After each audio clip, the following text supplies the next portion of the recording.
Mr. Sergeant at Arms, invite the members into the chamber and close the doors. I hereby declare the House of Representatives of the 114th General Assembly of the State of Tennessee now in session. Will the members please stand? Will the visitors in the gallery please stand and remain standing through the Pledge of Allegiance? Representative Raper will introduce the chaplain of the day. Representative Raper. Thank you, Mr. Speaker. Good afternoon, everyone. My pastor, Jordan Easley, serves as senior pastor of First Baptist Church in Cleveland, Tennessee, a 7,000-member multi-site church in Cleveland, and is the founder of All In Ministries. He is the author of several books and is he is passionate about helping believers live fully devoted lives to Christ. Jordan is a graduate of Dallas Baptist University and earned a Master's of Christian Studies from Union University. With a deep love for the church and a passion for the Great Commission, his ministry focuses on sharing the gospel and mobilizing believers to live on mission. He and his wife, Audra, which is standing up there, his high school sweetheart, have been married since 2000 and live in Cleveland, Tennessee. One personal note is the fact of he and I align so well every Sunday that I think he picks me out and preaches just to me every Sunday. So I'm clarifying that he's going to have a new series of messages called Kevin Raper's Sins. So will you please honor my pastor and welcome Pastor Jordan Easley.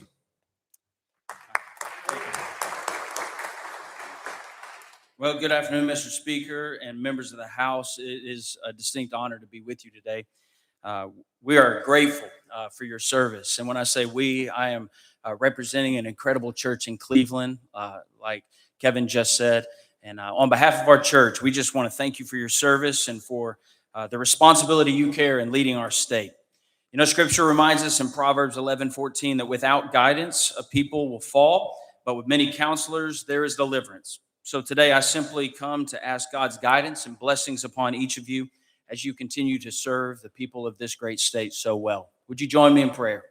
Heavenly Father, we pause in this moment to acknowledge you as the source of all wisdom, truth, and justice. I thank you for the men and women gathered in this chamber, those who have been entrusted with the responsibility of leadership. God, thank you for their willingness to serve, for the weight they carry, for the decisions that they're called to make each day.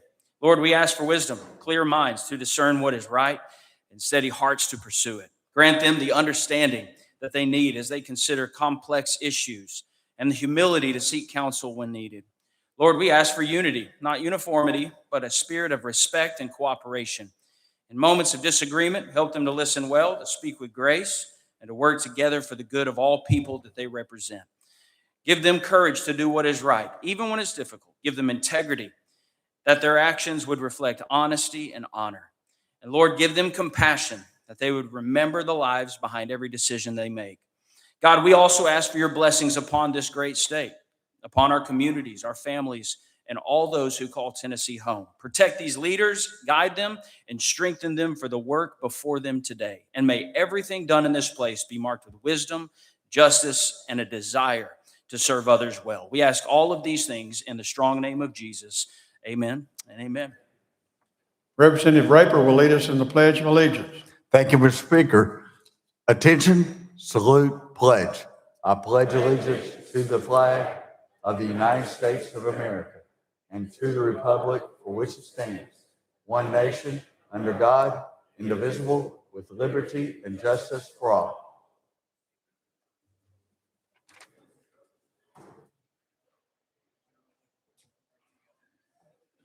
Mr. Clerk, please take the roll. Roll call.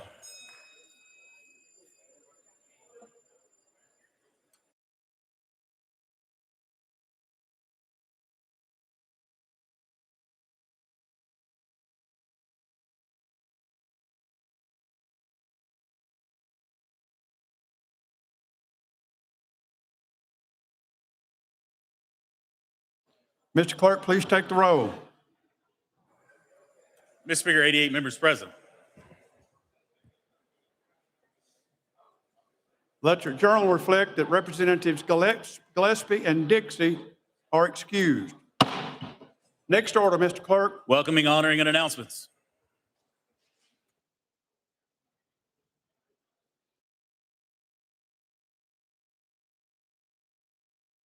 Representative Martin, you're recognized. Thank you, Mr. Speaker. I request the Sergeant of Arms escort our guest into the chamber. Mr. Sergeant at Arms, please escort the guest to the well.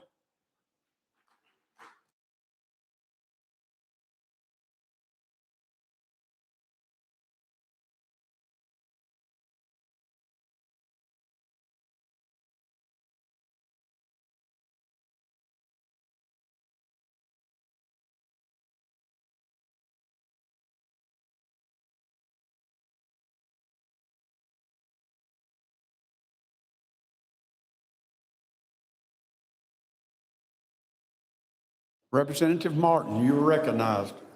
Mr. Speaker, I request the clerk read the resolution. Mr. Clerk, please read the resolution.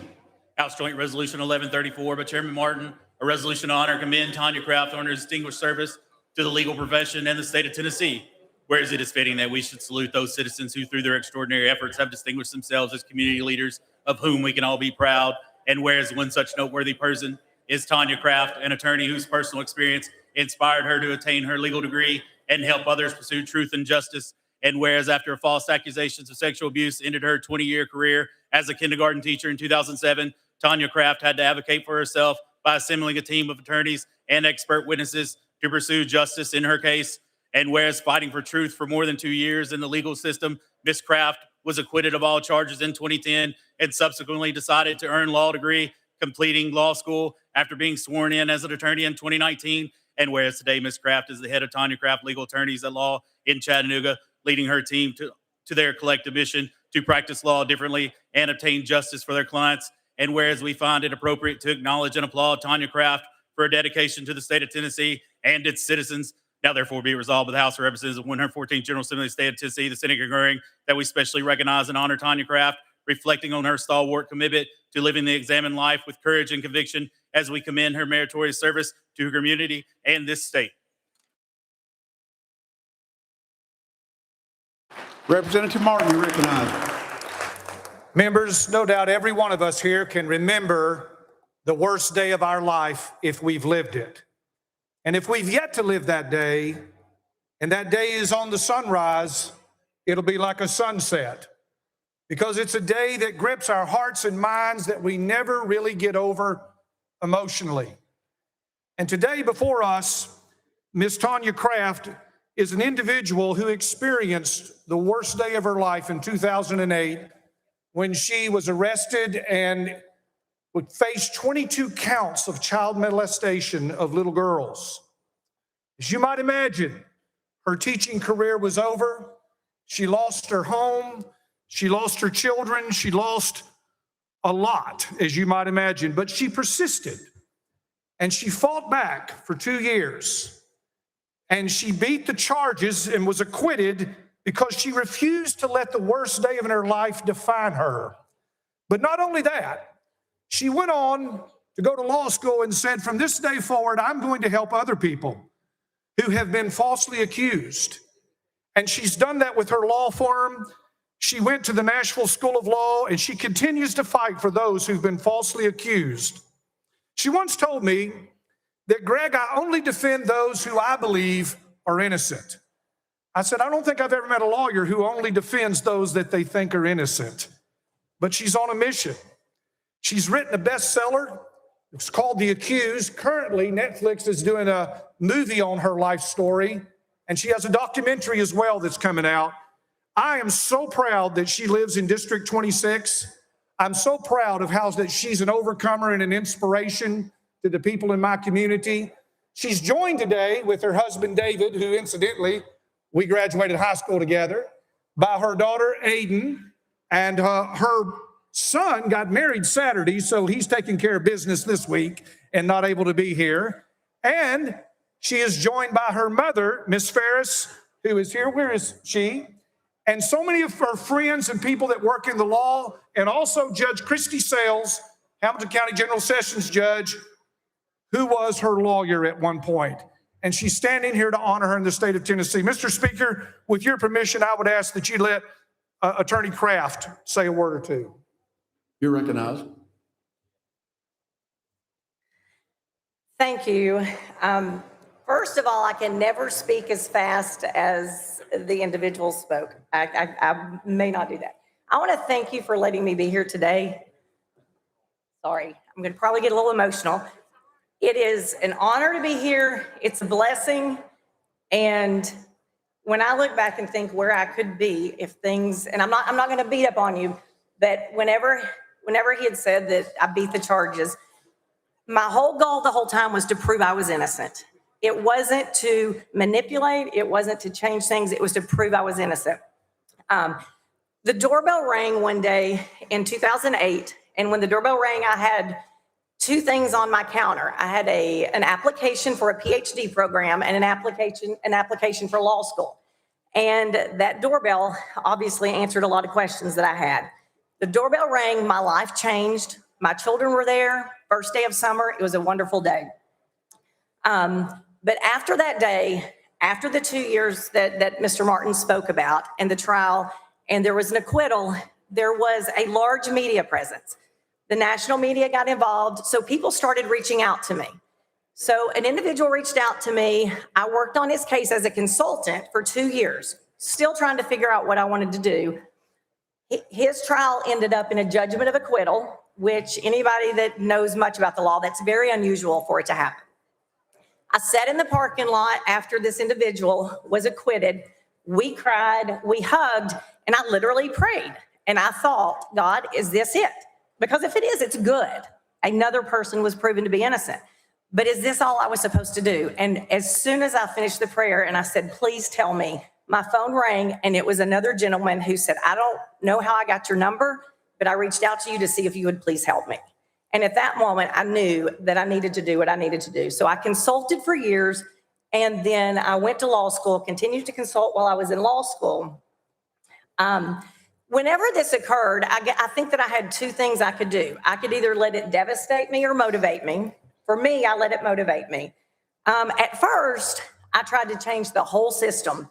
That's what you're doing, right? Changing the whole system. I realized very quickly that was not going to happen. So then I had to step back and say, what could I do? It's like the story that people tell all the time about the starfish. I had to step back and realize I may not be able to make it to where no one could be falsely accused, but I could help those that were. So I have worked in probably over 30 states so far. I travel all over the United States. I've done some international work as well and help people that are falsely accused. I have attorneys that do tell me, they say, if you don't represent just anybody, then you're not a real attorney. So my answer to them is, how I define myself is I don't define myself as a lawyer. I define myself as as a teacher that has a law degree. So they always love that. I'm not a traditional attorney. I don't do things the same way. I don't accept when other lawyers say, this is the way it's always been done. I was in court in Texas last week, and that's what I heard. Well, this is the way it's always been done. And I said, show me the rule. Show me the law that says it's supposed to be done that way. And they couldn't, so the judge happened to rule in my favor. I want to say how honored I am and how humbled. I've lived in Tennessee my entire life. I grew up here. I was born and raised here. I love living in Tennessee. I represent individuals. I represent teachers in Chattanooga as well, and in the state of Tennessee. I want to say thank you to Mr. Martin, because I know that he stands on the right side. And that's the thing with me. I worked in the prosecutor's office, and I helped prosecute people that did terrible things to children, because if they do, they need to be prosecuted. But I just want to do things the right way. I want to be on the correct side. And hopefully I'm doing that today. I'm going to fight for justice. I'm going to fight for truth. And I appreciate the opportunity that I have. I couldn't have done this without my family, without my friends, without Nashville School of Law, without Mr. Martin, and definitely the most two important people in my entire life, my two children. So thank you so much for the honor of being here. I'm truly blessed. Thank you.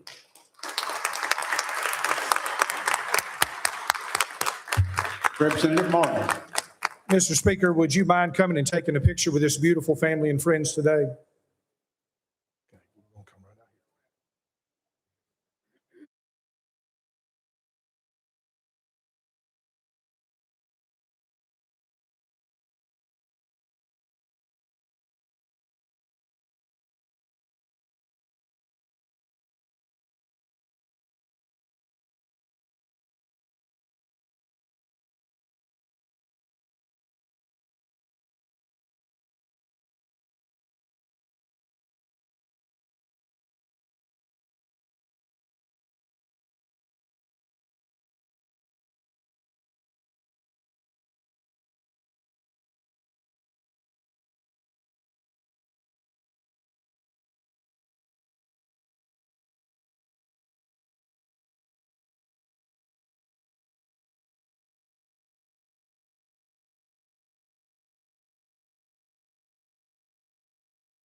Representative Terry, you're recognized. Thank you, Mr. Speaker. I request that the Sergeant at Arms escort our guests into the chamber. Mr. Sergeant at Arms, please escort the guests to the well.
Representative Terry, you're recognized.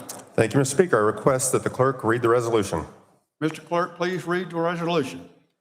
House Joint Resolution 1100 by Chairman Terry, a resolution to congratulate the Providence Christian School Academy girls basketball team, TSSAA Division IIA state champions. Whereas we find it appropriate to acknowledge and applaud the members of the Providence Christian Academy Lady Lions basketball team for serving as exemplars of high quality of the student athletes of Tennessee. Now, therefore, be it resolved by the House of Representatives of the 114th General Assembly of the State of Tennessee, the Senate concurring, that we honor and congratulate the players, coaching staff, team support staff, administrators, cheerleaders, and fans of the Providence Christian Academy girls basketball team on winning the TSSAA Division IIA state basketball championship during the 2025-2026 season. And House Joint Resolution 1101 by Chairman Terry, a resolution to honor and congratulate the Providence Christian Academy boys basketball team upon winning the Division IIA state championship. Whereas we find it appropriate to acknowledge and applaud the members of Providence Christian Academy Lions basketball team for serving as exemplars of high quality of student athletes of Tennessee. Now, therefore, be it resolved by the House of Representatives of the 114th General Assembly of the State of Tennessee, the Senate concurring, that we honor and congratulate the players, coaching staff, team support staff, administrators, cheerleaders, and fans of the Providence Christian Academy boys basketball team on winning the TSSAA Division IIA state basketball championship during the 2025-2026 season.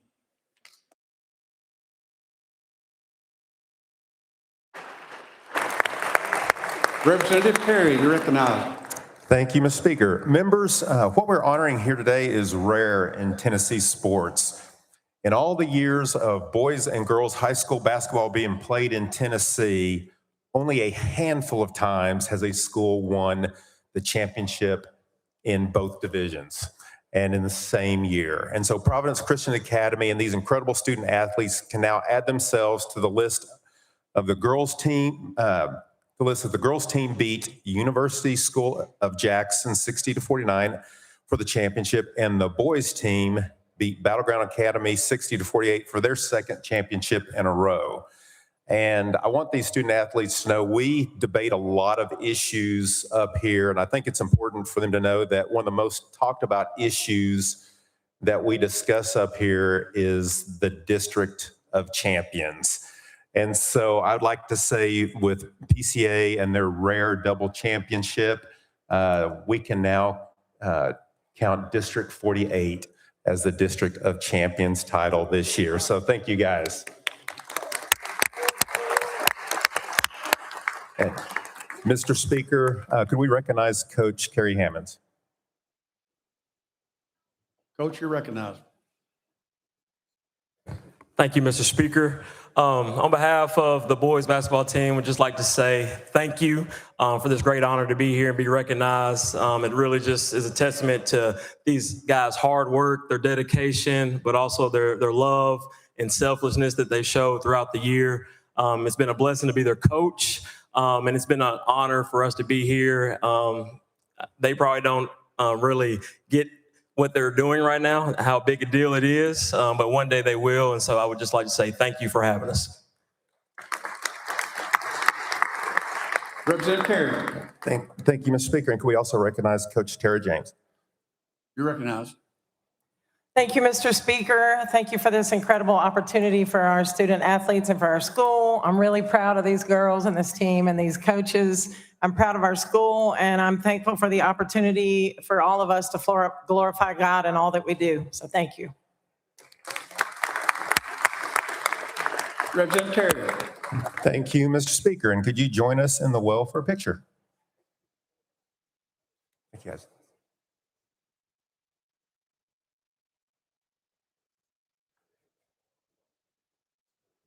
I'll need you to go around.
Chairman Faison, you're recognized. Thank you, Mr. Speaker. I request the Sergeant at Arms escort our guests into the chamber. Mr. Sergeant at Arms, escort the guests to the chamber.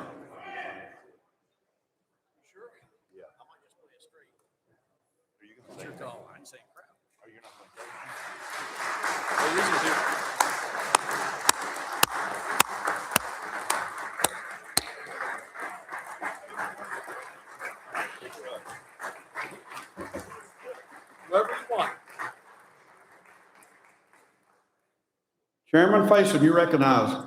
Thank you, Mr. Speaker. I request the clerk read the resolution. Mr. Clerk, please read the resolution. House Joint Resolution 983 by Chairman Faison, a resolution to commend Representative Monty Fritz for his honorable and astute service to the people of Tennessee as a member of the House of Representatives.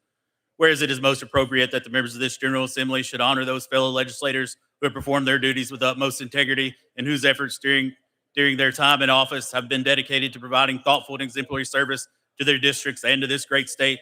And whereas Representative Monty Fritz of Kingston is one such distinguished public servant who has served both his constituency and this legislative body with honor and ability. And whereas Monty Fritz has distinguished himself as a public-spirited citizen of the highest order and as an exceptional asset to the good people of the 32nd House District, whom he has served as a member of the 113th and 114th General Assemblies. And whereas throughout his service, Monty Fritz has been prominent as a dedicated and well-informed legislator who always votes his conscience. And whereas Representative Fritz earned his Bachelor's of Science and Master's degrees from Liberty University and holds a Master of Business Administration degree from the University of Tennessee, he has also completed a certificate program in leading operations excellence through the Massachusetts Institute of Technology. And whereas a proud veteran, Representative Fritz initially served his country in the U.S. Army from 1983 until 1993. He then re-enlisted in 2003 to support the 278 Armored Cavalry Regiment deployment to Iraq. And whereas a member of First Baptist Church Rockwood, Representative Fritz is most grateful for the love and companionship he shares with his wife, Denise, their 2 sons and daughters-in-law, and their 3 grandchildren. And whereas Representative Monty Fritz is wholly committed to the noble precepts of public service that have earned Tennessee recognition as the volunteer state, and he should be specially recognized for his exemplary tenure in the General Assembly. Now, therefore, be it resolved by the House of Representatives of the 114th General Assembly of the State of Tennessee, the Senate concurring, that we hereby honor Representative Monty Fritz for his meritorious service to Tennessee as a member of the House of Representatives, commend him for his countless contributions and many good works in service of the citizens of the 32nd House District, and extend to him our best wishes for much continued success and happiness.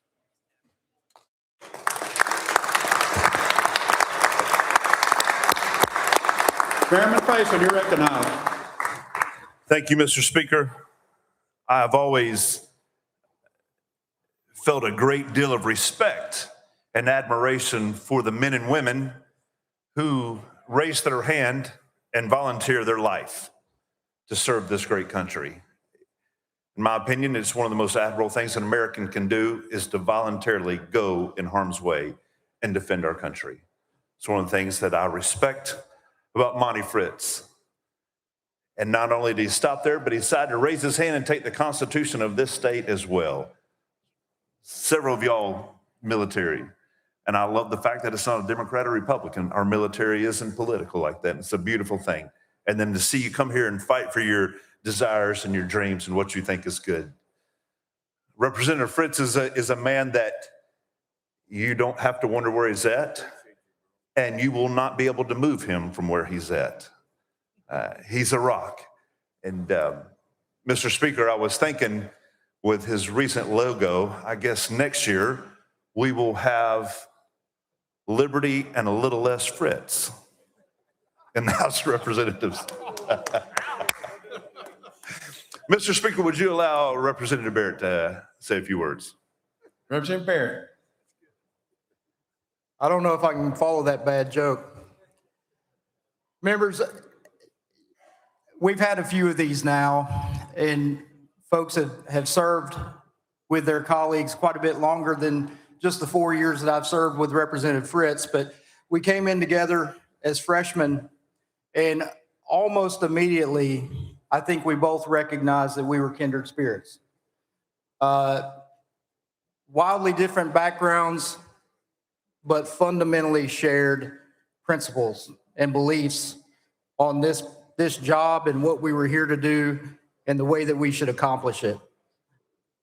I will personally miss Monty more so for the man that he is, the spiritual friend that he's been, the prayer sessions in office, through all of the hard times and things that we all face up here. This is a man that you can go and talk to and know that you're going to get a good word and a loving hug, and some encouragement. And so he will be sorely missed on this floor. His voice will be missed, but no matter what it is that he is called to do in his next phase of life, whatever that may be, I know that he will charge that hill unashamedly and without fear. Brother, I love you. Yeah, I love you too. Congratulations. Representative Faison. Thank you, Mr. Speaker. Mr. Speaker, I request that our friend Representative Parkinson be allowed a few minutes. Representative, you're recognized. Thank you, Mr. Speaker. You know, I'm reminded of when I came into the General Assembly, and I used to sit right over there behind where Representative Lynn sits. And right across from me was Representative Andy Holt. And so we used to have every session, we have these lean over across the aisle discussions or debates. And we ended up becoming close friends because he was always brutally honest with where he stood. And I was always brutally honest with where I stood. We rarely stood in the same place. But the honesty, the integrity, and the courage to stake a position even when others did not agree with you is something that I admire. And I said that because that's the same thing that I saw in my friend, Monty Fritz, who I affectionately call the Goobinator. But I appreciate him because of his honesty, because I never had to guess where he is on anything. He would tell me, and he would tell me why. And I truly appreciate that. And that's the character of a person. That has nothing to do with being a legislator or anything else. His character says a whole lot about him. His willingness to serve his country. That's character. It's an honor. His willingness to serve the state. That's a character. That's character. And his willingness to always be straight up and uncut and honest with me, and I'm assuming with every other individual that he came in contact with. That's character. I think the world of you. I just want you to know that. I don't mind saying it publicly. This is not about Democrat, Republican. This is about person to person. And thank you, man. Thank you for your service. Thank you so much.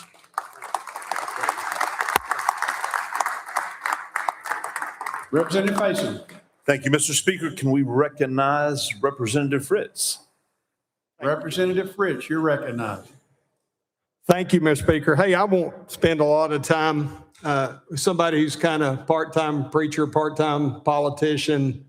I could talk y'all to death. I won't do that. And somebody who's only been in this for a short period of time, I really don't deserve any recognition.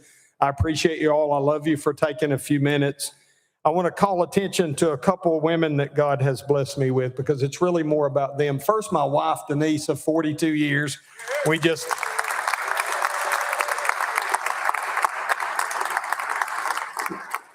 had our anniversary Saturday, and God has so blessed us. Two young people who were too stupid. She realized what a catch I was 42 years ago and landed her hooks into me pretty quickly. And I can remember going to Kmart to do layaway. We were so poor and just didn't, sometimes we didn't know where the next money was coming from. And, when your 2-year-old son takes the last $200 you get and shoves it in his diaper and we think he's flushed it down the commode, we were in full panic mode in the young Fritz house. But God has blessed us. He is faithful and true, as it says in Revelation. And he's even faithful and true to idiots like me, to people who don't deserve it. And I'm grateful for that he's given me that good woman. I would like to have had the other women in my life here, my daughter-in-laws and my granddaughter. My granddaughter would have taken over the whole place, and you would have never allowed me to come back again if little Iris had come in. They couldn't be here today. Both my mother and my mother-in-law are in heaven, so they couldn't be here today. But God, in his infinite plan, he blessed me with the very best of legislative assistants. And I'd like to give Miss Nicole a big hand, if you all would.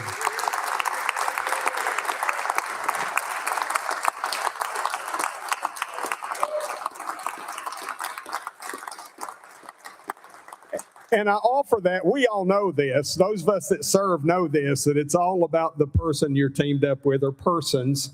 And so I'm so appreciative for you, my friend. I put so much heavy stuff on your plate. She's gotten so many obscene phone calls because of some of the things we take on. And so I love you and I appreciate you. I want to read just a quick verse to you, and then I'm going to sit down and be quiet. So this is, Jesus is speaking. This is in Mark chapter 10. And James and John have just asked to be seated at Jesus' left and right. Y'all remember that story? And so Jesus says to him, he said, hearing this, the 10 began to feel indignant with James and John.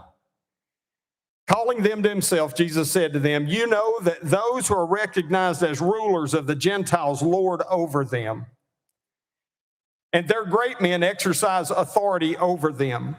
But it is not this way among you. He's talking to us, God's people. I know most of y'all are redeemed, born again Christians. But whoever wishes to become great among you shall be your servant. And whoever wishes to be first among you shall be the slave of all. For even the Son of Man did not come to be served, but to serve. And he gave his life a ransom for many. And so my friends, the other 98 of y'all in here, I know I have a little bit, now I've only been doing this for 4 years. Some of you have been serving for a long time. I appreciate that. And the sacrifice with your family and your time and having to drive back and forth to Nashville for those that live in the edges of the state, I so appreciate it. And I would just ask one thing. We mentioned something, my brother Antonio mentioned this, and Jeremy kind of alluded to it. Why don't we follow Christ's example?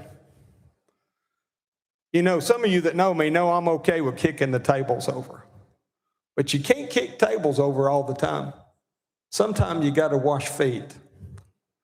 So here, let's pray that God will lead us in Tennessee to do a little more foot washing and a little less kicking tables over. And start with me. As we did our prayer resolution and I went across the state a couple years ago, what God showed me about me was I was the chief person I knew that needed to repent and needed to do better. So my friends, I love you. I appreciate you. I think you're taking a few minutes and time to listen to me today. I'm going to miss you. I am going to miss you as this thing winds down. And just one more time, I love each of you. I appreciate what you do for this state. And we can love one another and still disagree. Thank you.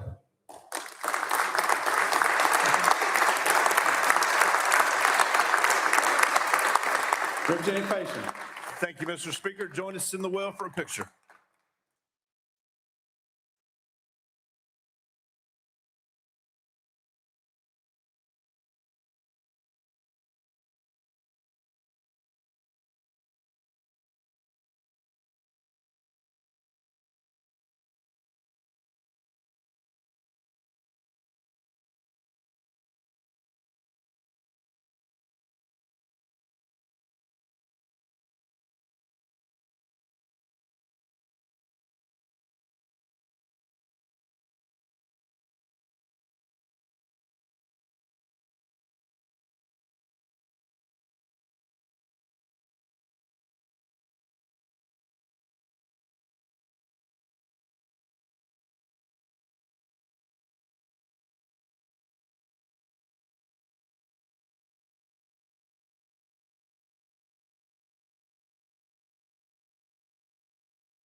Chairman Faison, you're recognized. Thank you, Mr. Speaker. Mr. Speaker, I request the Sergeant at Arms escort our guests into the chamber.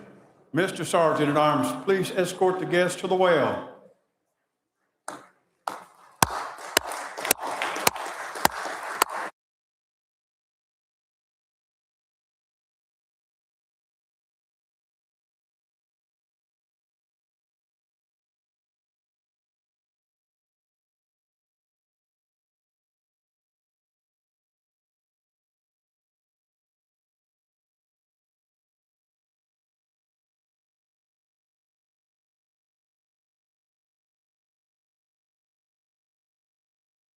Chairman Faison, you're recognized. Thank you, Mr. Speaker. I request the clerk read the resolution. Mr. Clerk, please read the resolution. House Joint Resolution 981 by Chairman Faison and others, a resolution to commend Representative Ron Travis for his honorable and astute service to the people of Tennessee as a member of the House of Representatives. whereas it is most appropriate that the members of this General Assembly should honor those fellow legislators who have performed their duties with utmost integrity and whose efforts during their time in office have been dedicated to providing thoughtful and exemplary service to their districts and to this great state. And whereas Representative Ron Travis of Dayton is one such distinguished public servant who has served both his constituency and this legislative body with honor and ability. And whereas during his tenure, Representative Travis has been a highly influential figure in the political, social, and civic life of Bledsoe, Ray, Sequatchie, and Van Buren counties. And he has served his constituents in numerous capacities, always working diligently at his elected duties and expending the necessary effort to understand the opposing sides of complex issues. And whereas Ron Travis has distinguished himself as a public-spirited citizen of the highest order and as an exceptional asset to the good people of the 31st House District, whom he has served as a member of the 108th through the 114th General Assemblies. And whereas Representative Travis is a graduate of Tennessee Technological University, he is a member of the Methodist faith and is highly regarded as a professional insurance agent, owner, and CEO. And whereas his many accomplishments aside, Representative Travis is most grateful for the love and support of his wife, Laura, and their daughters and grandchildren. And whereas throughout his outstanding career as a public servant, Representative Travis has worked tirelessly on behalf of his constituents, bringing to his office an honorable bearing and the traditional values of hard work and common sense. And whereas Representative Ron Travis is wholly committed to the noble precepts of public service that have earned Tennessee recognition as a volunteer state, and he should be specially recognized for his exemplary tenure in the General Assembly. Now, therefore, be it resolved by the House of Representatives of the 114th General Assembly of the State of Tennessee, the Senate concurring, that we hereby honor Representative Ron Travis for his meritorious service to Tennessee as a member of the House of Representatives, commend him for his countless contributions and many good works in service of the citizens of the 31st House District, and extend to him our best wishes for much continued success and happiness.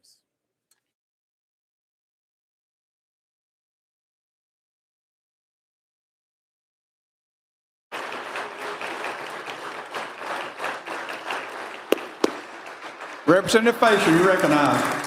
Thank you, Mr. Speaker. Members, I was remembering when T-Bone, I nicknamed him T-Bone years ago, when he got here. When Speaker Sexton, Chairman Williams, and I got in, Gerald McCormick just crushed us. And if you were a freshman, you were a nobody, and he would remind you often that you were a nobody. Things are a lot different nowadays. But 2 years later, the class that Rooster Man and him came in, they just beat down poor Gerald and just took over. And T-Bone was one of those guys that just came in. I was always jealous of cool people. I've never been cool, and I always want to be cool. T-Bone just came in cool. My wife has told me before that men look better as they age. And I've watched T-Bone. Holy smokes. I don't know how he does it. I look in the mirror and I think I get older and older, and he gets younger and younger. But he is cool, he's smooth, and he's never needed help or guidance from a lot of people. He already knows what he wants, knows how to get what he wants. He's excellent in the well. He's excellent in committee. It's just been a pure joy watching him work the legislature. The legislature will miss his wit and his ability to understand insurance issues like nobody else's business. So good that he ended up running the association, which is pretty impressive while he was a legislator. Very few people get to do that. You will be missed. And your sweet wife, I don't know if y'all realize this, but do y'all know that Mrs. Travis has led more guides, tours in this state capitol than maybe just about anybody? Isn't that true? Isn't there truth to that? She broke the record of tours in this capitol in 2017. Nobody else has touched that. That's pretty impressive. Mr. Speaker, will you recognize Leader Lamberth? Leader Lamberth, you recognize. My God, what do you say about Ron Travis? Look, you guys have been a power couple down here forever. You've chaired committees, you've run organizations. Ron's a 2012er. When we all came in, we weren't told that as freshmen we were supposed to sit down and shut up, not do anything. We were told you got elected by your people, get in there and get to work. And so that's what we did. Isn't that right, Ron?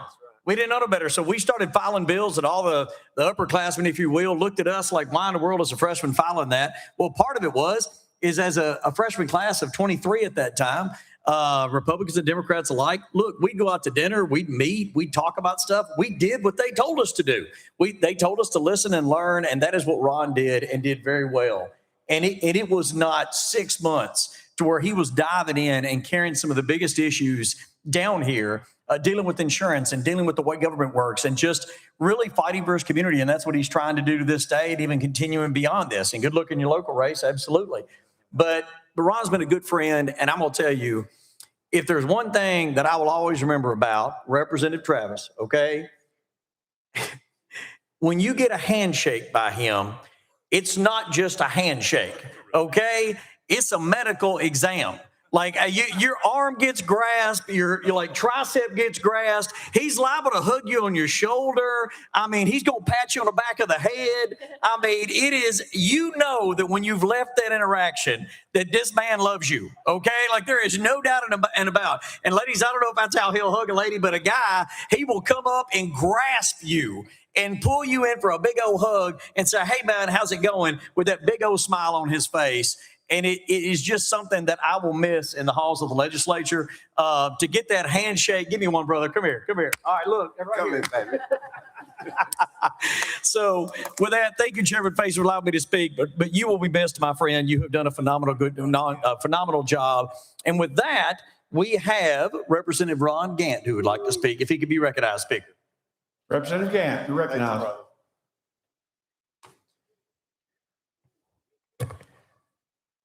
This is not easy for me.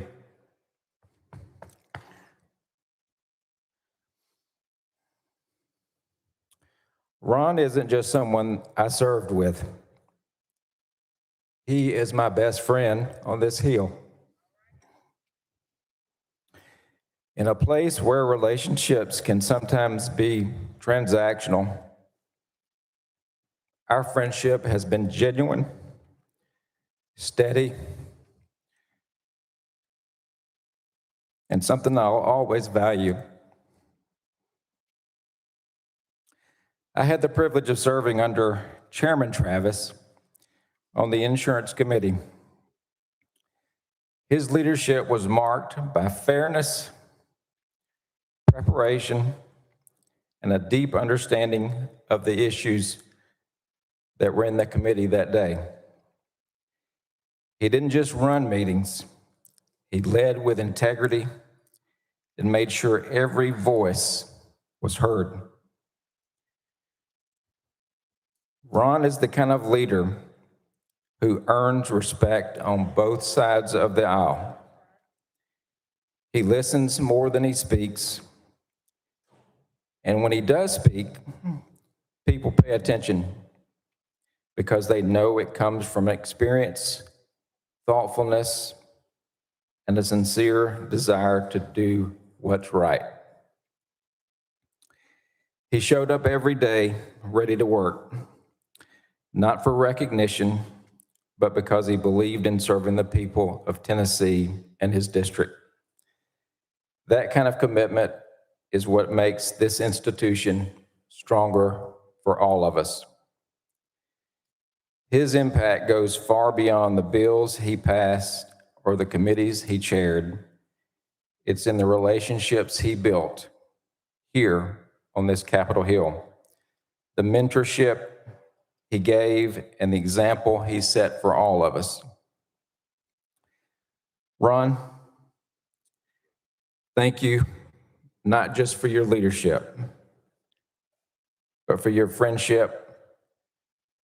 I am a better legislator, and many of us are better legislators because of the better person that you are and the example that you set here.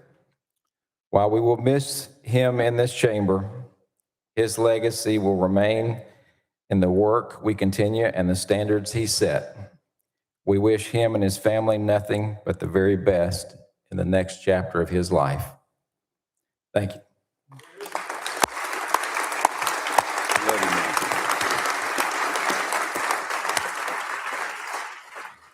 Representative Faison. Thank you, Mr. Speaker. Would you recognize T-Bone? T-Bone, you're recognized.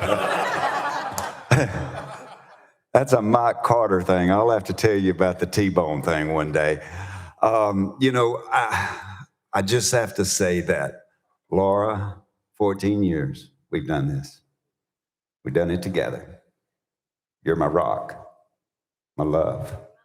Can I have a kiss?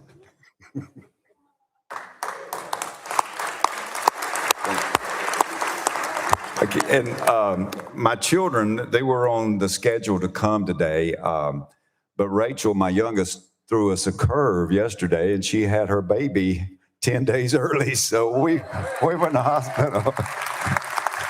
So Austin Cates was born yesterday, 21 inches and 8.3 pounds. So we love him, but Jessica and Rachel's probably home watching this, and Chris, my son. I love you guys. I really do love you. And I've been fortunate to have two of the best LAs in the business. I mean, when I got here, Brittany helped me, held my hand, cried with me, walked with me, told me where to go, where the bathroom was, all that stuff. You did good.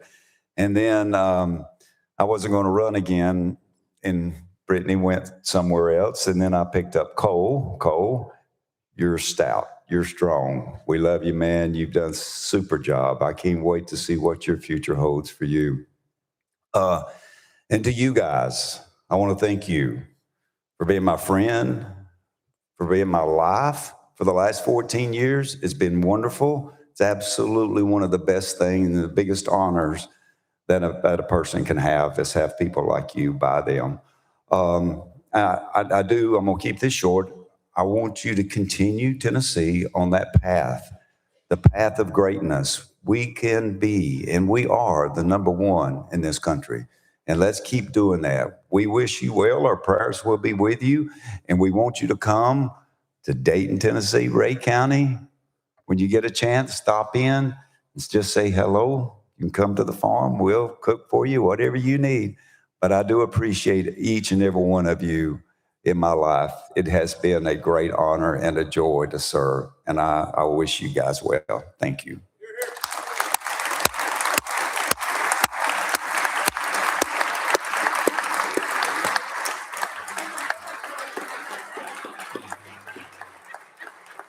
Representative Faison, you recognize. Thank you, Mr. Speaker. Join us in the well for a picture.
Welcoming and honoring anyone seeking recognition.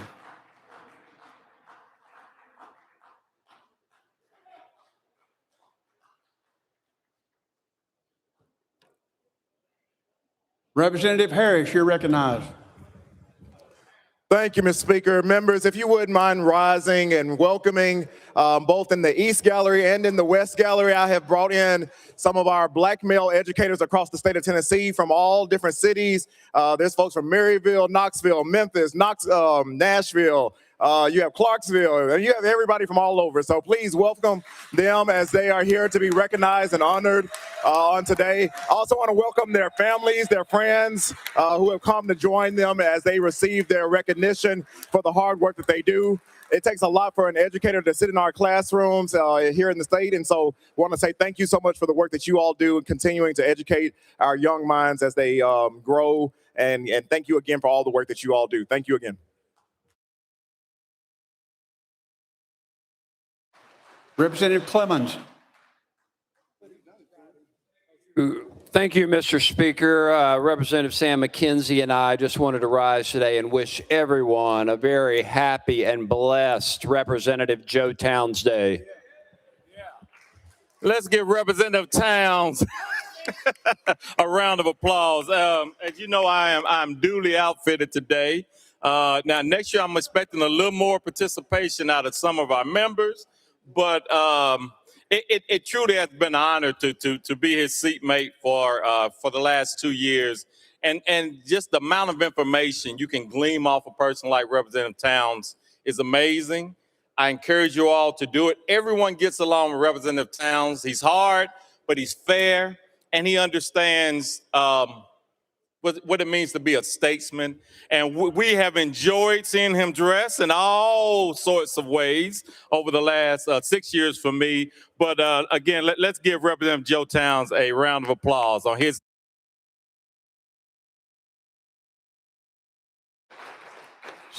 Statesman Towns, you're recognized. Mr. Speaker, thank you. And members, thank you very much for honoring that request. That started as a spoof about 3 years ago. It's turned into a fantastic little thing where we bring levity to the House floor. And my sheriff was going to be here today. He could not make it, but he gave me an executive order. I'm looking for a couple of members. The McGruff dog, crime dog, is looking for a couple of people on the House floor. I see one has already left the building. I guess he got word of it. One is still back there. Representative Sparks. Representative Sparks, there are a number of people out there saying they want their money back, want their money back, want their money back. And your one black friend is out there too. Where's Senor Vaughn? Senor Vaughn. Senor Vaughn. Senor Vaughn. There's something wrong with your paperwork and your citizenship. We need to stop by and talk to you. We get your paperwork filled out properly so we don't have to expedite you, sir.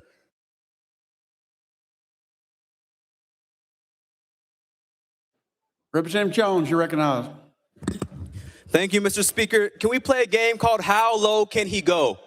This weekend, or the past few days, Donald Trump attacked the Pope, Pope Leo, saying that he was soft on crime, attacking his foreign policy, and saying he would not be Pope if Trump was not president. How low can he go? But he didn't stop there. He went and posted a picture of himself as Jesus healing the sick. To the Republican members, how low can he go before you defect and call out this, what we call in my faith tradition, blasphemy? And so the question is, how low can he go until you will stand up and speak up against this man who is obviously somebody who wants to make a mockery of God and of our faith? And so when I say, how low can he go? I asked my grandma and she said, baby, he's going straight to hell. That's where he's going. Thank you. Representative Vital. Thank you, Mr. Speaker. Members, today I have in the gallery a young lady shadowing me, Lila Bettis, a 16-year-old junior at Ottawa High School. She serves as captain of the varsity lacrosse team, demonstrating leadership and commitment both on and off the field. Lila is a member of the National Honor Society and the National Beta Club, reflecting her dedication to academic achievement and service. She serves as the National Honor Society Executive Committee and is running for president. Lila Bettis is a proud representative of Ottawa High School. She is joined with her mom, Michelle Bettis, educational technology trainer at Hamilton County School System and a strong proponent of ag and education. Please welcome them today to the House floor. Thank you. Representative McCallum. Thank you, Mr. Speaker. Members, if you would keep my oldest daughter, who was here paging last week, if you would please keep her in your prayers. She is currently having an adenoidectomy and a tonsillectomy, and at 18 years old, that's not a great thing to have to go through. If you would just keep her in your prayers for a speedy recovery, I'd appreciate it. Representative Capley. Thank you, Mr. Speaker. Members, if you would please rise. Representative Doggett and I, we lost a constituent over the weekend. It was a young man, Mr. Ashton Matney, 21 years old, recently engaged. He went to be with the Lord after a boating accident this weekend. Family is absolutely devastated. So if y'all would please keep his family in your prayers and his fiance as well. Thank you, members. Thank you, Mr. Speaker.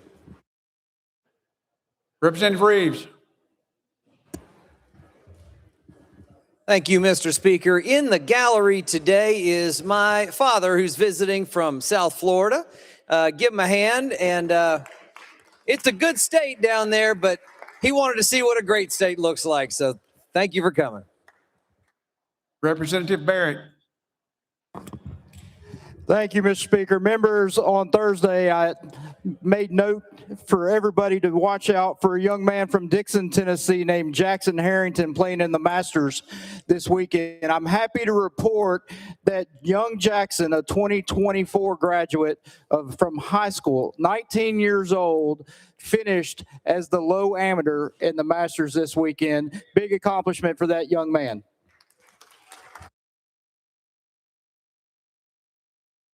Representative Faison. Thank you, Mr. Speaker.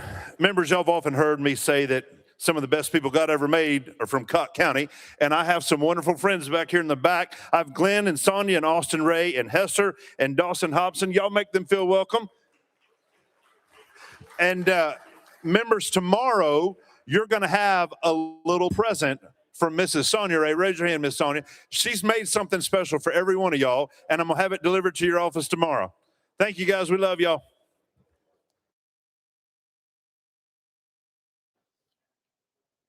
Next order, Mr. Clerk. Introduction to resolutions. Leader Lamberth, you're recognized. Thank you, Mr. Speaker. That all resolutions properly filed be introduced pursuant to rule number 17 and placed on the consent calendar referred to the appropriate standing committee. Without objections, over. Next order, Mr. Clerk. Senate Joint Resolutions congratulatory and memorializing. Leader Lamberth, you're recognized.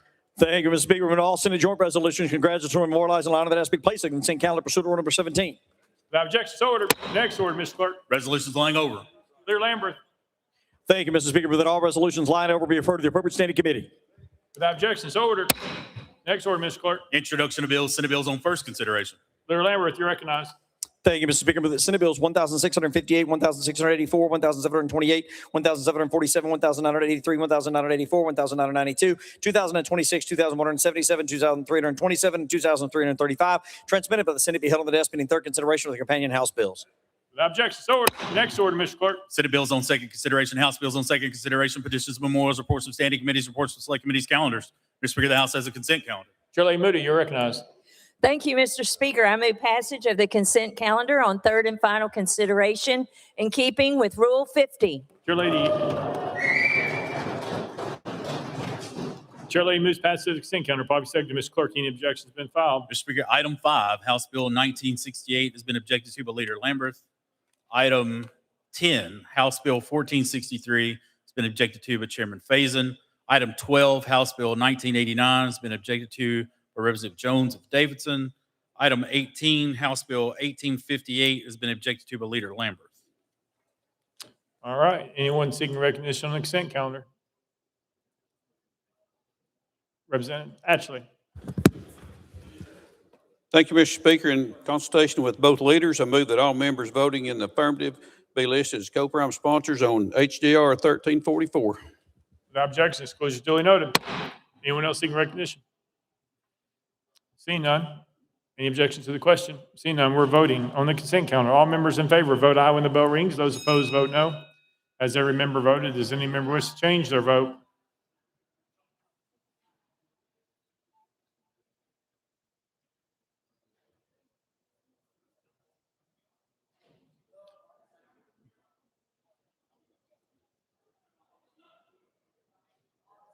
Parkinson, aye. Mr. Clerk, please take the vote. Ayes 94, no nays. Having received a constitutional majority, I declare the consent calendar passed without objection. The motion to reconsider is tabled. Next order, Mr. Clerk. Mr. Speaker, the House has a regular calendar. Call first bill, Mr. Clerk. House Bill 658 by Representative Hicks of Washington relative to athletic trainers. Mr. Speaker, Senate bills on the desk.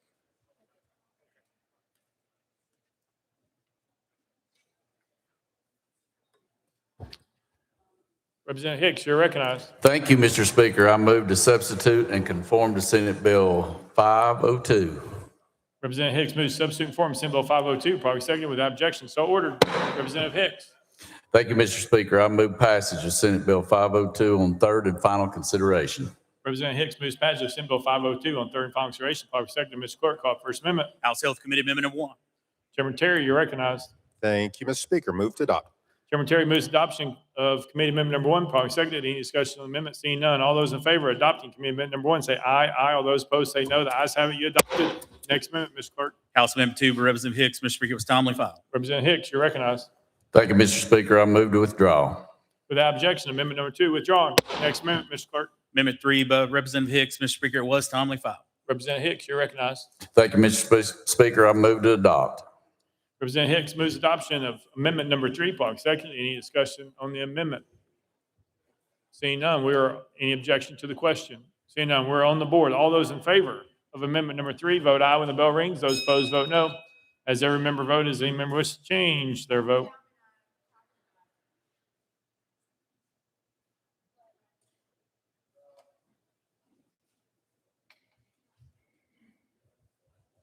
Mr. Clerk, please take the vote. Ayes 93, no nays.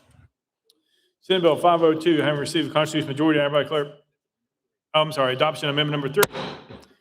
All right, next amendment, Mr. Clerk. Mr. Speaker, no further amendments. Representative Hicks, you're recognized.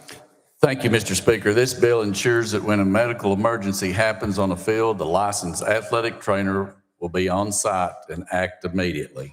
It allows limited life-saving care under physician supervision and strict protocols. And importantly, it clearly states athletic trainers are not practicing medicine or acting independently. This is about faster response, stronger guardrails, and protecting student athletes. Thank you, Mr. Speaker. I renew my motion. Representative Hicks renews his motion. Any discussion on the bill? Seeing none, any objection to the question? Seeing none, we're voting. All those in favor of Senate Bill 502 as amended, vote aye when the bell rings. Those opposed, vote no. As every member voted, does any member wish to change their vote?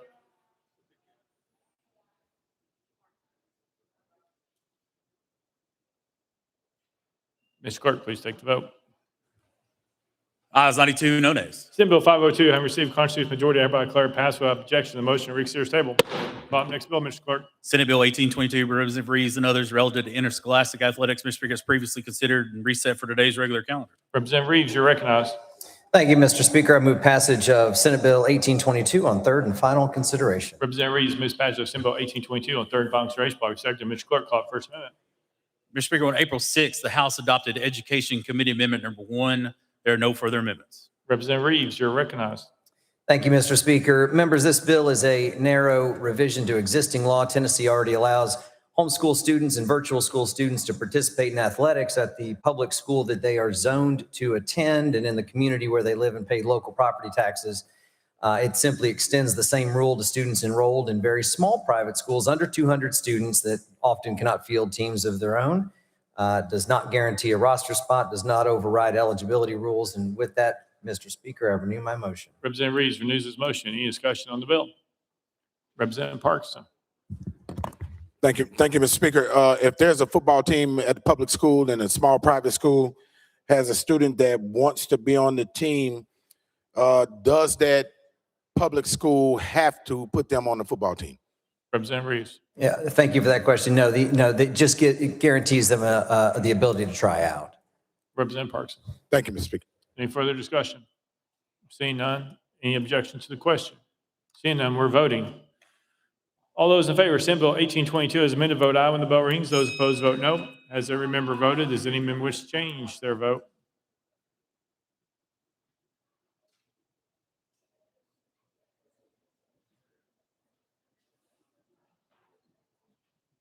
Mr. Clerk, please take the vote. Ayes 57, 29 nays, 2 present, not voting. Senate Bill 1822, having received a constitutional majority, I hereby declare it passed without objection. The motion to reconsider is tabled. Next bill, Mr. Clerk.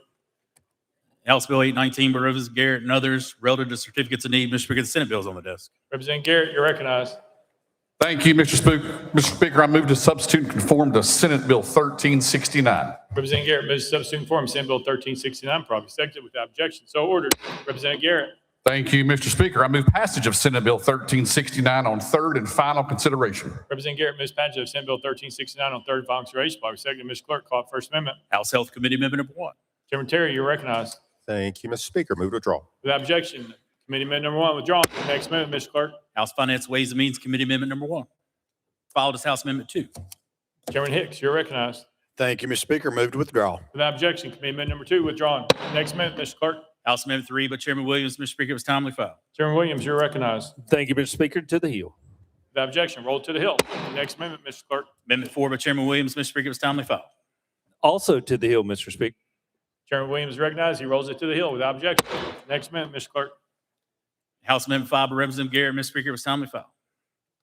Representative Garrett, you're recognized. Thank you, Mr. Speaker. Move to withdraw. Without objection, amendment number 5 withdrawn. Next amendment, Mr. Clerk. House Amendment 6 by Chairman Williams. Mr. Speaker, it was timely filed. Chairman Williams, you're recognized. Thank you, Mr. Speaker. Request to move to the Hill. Without objection, roll to the Hill. Next amendment, Mr. Clerk. House Amendment 7 by Chairman Williams, timely filed. Chairman Williams, you're recognized. Thank you, Mr. Speaker. Request to move to the Hill. Without objection, roll to the Hill. Amendment number 8. Next amendment, Mr. Clerk. Amendment number 8 by Chairman Williams. Mr. Speaker, it was timely filed. Chairman Williams, you're recognized. Finally, Mr. Speaker, amendment number 8 to the Hill, please. Without objection, roll to the Hill. Next amendment, Mr. Clerk. House Amendment 9 by Representative Garrett. Mr. Speaker, it was timely filed. Representative Garrett, you're recognized.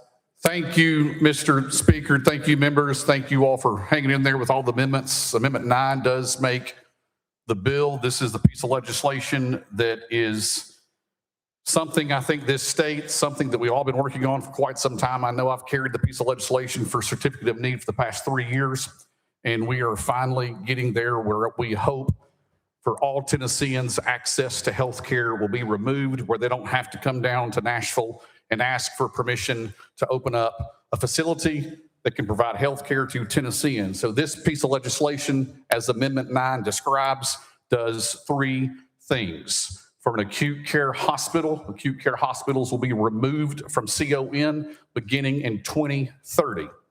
For heart catheterization procedures and for freestanding ERs, they will be removed from CON in 2028. There is a facility in Knoxville that we have protected in this piece of legislation that they have just received their CNN for heart care. They are grandfathered in this piece of legislation where they will be taken care of as well. With that, Mr. Speaker, I'll be happy to answer any questions. Otherwise, I renew my motion. I move adoption of Amendment 9. Representative Garrett moves adoption of amendment number 9, probably seconded. Any discussion on the amendment? Leader Camper. Thank you, Mr. Speaker. Sponsor, last week we went through a lot of deliberation with respect to another bill had passed, and the dates were the 28th and the 30th, and it was a lot of concerns. And I believe that's probably why you wrote it. Try to, get people some consensus and get everybody on the same sheet of music. So with this amendment, have we addressed the concerns that we had last week with this in year 2028 in year 30, where there was going to be a gap for some people if we were to go down that road? Representative Garrett. Thank you, Mr. Speaker. This particular piece of legislation doesn't affect what I believe you're referring to as the COPA from another piece of legislation. That piece of legislation is still currently traveling through the system. And if there's any gaps or issues that are related to COPA ending in 2028 versus the CON ending in 2030, that piece of legislation is the vehicle that can take care of that. That'll be up to the Senate, and that'll be up to the House when that bill either comes back or goes to the Senate. So that's still something that will be looked upon. Leader Camper. Thank you, Mr. Speaker. So this bill in no way extends that date to 2030. Is that what I'm hearing? Representative Garrett. Thank you, Mr. Speaker. In case I'm not understanding your question, you mean it doesn't extend the COPA date? You're nodding, so I'm going to assume that's okay. No, that does not affect that piece of legislation. These two pieces of legislation are distinct. Larry Camper. Thank you, Mr. Speaker. And then, so there was concern about that with respect to what we did in that piece of legislation and this piece of legislation, that for a couple of years, they will be operating without any level of transparency, any level of, holding them accountable for different things. So that's why I'm asking this question, to see, where we are with that. Representative Garrett. Thank you, Mr. Speaker. It's my understanding, Leader, that that can still be dealt with in that piece of legislation since that's not passed both chambers as we stand today.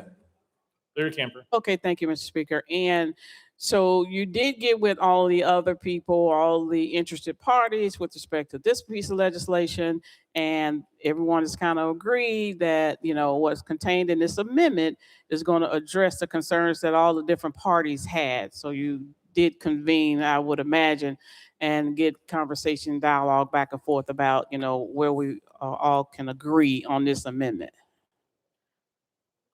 Representative Garrett. Thank you, Mr. Speaker. I can say confidently that the certificate of need legislation has taken up quite a bit of my time over the past few days. And while I can't say all parties, but the substantial amount of parties that you would probably hear from are either neutral or support the piece of legislation.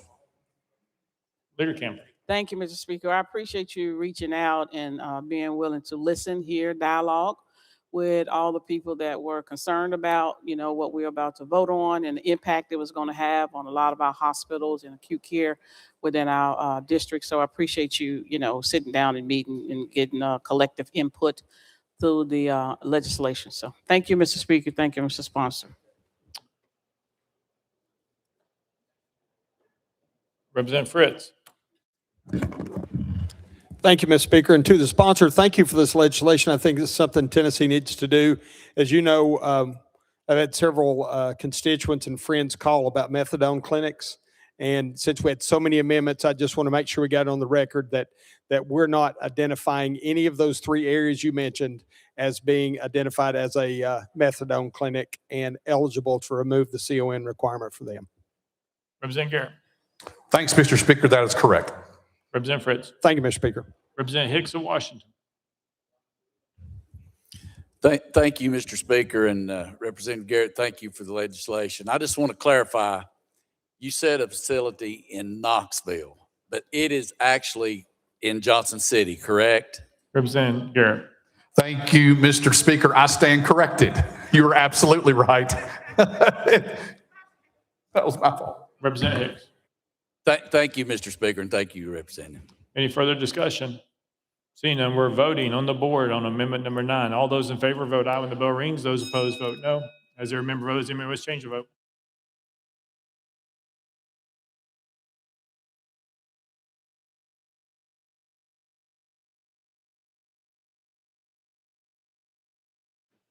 Mr. Clerk, please take the vote. Ayes 88, 1 nay, 6 present, not voting. Amendment number 9 is adopted. Next amendment, Mr. Clerk. Mr. Speaker, that brings the body back to Amendment 3 by Chairman Williams. Chairman Williams, you recognize. Thank you, Mr. Speaker. I moved amendment number 3 to the Hill. Without objection, roll to the Hill. Next amendment, Mr. Clerk. Amendment 4 by Chairman Williams. Chairman Williams. To the Hill, Mr. Speaker. Without objection, roll to the Hill. Next amendment, Mr. Clerk. Amendment 6 by Chairman Williams. Chairman Williams. I'm sorry, Mr. Speaker. Amendment number 5, Mr. Speaker, to the Hill. That was 6. Yeah, it's 6. Yeah. Amendment number 6 to the Hill. Next amendment, Mr. Clerk. Amendment 7 by Chairman Williams. Chairman Williams. Thank you, Mr. Speaker. Amendment number 7 to the Hill. Without objection, roll to the Hill. Next amendment, Mr. Clerk. House Amendment 8 by Chairman Williams. Mr. Speaker, it's timely filed. Chairman Williams, you recognize. Thank you, Ara. Here we are, Mr. Speaker, finally. Thank you for your patience to the members. This bill simply piggybacks on, which is why we're doing it after Representative Garrett's bill. This bill simply clearly defines what charity care is and in the definition of acute care hospital. And it also suggests that in the licensure component of acute care hospitals, that the licensure board considers payer mix. You may not know what payer mix is. It's the ratio between public insurance payers and private insurance payers. For rural communities across the state, this is really important because if you're the only hospital that's there, your payer mix is very highly weighted to public insurance, With that, Mr. Speaker, I move adoption of House Amendment number 8. Chairman Williams moves adoption of amendment number 8. Proper motion, probably second. Any discussion? Seeing none, we're voting. Any objection to the question? Seeing none, we're voting on amendment number 8. All those in favor of amendment number 8, vote aye when the bell rings. Those opposed, vote no. Has every member voted? Does any member wish to change their vote?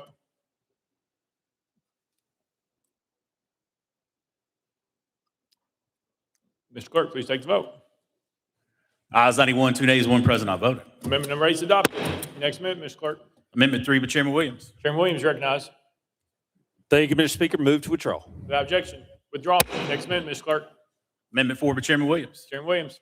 Thank you, Mr. Speaker. Move to withdraw. Without objection, withdraw. Next amendment, Mr. Clerk. Amendment 6 by Chairman Williams. Chairman Williams, you recognize. Thank you, Mr. Speaker. Move to withdraw. Without objection, withdraw.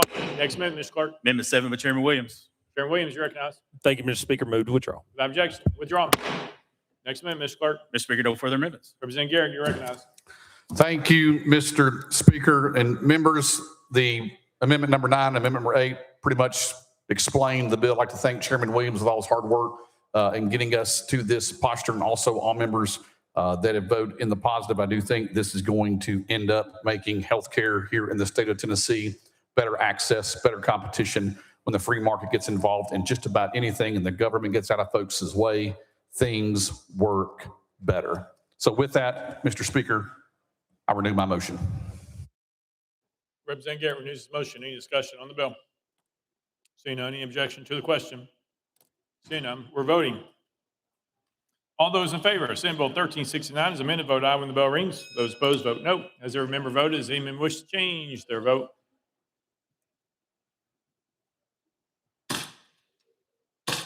Mr. Clerk, please take the vote. Ayes 84, 11 nays, 1 present, not voted. Senate Bill 1369 having received a constitutional majority, hereby declare passed without objection. The motion to reconsider is tabled. Call the next bill, Mr. Clerk. Item 4, House Resolution 190 by Leader Lambert and others, a resolution to honor Chase Ingle upon his exemplary service to the House Majority Leader William Lambert and the Tennessee General Assembly. Leader Lambert, you recognize. Thank you, Mr. Speaker. Move adoption of H.R. 190. Leader Lambert moves adoption. Probably second. Mr. Clerk, any amendment's been filed. Mr. Speaker, no amendments filed. Leader Lambert, you're recognized. Thank you, Mr. Speaker. Chase has been a good friend. He was a good state employee. He's since moved on to other endeavors, and this just honors his time working for the caucus. With that, I renew my motion. Leader Lambert renews his motion. Any discussion? Representative Deputy Speaker Zachary. Thank you, Mr. Speaker. Move previous question. Previous question been called. Is there objection? Seeing none, we're voting. All those in favor of House Resolution 190, vote aye when the bell rings. Those opposed, vote no. Has every member voted? Does any member wish to change their vote?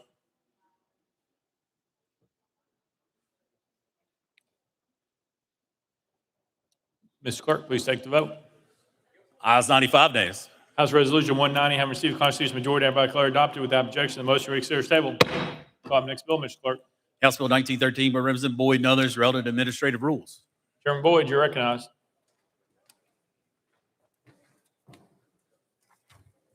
Thank you, Mr. Speaker. I move passage of House Bill 1913 on third and final consideration. Chairman Boyd moves passage as part executive. Mr. Clerk, call it First Amendment. House Government Operations Committee Amendment number 1. Chairman Lafferty, you're recognized. Thank you, Mr. Speaker. This amendment rewrites the bill, and I defer to the sponsor for further explanation. Move to adopt. Chairman Lafferty moves adoption of Committee Amendment number 1. Properly seconded. Any discussion on the amendment? Seeing none. All those in favor of Committee number 1 say aye. Aye. All those opposed say no. The ayes have it. You adopted. Next amendment, Mr. Clerk. Mr. Speaker, no further amendments. Chairman Boyd, you're recognized. Thank you, Mr. Speaker. Members, House Bill 1913, otherwise known as the Regulatory Freedom Act, will for the first time in the state's history take into consideration the fiscal impact that the private sector bears when state agencies promulgate rules and regulations that cost money. There will be a $1 million over a 5-year trigger, and if a regulatory rule that is promulgated by the agency breaks that cap, the rule will come back to the legislature the next year, where it normally comes in a omnibus package. It will come individually, and we will give it a up or down vote. This bill will also require agencies that are filing regulatory rules to publish the rule on the agency's website during the 45-day public period. It will require agencies to make good faith effort to reach out to trade associations and organizations in these regulated communities and request their input and how much it will cost the regulated industry. Mr. Speaker, I renew my motion. Chairman Boyd renews his motion. Any discussion on the bill? Representative McCalman, you're recognized. Thank you, Mr. Speaker. Move previous question. Previous question been called. Is there objection? Seeing none. All those in favor of House Bill 1913 as amended, vote aye when the bell rings. Those opposed, vote no. As every member voted, as any member which change their vote.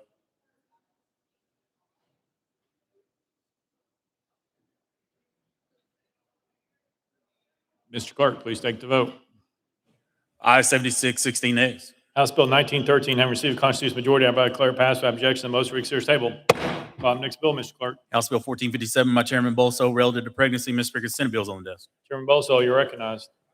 Thank you, Mr. Speaker. I move to substitute and conform to Senate Bill 1684. Chairman Bolso moves substituting form Senate Bill 1684, probably seconded without objection. So ordered. Chairman Bolso. Thank you, Mr. Speaker. I move passage of Senate Bill 1684 on third and final consideration. Chairman Bolso moves passage of Senate Bill 1684 on third and final consideration, probably seconded. Mr. Clerk, call First Amendment. House Transportation Committee Amendment number 1, same as Senate Amendment number 1. Chairman Howell, you're recognized. Thank you, Mr. Speaker. Move to withdraw. Without objection. Committee Amendment number 1 withdrawn. Next amendment, Mr. Clerk. Mr. Speaker, no further amendments. Chairman Bolso, you're recognized.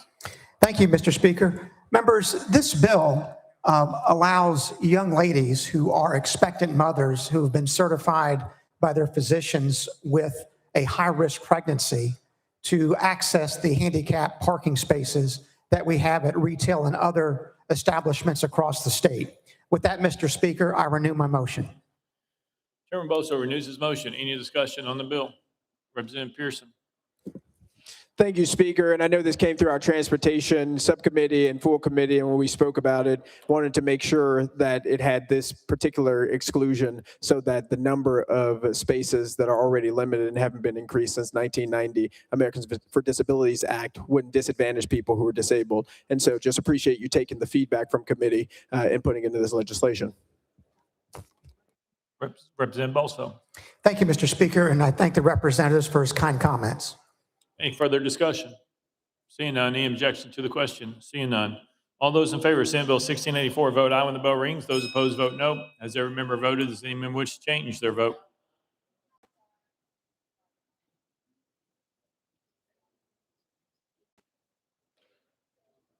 Mr. Clerk, please take the vote. Ayes 87, 4 nays, 3 present, not voting. Senate Bill 1684 having received a constitutional majority, I hereby declare passed without objection. The motion to reconsider is tabled. Call the next bill, Mr. Clerk. House Bill 1476 by Chairman Bolso and others relative to public institutions of higher education. Mr. Speaker, the Senate bills on the desk. Chairman Bolso, you're recognized. Thank you, Mr. Speaker. I move to substitute and conform to Senate Bill 1741. Chairman Bolso moves substitute form Senate Bill 1741, probably seconded without objection. So ordered. Chairman Bolso. Thank you, Mr. Speaker. I move passage of Senate Bill 1741 on third and final consideration. Chairman Bolso moves passage of Senate Bill 1741 on third and final consideration. Probably seconded. Mr. Clerk, call First Amendment. House Education Committee Amendment number 1, same as Senate Amendment number 1. Chairman White, you're recognized. Thank you, Mr. Speaker. Same as the Senate amendment. Move to withdraw. Without objection, Committee Amendment number 1 withdrawn. Next amendment, Mr. Clerk. Mr. Speaker, no further amendments. Chairman Bolso, you're recognized. Thank you, Mr. Speaker. Members, in 2017, this body passed the Campus Free Speech Protection Act. This bill before us now strengthens that free speech policy so that we can ensure that public debate at our public colleges and universities is civil and robust. With that, Mr. Speaker, I renew my motion. Chairman Bolso renews his motion. Any discussion on the bill? Representative Jones and Davison. Thank you, Mr. Speaker. Mr. Speaker, the bill is named the Charlie Kirk Act, and so it opens the door. I just want to read a few of Charlie Kirk's statements relevant to this conversation, that we're naming a piece of legislation after a man who thought this way. He said, "If I see a black pilot, I'm going to be like, boy, I hope he's qualified." January 23rd, 2024. If you're a WNBA pot-smoking black lesbian, do you get treated better than a United States Marine? The Charlie Kirk Show, December 8th, 2022. Happening all the time in urban America, prowling blacks go around for fun to go target white people. That's a fact. It's happening more and more. The Charlie Kirk Show, May 19th, 2023. If I'm dealing with somebody in customer service who's a moronic black woman, I wonder if she's there because of her excellence or is she there because of affirmative action. The Charlie Kirk Show, January 3rd, 2024. And finally, if we would have said that Joy Reid and Michelle Obama and Sheila Jackson Lee and Ketanji Brown Jackson were affirmative action picks, we would have been called racist. Now they're coming out and they're saying it for us. You do not have the brain processing power to otherwise be taken seriously. You had to go steal a white person's slot to go be taken somewhat seriously. The Charlie Kirk Show, July 13th, 2023. Representative Bull, so these comments are abhorrent, they're racist, objectively, and you named this piece of legislation after a horrible human who thought this way about people who look like me and members of this Black caucus. Can you explain why you named the bill after Charlie Kirk? And is hate speech free speech in your opinion? And is this racist speech free speech in your opinion? And do you believe that by naming a bill after him that you're sanctioning these comments, and that's how you view your Black colleagues in this chamber? Would you respond? Chairman Bolso, you're recognized. Thank you, Mr. Speaker. Let me make 2 points, if I could, members. First, the questions that have been posed have nothing to do with the substance of the bill, but rather to the way that it is named.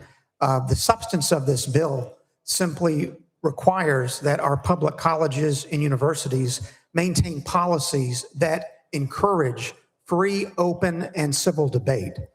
Secondly, with regard to the comments, Charlie Kirk was someone who was against policies that promoted DEI. In fact, Representative, I think you're aware that even in this body, we continue to work against policies that would put DEI into our public colleges and universities. So without getting into every specific comment you're referring to, I'll simply say that Charlie Kirk is someone who devoted his life to making sure that we could have civil, open, robust debate on colleges and public universities. And that's why the bill is named after him, not for any specific statement that you might be able to quote, but he's someone who gave his life for the essentials of the First Amendment that this bill is designed to protect. Representative Jones. Thank you. You know, it's ironic that this body is talking about free speech when we had professors in Tennessee schools expelled and suspended when they did not mourn the death of Charlie Kirk, when they said that his statements were problematic and that the way he died did not redeem the way he lived. I think it's ironic that we're honoring free speech when professors in Tennessee were kicked out of their position for exercising their free speech rights out of school time, online making posts. Universities at Austin Peay, University of Tennessee, Knoxville, professors were fired for simply saying that we don't agree with his statements. And so to Representative Bulso, I know we like to use the word DEI now, but what he is saying is he's calling Black people moronic. He's calling us saying that we don't deserve to be in these positions. That's not free speech, Representative Bulso. That's the abhorrent opinions that used to exist in this chamber where people like me could not enter to the front door and had to use a separate bathroom. That's what he's trying to bring us back to. And so this is not about protecting free speech, but it's about protecting a certain type of speech, white supremacist violence and hate speech that sees people like us as not worthy of being treated as equal members of the society. And unfortunately, every time we use DEI is the word now, but before that it was Black Lives Matter. Then it was critical race theory. But there used to be another word here that started with an N. That's what they really want to call us again. And it's shameful. And it's horrible. And we have to let the people know that Charlie Kirk is not someone we're going to name legislation after in our state of Tennessee. He has no connection to Tennessee. He is not somebody worthy of being honored in any state, but particularly in our state, a state that is the birthplace of the KKK, who espouse the same views. If you look at the views of the KKK members, they're the same exact views of Charlie Kirk. And so I want to ask my colleagues on that side of the aisle, do you agree with the Klan and the neo-Nazis? Perhaps you do. But by voting on this legislation named after a man, you're saying that your Black colleagues are moronic, undeserving of being in these positions, that we're diversity hires, and that's how you view us. And maybe perhaps some of you do, but I hope that some of you will have conscience and say that this is wrong and that we should support free speech, but not support sanctioned hate speech, particularly when it's racist, and to get rid of the white sheets and to be honest about what this bill is about. It's about supporting white supremacist rhetoric. It's wrong. And Representative Bulso, I ask that you retract this bill. It's shameful. We deserve better. And our children. Chairman Boso, you're recognized. Thank you, Mr. Speaker. And I do not agree that those comments accurately reflect Charlie Kirk's life or his death. Charlie Kirk was someone who encouraged everyone to love others. He wanted to be known for his courage and for his faith. He actually was someone who, without apology, defended the truth in an effort to bring folks together and to be closer to the truth. Mr. Speaker, it is entirely appropriate that this bill be labeled the Charlie Kirk Act because of the sacrifice and the inspiration of his life. Chairman Clemens. Thank you, Mr. Speaker. I had a question on the language of this legislation, and just for some clarification purposes, So the bill says it's not the proper role of the university to attempt to shield individuals from ideas and opinions that they find unwelcome, disagreeable, or even deeply offensive on the first page there. And then on the next page, it says the freedom to debate and discuss the merits of competing ideas does not, of course, mean that individuals may say whatever they wish, wherever they wish. What's the line there? What's going to be the line of demarcation? Is it you know it when you see it? What is the legal parameter? It seems a little vague, so I'm looking for some clarification. Chairman Bolso. Thank you, Mr. Speaker. The line is actually the protection of the First Amendment. Obviously, the First Amendment does not protect all speech. It, of course, does not protect speech that encourages violence. The First Amendment does not protect speech that incites violence. The First Amendment does not protect defamation. It does not protect making false statements about another person. So the lines of demarcation that are referred to here are those that our United States Supreme Court has adopted in determining the confines of the First Amendment. Chairman Clemens. Thank you. I appreciate that clarification. And I guess to your point, my concern is that, sometimes speech, while we're all defenders of the First Amendment, sometimes speech, let's say, for instance, anti-Semitic in nature, I consider that hate speech. I consider that offensive. This bill expressly says just because it's offensive, it's not prohibited. But that type of speech can foster hate and foster violence and lead to violent conduct. And so my concern is, again, that line and the reaction to certain speech that is being protected that can be interpreted differently. And I understand the Supreme Court precedent on this matter, time, place, manner, all the different types of scrutiny associated with First Amendment rights. But that is my genuine concern about what are we allowing, what are we not allowing, who's going to make that decision. And ultimately, if it's going to go through the court system, that's one thing, but I just don't want to create more problems or create a looming threat of harm to students in any way, because I certainly am concerned about my children when they go to college and being targets of hate or being targets of violence. And I don't want to do anything to foster that or create an environment of harm or potential harm to them or any other students. So those are my concerns. Thank you. Chairman Boso.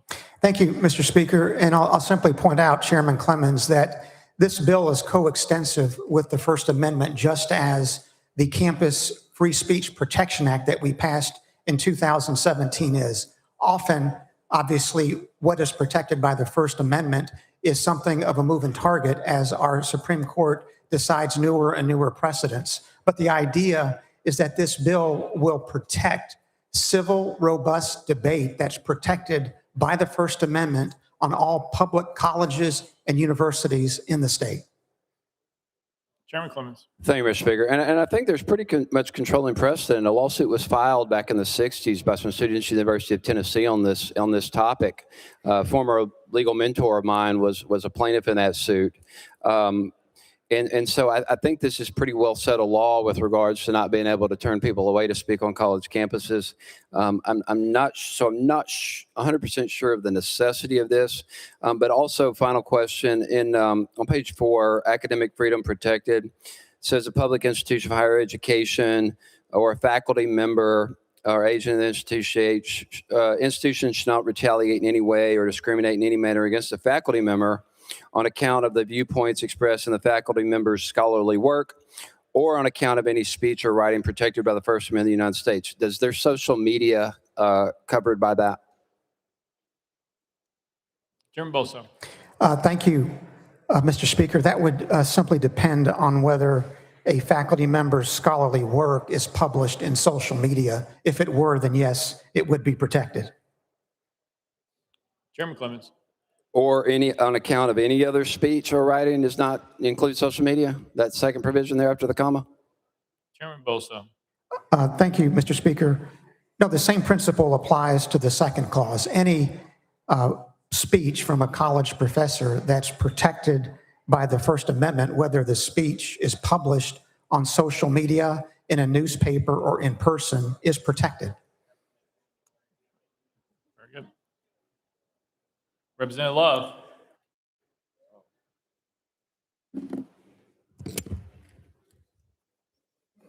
Thank you, Speaker and sponsor. I've heard your comments about the need for this policy. And I do just have concern about much of what my colleague lifted up.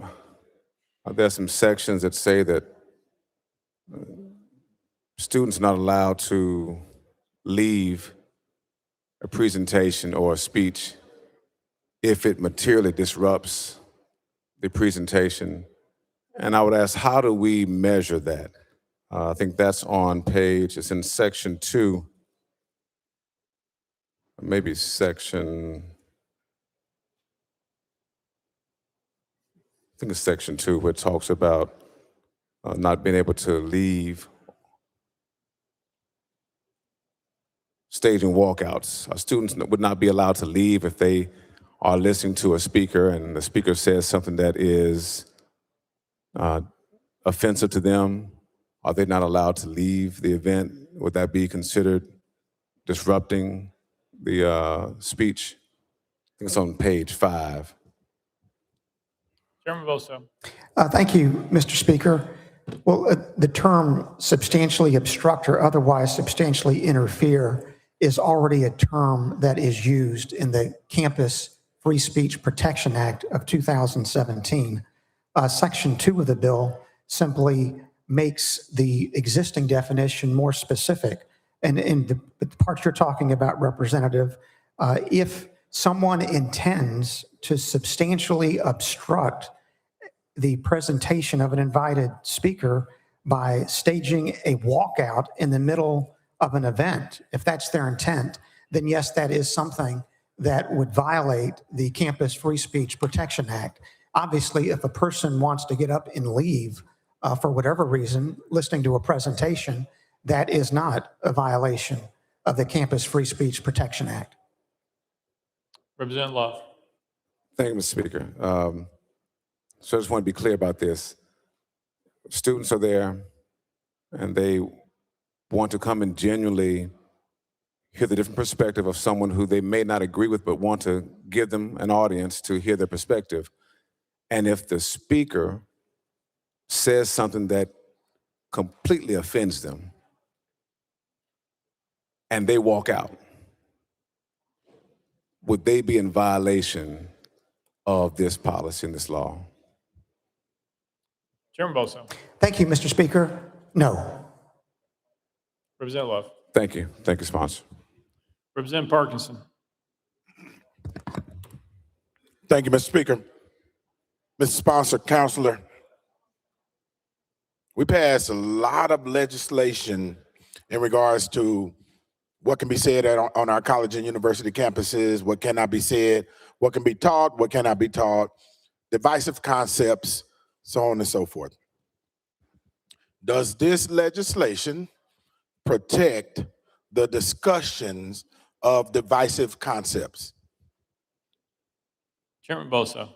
Thank you, Mr. Speaker. I would not express it that way, Representative. I would say that this bill protects any speech that's protected by the First Amendment. Representative Parkinson. Thank you for that, Mr. Sponsor. I would think that most speeches are protected by the First Amendment, you know, with the exception of things like yelling fire in a crowded theater or something in that nature. So there seems to be a conflict between your Charlie Kirk legislation that protects speakers that are coming to a college campus discussing possibly divisive concepts when we made it against the law for college campuses to discuss divisive concepts. So is your legislation going to supersede the divisive concepts legislation that we passed during the the Reagan era? Well, State Representative Reagan. Sorry. Yes. Chairman Bosso. Thank you, Mr. Speaker. No, I do not view these revisions to the Campus Free Speech Protection Act as superseding or in any way affecting the provisions of law that are already in place. Representative Parkinson. Thank you, Mr. Speaker, and thank you, Mr. Sponsor.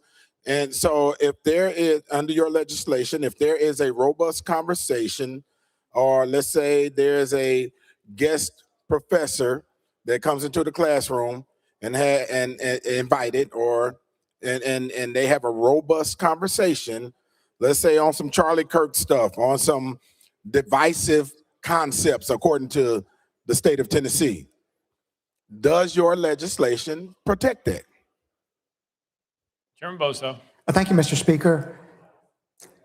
The way I would say it, Representative, is that the First Amendment protects them. Obviously, every law we pass in this body has to be consistent with the U.S. Constitution, including the Bill of Rights, including the free speech clause of the First Amendment. So what protects someone from engaging in speech on campus is the First Amendment. What this bill simply does is to make sure that our public colleges and universities adopt policies that themselves are consistent with allowing robust civil debate that's protected by the First Amendment. Representative Parkinson. Thank you, Mr. Speaker, and I have no qualms with that. So, with that being said, Counselor, you're an attorney. You can spit out Tennessee code like Bible verses. With that being said, if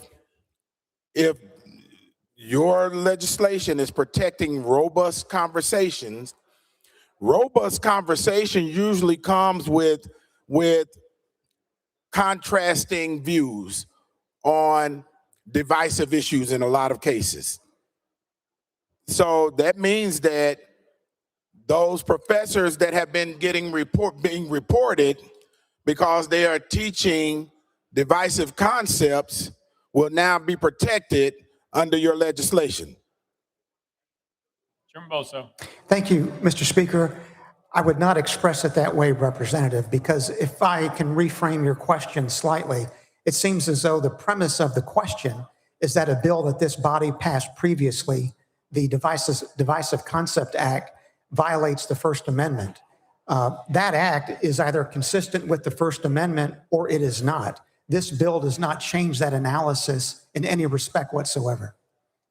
Representative Parkinson. Thank you, Mr. Speaker. And that act then apparently is that act that we passed, Divisive Concepts, is apparently in contradiction of the First Amendment if a professor cannot express their idea on a concept and without being reported by a student. Thank you. Chairman Bosso. Thank you, Mr. Speaker. The final point, Representative, is that we need to make sure we understand a distinction between public speech and private speech, as our U.S. Supreme Court has done, particularly in the Garcetti versus Ceballos case.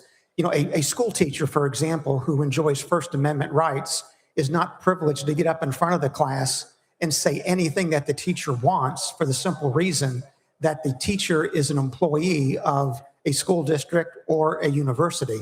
So one's free speech rights in the private arena do not necessarily translate to statements that one makes as an employee of a public institution. Speaker Pro Tem Marsh, you're recognized. Thank you, Mr. Speaker. I move previous question. Previous question been called. There's objection. We're on the board for previous question. All those in favor of previous question, vote aye when the bell rings. Those opposed, vote no. Has every member voted? Does any member wish to change their vote?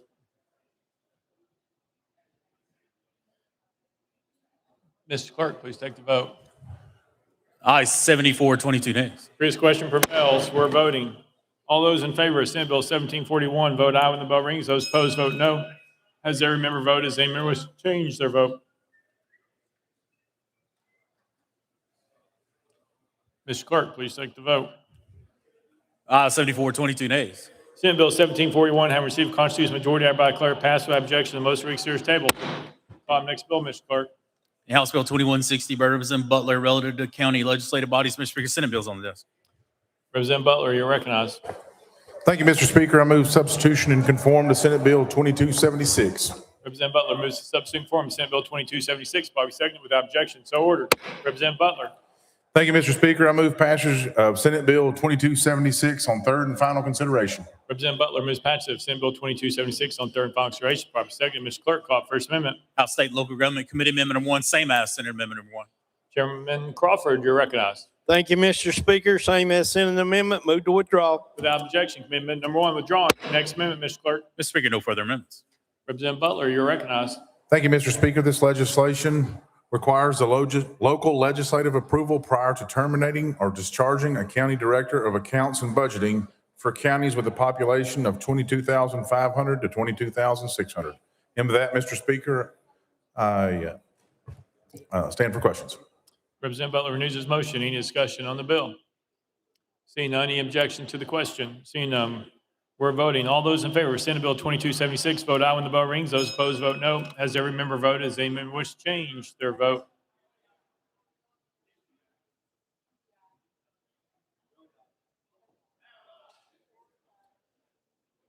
Mr. Clerk, please take the vote. Ayes 92, no nays, 2 present, not voting. Senate Bill 2276 having received a constitutional majority, I hereby declare it passed without objection. Most reading series table. Call the next bill, Mr. Clerk. House Bill 1802 by Representative Capley. Representative Capley at your desk.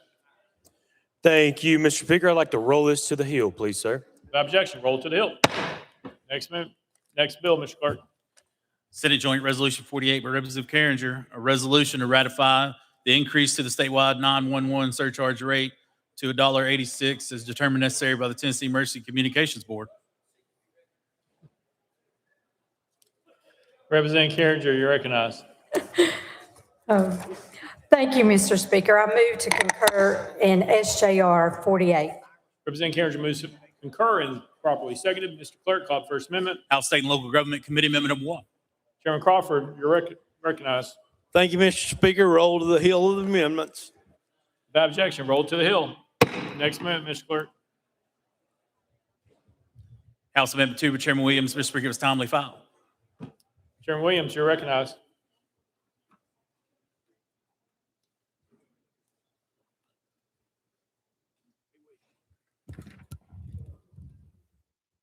Thank you, Mr. Speaker. This amendment simply moves the effective date out to await a TASER study, which is currently on the books at TASER and where I serve. Move adoption. Chairman Williams moves adoption of amendment number 2, properly seconded. Representative Carringer, is that a vote of yes or is that a recognize? Recognized. Representative Carringer, you're recognized. Thank you, Mr. Speaker. 911 saves lives, and this process of the setting the fee started in 2024. We changed the date to September 1st of 2026 to comply with the 90-day notification requirement for carriers. So I move amendment number 2 to the table because we cannot wait for another year.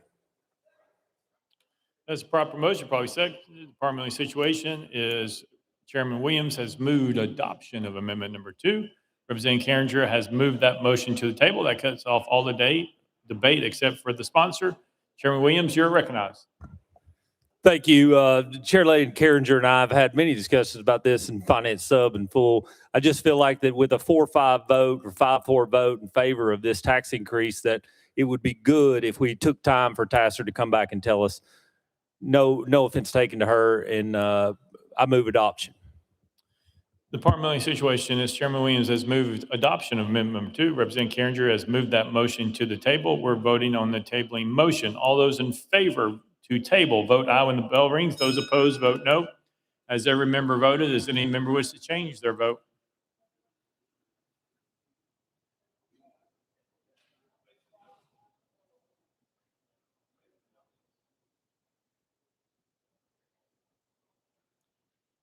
Mr. Clerk, please take the vote. Ayes 35, 52 nays. The noes have it. The tabling motion fails. we're back on amendment number 2. Chairman Williams has made the motion to adopt amendment number 2. Any discussion on amendment number 2 for the sponsor of the amendment? All right, any objection to the question? Seeing none, we're voting on amendment number 2. All those in favor of adopting amendment number 2, vote aye when the bell rings. Those opposed, vote no. Has every member voted? Does anyone wish to change their vote?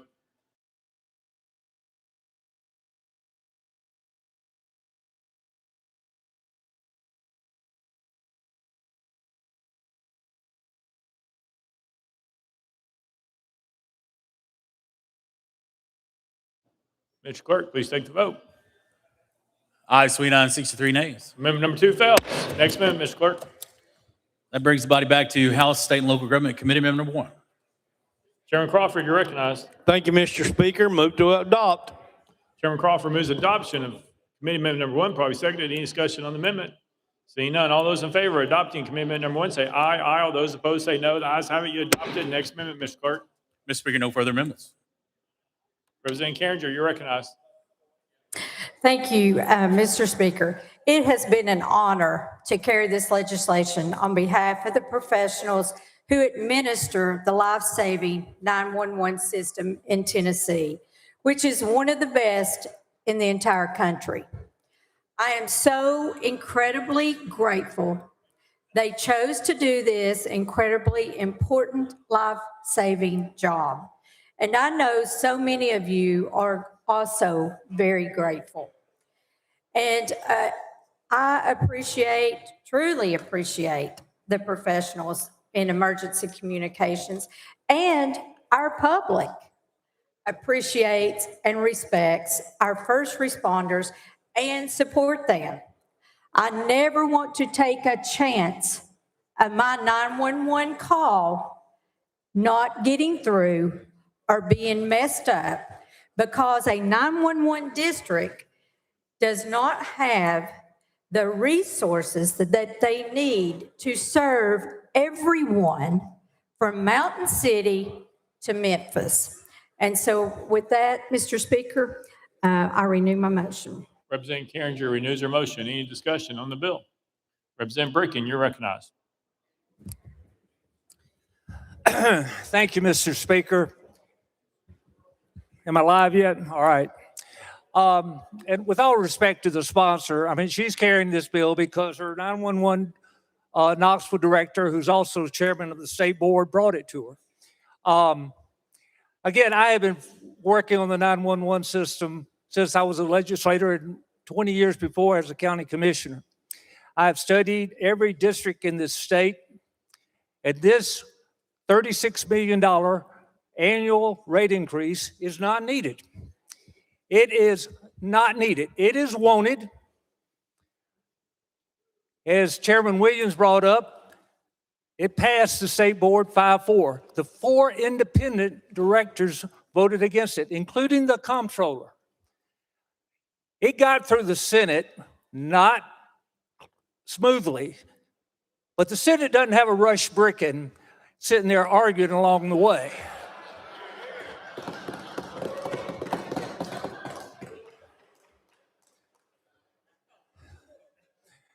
If this rate passes, Tennessee will be the 3rd highest 911 fee in the nation, the 3rd highest, only behind Alabama and Pennsylvania. If you take the 7 surrounding states of Tennessee, their average 911 monthly rate is 88 cents. We're going to $1.86. How can you justify a full dollar more?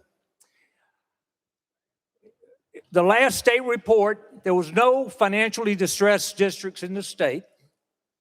Page 8 of that annual report stated that. Now, there are some districts in our states hurting, and they could use most of them can use some expense control, but none of them are in any financial distress. Y'all were elected.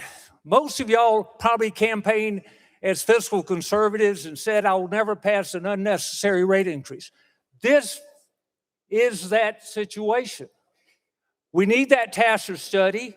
I have 8 years, I probably put bills up here to improve the restructure of the 911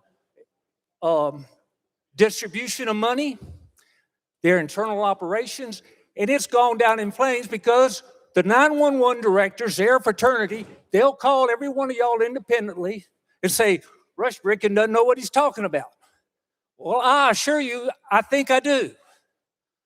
And we're sitting here, and so we need TASER to get that study in, and then we need some good legislation because the operation of the 911 system is all over the place. There's really very little consistency in it.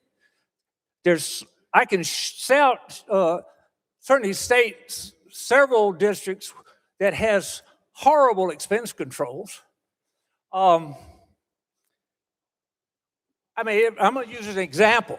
The 911 system is primarily a dispatch system. I know she called them first responders, but they take your calls and dispatch. They don't respond to emergencies. They handle the disposition of that emergency.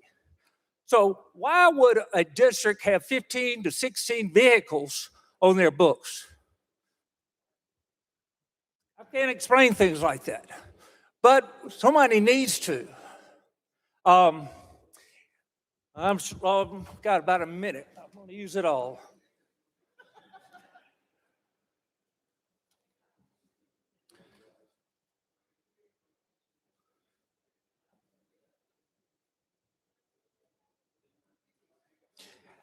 Anyway, I've been working on, again, the state, and I'm going to use this term, when you're trying to get anything up here done and try to improve the 911 system with legislation, and their directors make their call, every one of them will sit there and no, they don't want anyone, I'm going to say, playing in their sandbox. They don't want anyone sitting there trying to redefine their sandbox. But they're up here wanting more sand in their sandbox. And that's what we need to fight. We need to stand against this, guys. I'm serious. I know this has got here, and I'm disappointed that it's got here. I certainly have tried to fight it at every committee level, but it's here. And I would certainly wish you would vote against this tonight. Thank you. Representative Carringer. Thank you, Mr. Speaker. And I'll try to decide where all to start and all those questions just to verify what 911 is doing.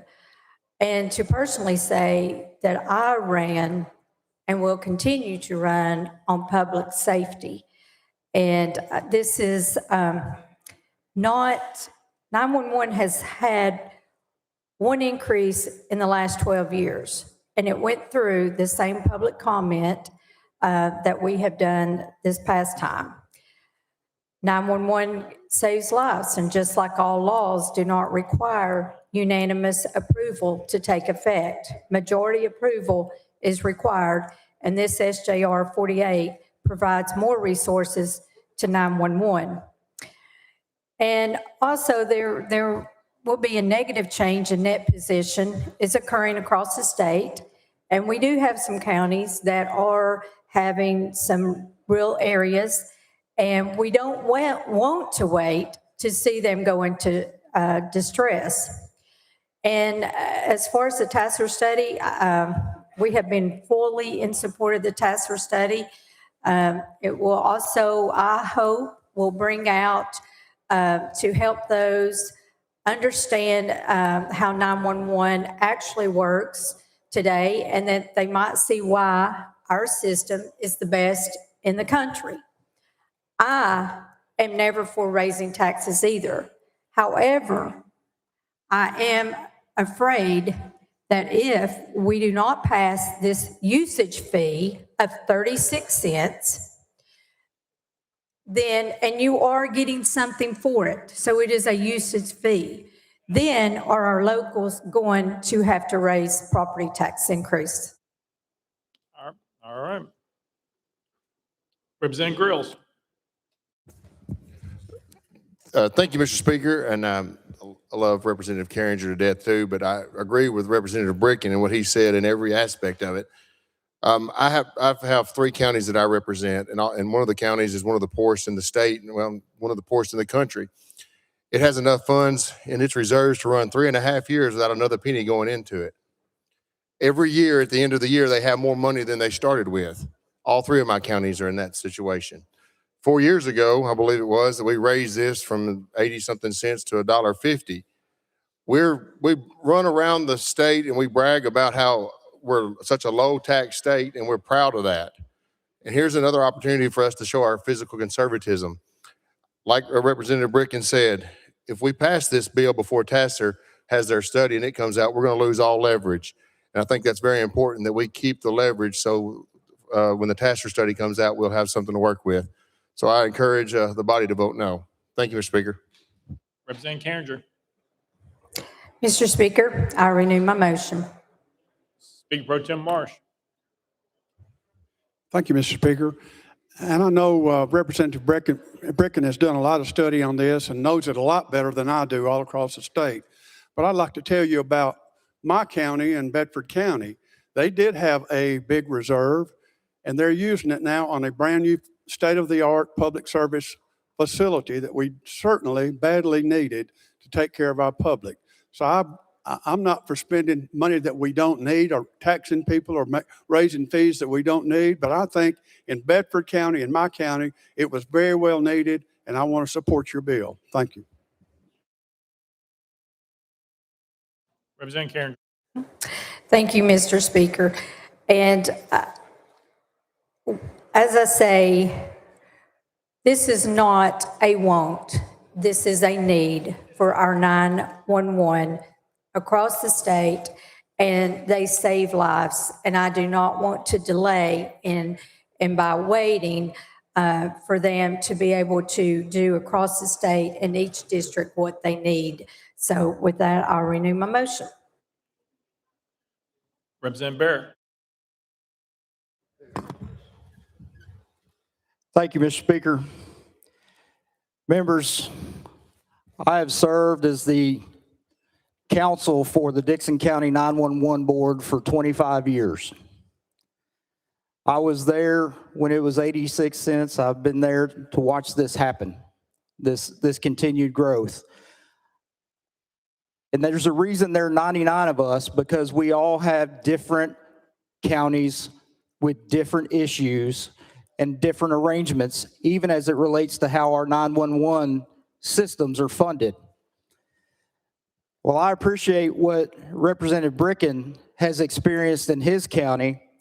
And while I appreciate the geography differences between my counties that I represent and those that Representative Grills represents, he may be able to cover his entire county with one tower because of how flat it is. Folks, the service and the equipment that is provided by your county 911 board is life-saving. And it's not just life-saving for the people that they serve, that we serve. It's life-saving for the law enforcement officers, the first responders that are out riding the roads in our counties.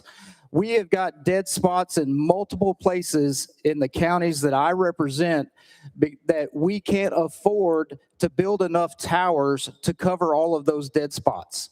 And folks, going all the way back to 9/11, when we saw what happened with the attacks in New York City, the importance of the investments in the radio system so that our 911, that our first responders would be able to communicate with each other.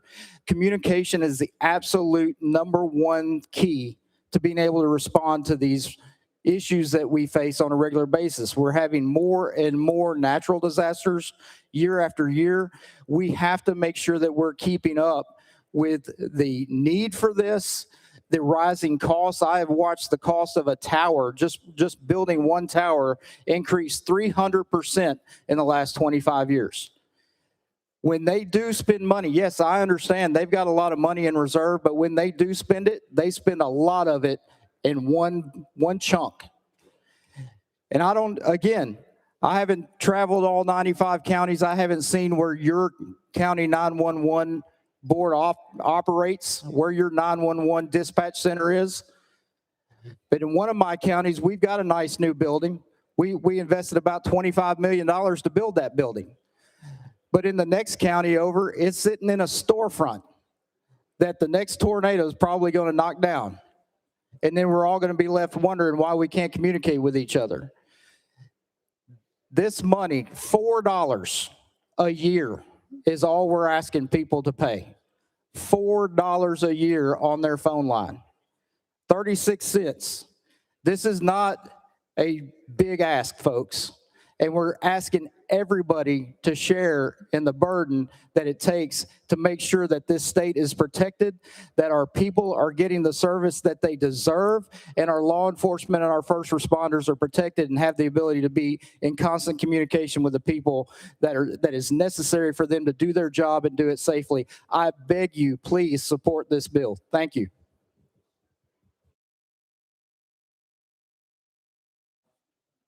Representative Carringer. Thank you, Mr. Speaker. I renew my motion. Chairman Kumar.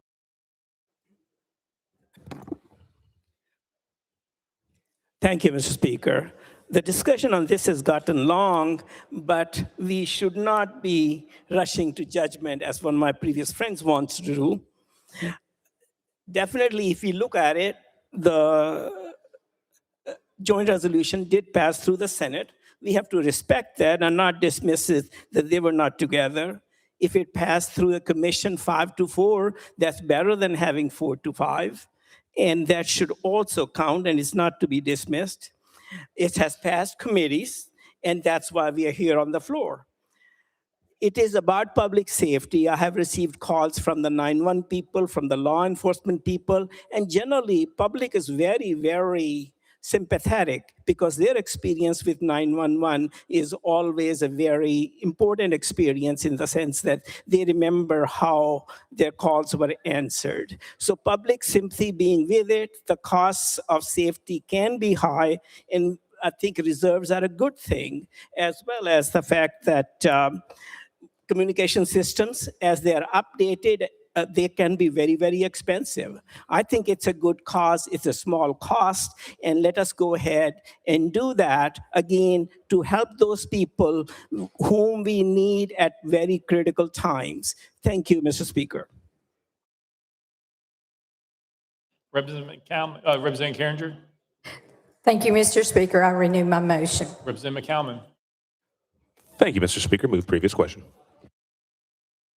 Previous question's been called. Any objection? Seeing none, we're voting. All on the board. All those in favor of Senate Joint Resolution 48 as amended, vote aye when the bell rings. Those opposed, vote no. Has every member voted? Does any member wish to change their vote?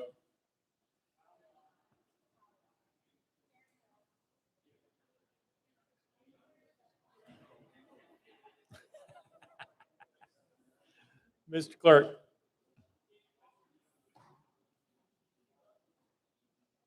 Mr. Clerk, please take the vote. Aye, 75, 15 nays, 5 present, not voting. Senate Joint Resolution 48 having received a constitutional majority, I declare it concurred in without objection. The motion reconsider is tabled. Next bill, Mr. Clerk. House Bill 2276 by Chairman Sapicki, relative to education. Mr. Speaker, Senate bills on the desk. Chairman Sapicki, you're recognized. Thank you, Mr. Speaker. I move to substitute and conform to Senate Bill 2375. Chairman Sapicki moves to substitute and conform Senate Bill 2375, probably seconded without objection. So ordered. Chairman Sapicki. Thank you, Mr. Speaker. I move passage of Senate Bill 2375 on third and final consideration. Chairman Sapicki moves passage of Senate Bill 2375 on third and final consideration, probably seconded. Mr. Clerk, call it First Amendment. House Education Committee Amendment number 1. Chairman White, you're recognized. Thank you, Mr. Speaker. Not in the Senate bill, so I move to adopt. Chairman White moves adoption. Committee Amendment number 1, probably seconded. Any discussion on the amendment? Seeing none. All those in favor of adopting Committee Amendment number 1 say aye. Aye. All those opposed say no. The ayes have it. You adopted. Next amendment, Mr. Clerk. Mr. Speaker, no further amendments. Chairman Sapicki, you're recognized. Thank you, Mr. Speaker. I renew my motion. Chairman Sapicki renews his motion. Any discussion on the bill? Seeing none, any objection to the question? Seeing none, we're voting. All those in favor of Senate Bill 2375 as amended, vote aye when the bell rings. Those opposed, vote no. Has every member voted? Does any member wish to change their vote?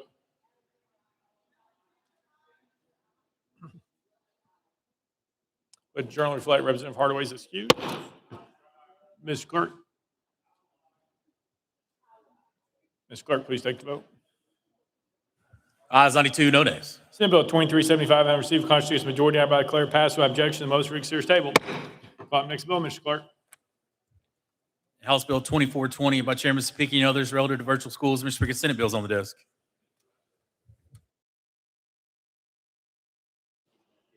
Chairman Sapiki, you're recognized. Thank you, Mr. Speaker. I move to substitute and conform to Senate Bill 2441. Chairman Sapiki moves to substitute and conform Senate Bill 2441. Properly seconded without objection. So ordered. Chairman Sapiki. Thank you, Mr. Speaker. I move passage of Senate Bill 2441 on third and final consideration. Chairman Sapiki moves passage of Senate Bill 2441 on third and final consideration. Properly seconded. Mr. Clerk, call the first amendment. House Education Committee Amendment Number 1. Chairman White, you're recognized. Thank you, Mr. Speaker. Not in the Senate bill, so I move to adopt. Chairman White moves adoption of Committee Amendment Number 1. Properly seconded. Any discussion on the amendment? Seeing none. All those in favor of adopting Committee Amendment Number 1 say aye. Aye. All those opposed say no. The ayes have it. You adopted. Next amendment, Mr. Clerk. Mr. Speaker, no further amendments. Chairman Sapiki, you're recognized. Thank you, Mr. Chairman. Member, this bill addresses our virtual schools and the quality of virtual schools that we are going to allow in the state of Tennessee. Currently, there are 65 virtual schools, but in the last 5 years, 49 additional have been created. We made it perfectly clear that during COVID, when we sent all of our students home, that virtual was not the best option. And so what this bill does is it creates a window for these virtual schools that are not performing at a high level, that they get a 3-year grace period, that they can get themselves back on track to deliver the quality education for our students in the state of Tennessee. And after 3 years, if they can't deliver that quality, then those districts will have to choose a different provider because they will not be able to provide that option anymore. Mr. Speaker, I renew my motion. Chairman Speaker renews his motion. Any discussion on the bill? Representative Hurt, you're recognized. Thank you, Mr. Speaker. I've been against this since committee, and mainly because in a lot of cases, well, in this case, TVAS is being used in a vacuum. TVAS is a measure of growth intended to be taken into context with other performance factors. I just don't believe, I'm not defending the performance of some of these virtual schools, but virtual schools also turn over every year to year and a half. And at the same time, just using TVAS for a decision to put a school on the list and then give them 3 years to shut down, I don't believe is fair. I believe there are other factors we can weigh in there, and we should do that. Thank you, Mr. Speaker. Chairman Sapiki. Representative McKenzie. Thank you, Mr. Speaker. I agree with what my Representative Hurt said, but I guess my biggest concern with this, and I get what you're trying to do, and while I think it should be implemented in brick and mortar schools, and I think we agree on kind of making them the playing field a little more even, my concern is these counties' virtual schools get to pick and choose and say yes and no. And the biggest concern is these, I guess, 2 statewide charters are going to start doing that based on TVAS scores. If somebody comes in with a 1, they're going to say nope, because they're going to continue. They're going to do whatever it takes to continue to do business in the state of Tennessee. And they're taking a lot of kids that I think some of these other schools aren't. So how would you respond to that? And how can we work to make sure that all of our kids are kind of getting the education that they need? Chairman speaking. Thank you, Representative. What we're trying to do with this bill is give the options to the districts to choose something better, choose something that is a proven commodity that is delivering a high expectation of education for our students. But we put in here that instead of immediate closure, we've given them an additional 3 years to prove themselves. If they show up on the priority list for the next 3 years, they have opportunity to prove that they don't belong on the priority list. If they show up as a level 1 TVAS, they only have to show a level 2 one time in the next 3 years. Now, let's look at what that means in the state of Tennessee. In the state of Tennessee, ladies and gentlemen, Metro Nashville Public Schools is a level 5 TVAS. Shelby County is a level 3. All we're asking them to do is just do better than a level 1, one time in 3 years, and they can remain open. Now, if they can't do that, and 3 years from now, they've been a level 1 for the next 3 years in a row, or they haven't done anything different to get off the priority list, then the bill says that that option has to be closed to the state of Tennessee. Remember, there are multiple options for the districts to choose that aren't ready for closure, that are performing at a very high level. Representative McKenzie. Thank you, Mr. Speaker. I appreciate that. And again, my concern is that they're going to be a level 2 one of those years. And they're going to be a level 2 by not allowing students that might jeopardize that level 2 that they're educating now. I don't, incrementally. And again, not happy with their performance at all. So I want to be clear about that. But again, I think they're taking a level of student that is challenging. That, when you look at the statewide virtuals compared to the county virtuals, there are a number of economically disadvantaged. There are numbers coming from groups that normally don't perform as well on TVOS. They take a lot more of that type of student in. And what I'm concerned with is that those students are going to be left out, and they're going to be just kind of flailing in the wind because they're going to start telling no.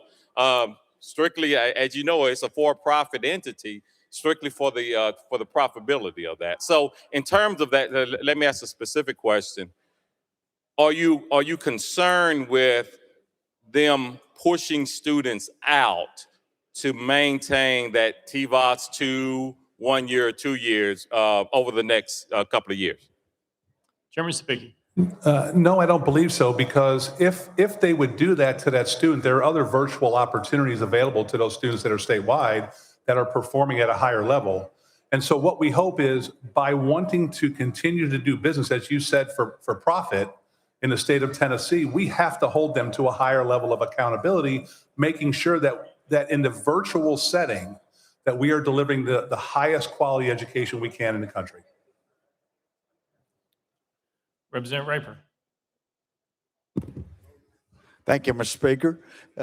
In regards to sponsoring some of the things you said, and I'm very supportive of your bill, by the way, it puts me in a situation where I feel like, what is our objective in education? We cannot allow failing grades over and over. That's why we're here. We're here to solve educational problems. When you have someone go 3 straight years without improving one level to a level 2, then to me, it's an absolute no-brainer of my decision. Thank you very much. Representative Mayberry. Thank you, Mr. Speaker. Sponsor, I just want to say I appreciate, originally I was not for this bill, but you worked with myself and other members of the committee to make sure that we had that 3-year window, and I appreciate that. I just want to say that on the record. Thank you very much. Representative Barrett. Thank you, Mr. Speaker. Mr. Sponsor, how many students are taking advantage of the choice of virtual schools in Tennessee right now? Chairman Sapicki. If you'll accept the rough answer, probably about 25,000, 30,000. Representative Barrett. Thank you, Mr. Speaker.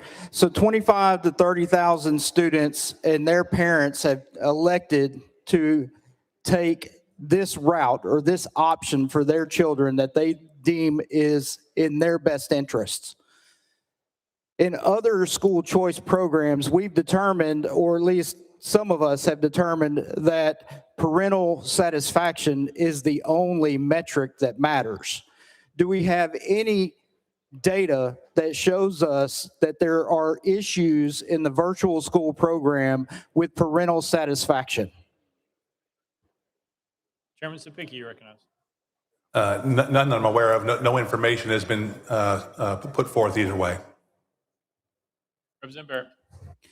Thank you. I would submit that as long as we have had virtual schools, that there's not any data or indication showing that there's been some mass exodus by parents to leave the virtual schools, regardless of this TVOS score that some of these schools have been receiving. So it would be counterindicative that there's any type of issue as it relates to the parents and their satisfaction of the level of education that their kids are getting. Now that gets me to the next question, and that is there any other choice, educational choice, that is being graded solely on TVOS scores to determine whether or not that option is being effective? Chairman speaking.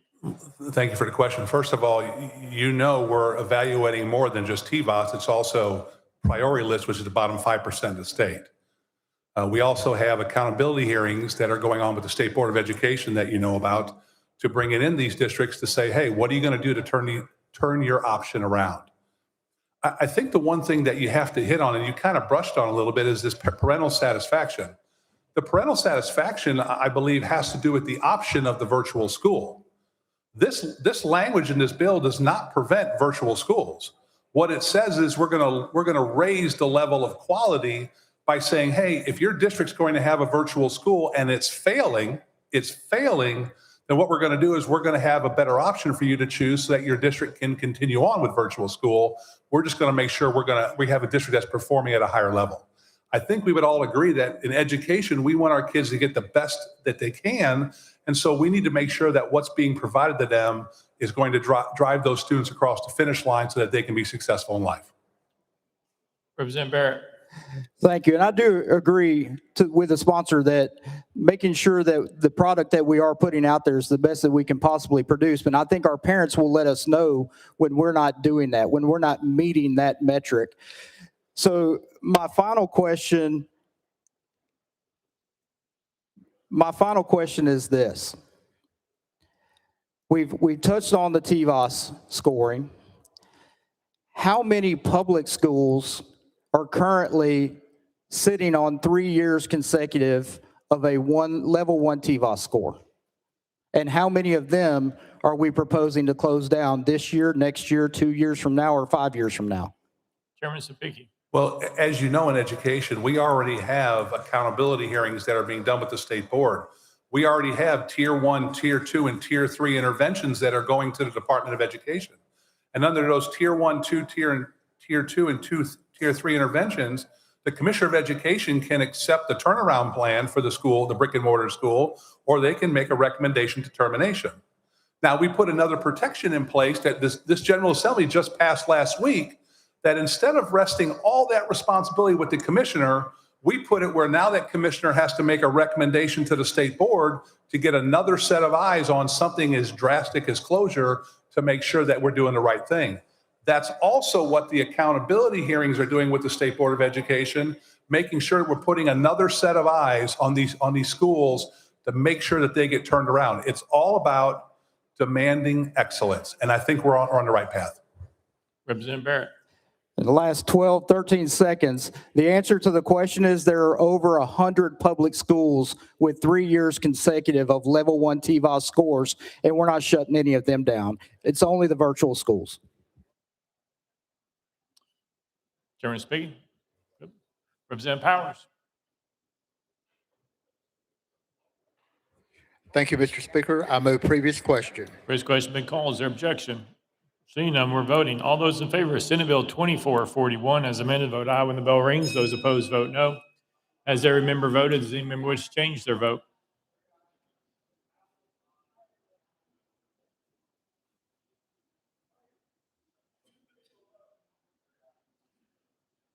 Carry aye.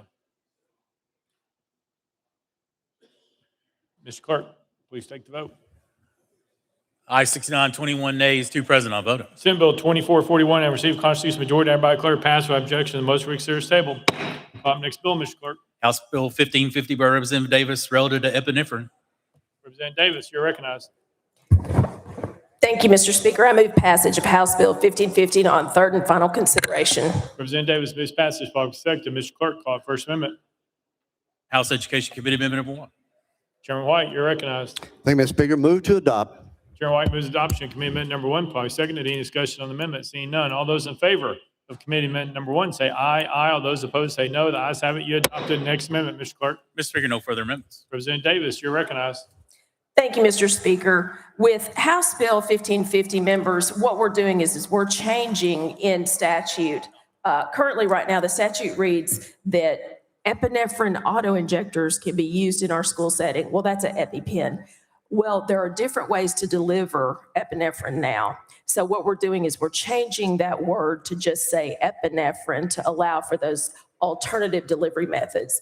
Currently, right now, the manufacturer of the EpiPen donates a lot of those supplies to the school system.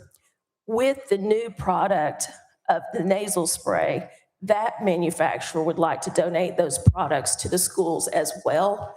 But the way that the statute reads, only auto injectors are allowed in the school setting. So with the change of this wording, it allows for that nasal spray to be donated to the schools and utilized in that fashion. And with that, Mr. Speaker, I renew my motion. Representative Davis, news or motion, any discussion on the bill? Seeing none, any objection to the question? Seeing none, we're voting. All those in favor of House Bill 1550 as amended, vote aye when the bell rings. Those opposed, vote no. As every member voted, does any member wish to change their vote?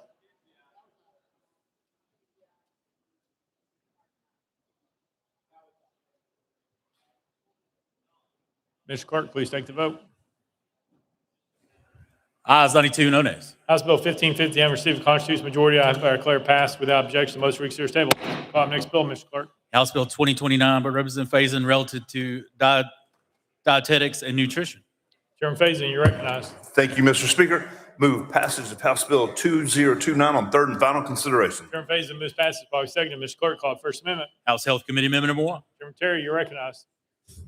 Thank you, Mr. Speaker. Move to withdraw. Without objection, Committee Amendment number 1 withdrawn. Next amendment, Mr. Clerk. House Finance Ways and Means Committee Amendment number 1 filed as House Amendment 2. Chairman Hicks, you're recognized. Thank you, Mr. Speaker. This amendment rewrites the bill. Move to adopt and divert to the sponsor for further explanation. Chairman Hicks moves adoption of Committee Amendment number 2, probably seconded. Any discussion on the amendment? Seeing none. All those in favor of adopting Committee Amendment number 2 say aye. Aye. All those opposed say no. The ayes have it. You adopted. Next amendment, Mr. Clerk. Mr. Speaker, no further amendments. Chairman Faison, you're recognized. Thank you, Mr. Speaker. I renew my motion. Chairman Faison renews his motion. Any discussion on the bill? Seeing none. Any objection to the question? Seeing none. We are voting. All those in favor of House Bill 2029 as amended, vote aye when the bell rings. Those opposed, vote no. As every member voted, does any member wish to change their vote? Other would aye. Mr. Clerk, please take the vote. Ayes 94, 1 nay. House Bill 2029 have received a constitutional majority. I hereby declare passed without objection. Most reconsider table. Next bill, Mr. Clerk. House Bill 43 by Chairman Farmer relative to District Attorneys General.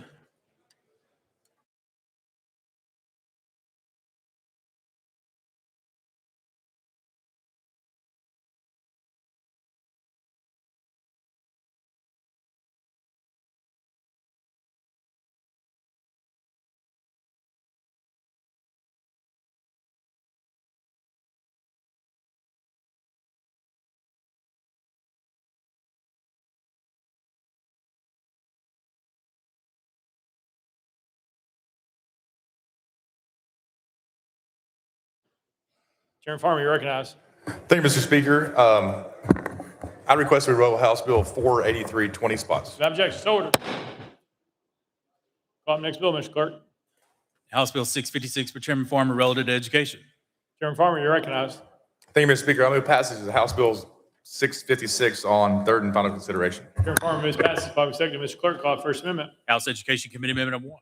Chairman White, you're recognized. Thank you, Mr. Speaker. Move to adopt. Chairman White moves adoption of Committee Amendment number 1, probably seconded. Any discussion on amendment? Seeing none. All those in favor of Committee Amendment number 1 say aye. Aye. All those opposed, no. The ayes have it. You adopted. Next amendment, Mr. Clerk. Mr. Speaker, no further amendments. Chairman Farmer, you're recognized. Thank you, Mr. Speaker. Members, this bill would allow for your local education associations there, your LEAs, if they have an employee that were to pass away, that this would give them the ability to reimburse their estate or their beneficiaries for their paid time off. So this is what this does. I renew my motion. Chairman Farmer renews his motion. Any discussion on the bill? Seeing none. Any objection to the question? Seeing none, we're voting. All those in favor of House Bill 656 as amended, vote aye when the bell rings. Those opposed, vote no. As every member voted, does any member wish to change their vote?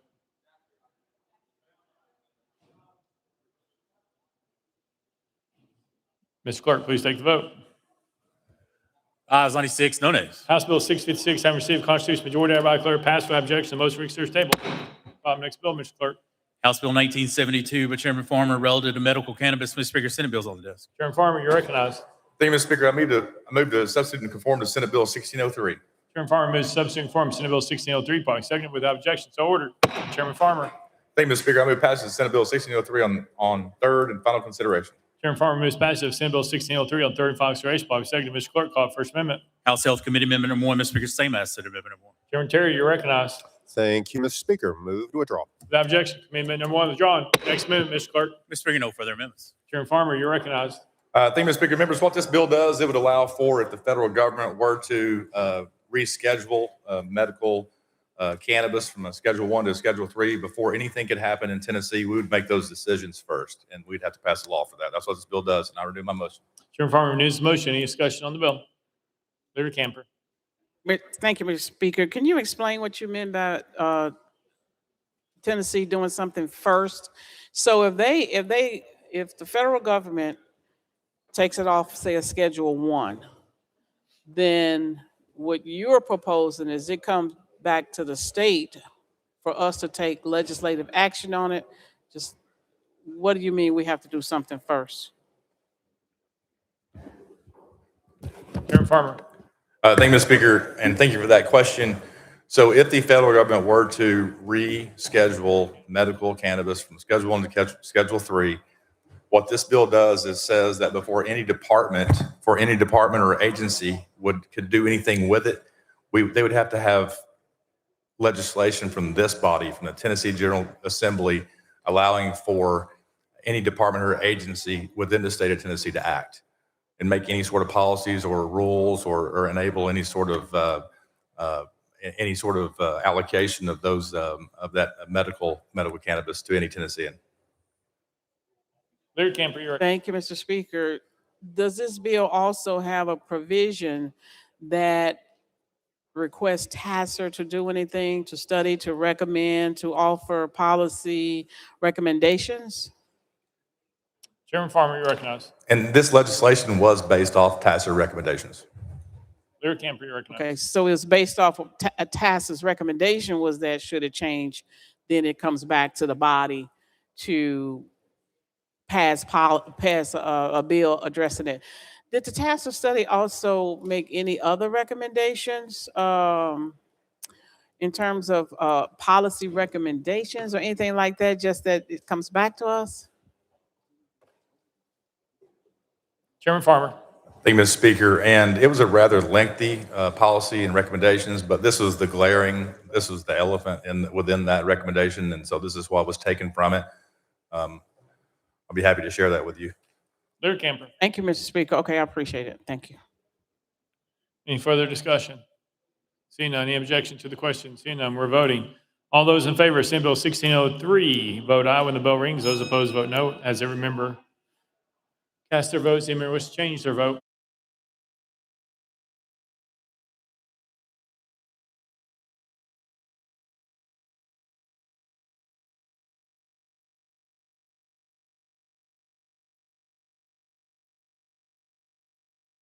Mr. Clerk, please take the vote.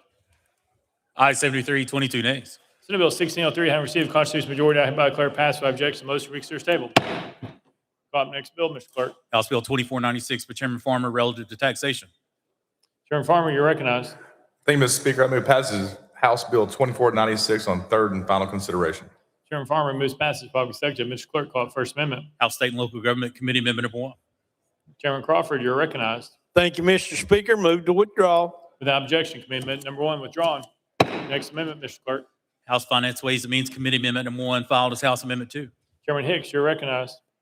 Thank you, Mr. Speaker. This amendment rewrites the bill. Move to adopt and defer to the sponsor for further explanation.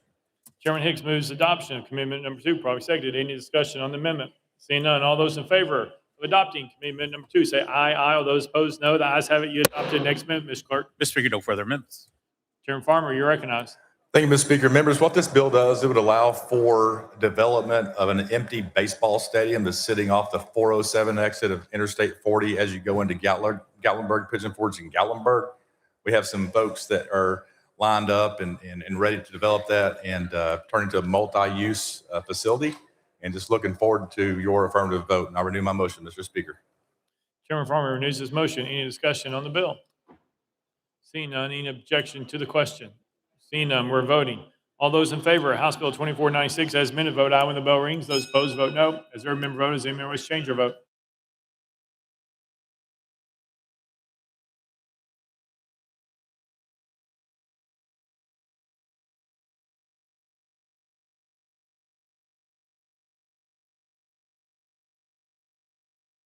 Ms. Clerk, please take the vote. Ayes 80, 11 nays, 3 present, not voting. House Bill 2496 having received a constitutional majority, I hereby declare it passed without objection. Most for consider table. Call the next bill, Mr. Clerk. House Bill 2450, Representative Garrett, relative to transportation infrastructure projects. Mr. Speaker, Senate bills on the desk. Representative Garrett, you're recognized. Thank you, Mr. Speaker. I move to substitute and conform to Senate Bill 2205. Representative Garrett moves substitute form Senate Bill 2205. Will be seconded without objection. So ordered. Representative Garrett. Thank you, Mr. Speaker. I move passage of Senate Bill 2205 on third and final consideration. Representative Garrett moves passage of Senate Bill 2205 on third and final consideration. Will be seconded. Mr. Clerk, call First Amendment. House Transportation Committee Amendment number 1. Chairman Howell, you're recognized. Thank you, Mr. Speaker. Move to withdraw. Without objection, Amendment number 1 withdrawn. Next amendment, Mr. Clerk. House Finance Ways and Means Committee Amendment number 1, filed as House Amendment 2, same as Senate Amendment number 3. Chairman Hicks, you're recognized. Thank you, Mr. Speaker. Move to withdraw. Without objection, Committee Amendment number 2 withdrawn. Next amendment, Mr. Clerk. House Amendment 3 by Representative Jones and Davidson. Mr. Speaker, was timely filed. Representative Jones, you're recognized. Thank you, Mr. Speaker. Mr. Speaker, this amendment is about renaming this bill for actually what it does. It's Elon Musk's Money Pit Protection Act. What we're seeing right now is we're bending state law to serve the whims of one man against the interests of the people who live in Nashville. My district, the airport is in my district. A lot of Murfreesboro Pike is in my district. Every one of my constituents who I've talked to is against this legislation. And so what the state government, well, what the Republican state government are trying to do is trying to go around our local government, go around the people who live here, and to force through this underground tunnel committee targeting the people who live here with a company that has a horrible record when it comes to safety and pollution. And so if we look at some of the complaints with Elon Musk's Boring Company has faced hundreds of complaints and violations primarily centered on environmental regulations, worker safety, and operational issues, particularly in Nevada and Texas. Key issues include unpermitted digging, illegal discharge of wastewater, and improper construction practices resulting in $500 million as of late 2025 in fines. The Nevada Boring Company project was hit with nearly 800 citations involving the release of untreated water into streets and repeated worker safety concerns. And yet what this body is doing, what the colonizers are doing for my district is saying, we don't live in Nashville, but those of us who live all across in these other districts are gonna come and try and lick the boots of Elon Musk and go against the interests of people who live here. It's wrong. You treat our community like we are a colony, and we're sick and tired of being treated and being sick and tired of being treated as second class and not letting the people of our district have a say in what's going on. Elon Musk does not live in Nashville. Elon Musk will care less about my constituents, but to be honest, he can care less about your constituents as well. But instead, the people here, including Representative Garrett, have come here with this bill to create an underground committee. When I think of underground committee, I think of hell. You know, there's the hell committee. I'm trying to figure out what we're doing here. We're creating a special committee for underground projects to supersede and circumvent the normal process for projects that our constituents should have a say and a voice in. Because at the end of the day, when Elon Musk pollutes our community and leaves this hole in the ground, it's going to be the people of Davidson County of Nashville who are going to have to clean it up and pay for it. It's going to be my constituents and the constituents of the folks from Davidson County who are going to have to clean up this mess that Elon Musk leaves here when he leaves a hole in the ground, as he's done in other parts of this country. Look at what's happening in Texas, where he sees communities as being places where you can sacrifice and you can treat them as discardable and dispensable. And that's what he sees Nashville as. This is about creating a Tesla tunnel for folks who don't even live in the house district in Nashville. It's for tourists. It's for tourists.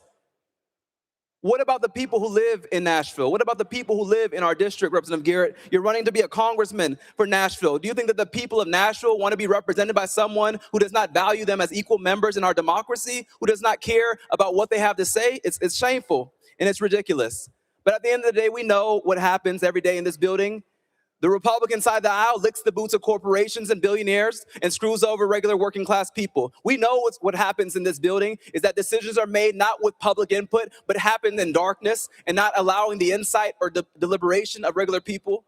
It's wrong, Representative. And I think that at the end of the day, there's people here who don't want to vote for this, but who are afraid of standing up to Elon Musk and these billionaires who want to fund elections. And everyone's afraid of being an enemy of this man. But at the end of the day, our oath is not to a corporation or to a billionaire. It's to vote against any legislation that is injurious to the people. That's the oath we took in this chamber. And at the end of the day, this legislation is injurious to the people who know that they are going to be the ones to be the cleanup crew for this mess that we're going to be seeing here now. And so I'm taking my time because I think that for so long, the people of my district have not had a voice in this project. For so long, the people of House District 52 have said, we don't want this legislation. We don't want this Tesla tunnel for tourists, but we want actual real infrastructure that helps people getting to work, our school bus drivers, our cafeteria workers, our postage workers, our teachers. We want real infrastructure, but instead, this legislature says we want to listen to billionaires and to tourists and to lobbyists. And so I hope that Representative Garrett will take his oath seriously because he wants to be congressman for Nashville. He wants to represent Congress District 6 and represent my constituents and represent me. In fact, I'll be in your district. Will you listen to the people who you want to represent, or will you be another sellout federal DC politician from the swamp who just listens to corporations and billionaires, Representative Garrett? Will you be someone who listens to the people, or will you be someone who just sells out at the nearest opportunity to Elon Musk and his whims? Because at the end of the day, people are looking for representation, not sellouts here from representing Nashville again. And so, again, I move for consideration of Nashville's bill amendment against this legislation.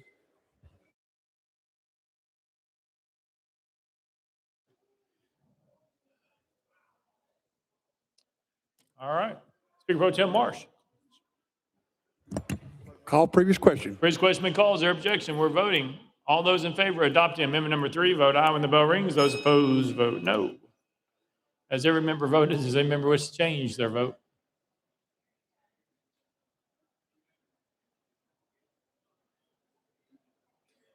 Ms. Clerk, please take the vote. Ayes 2071, nays 1 present, not voting. Amendment number 3 fails. Next amendment, Ms. Clerk. House Amendment 4 by Chairman Clemens. Mr. Speaker, it was not timely filed. Chairman Clemens, you're recognized. Thank you, Mr. Speaker. I'll just be honest with you. I took advantage of a wide open caption here.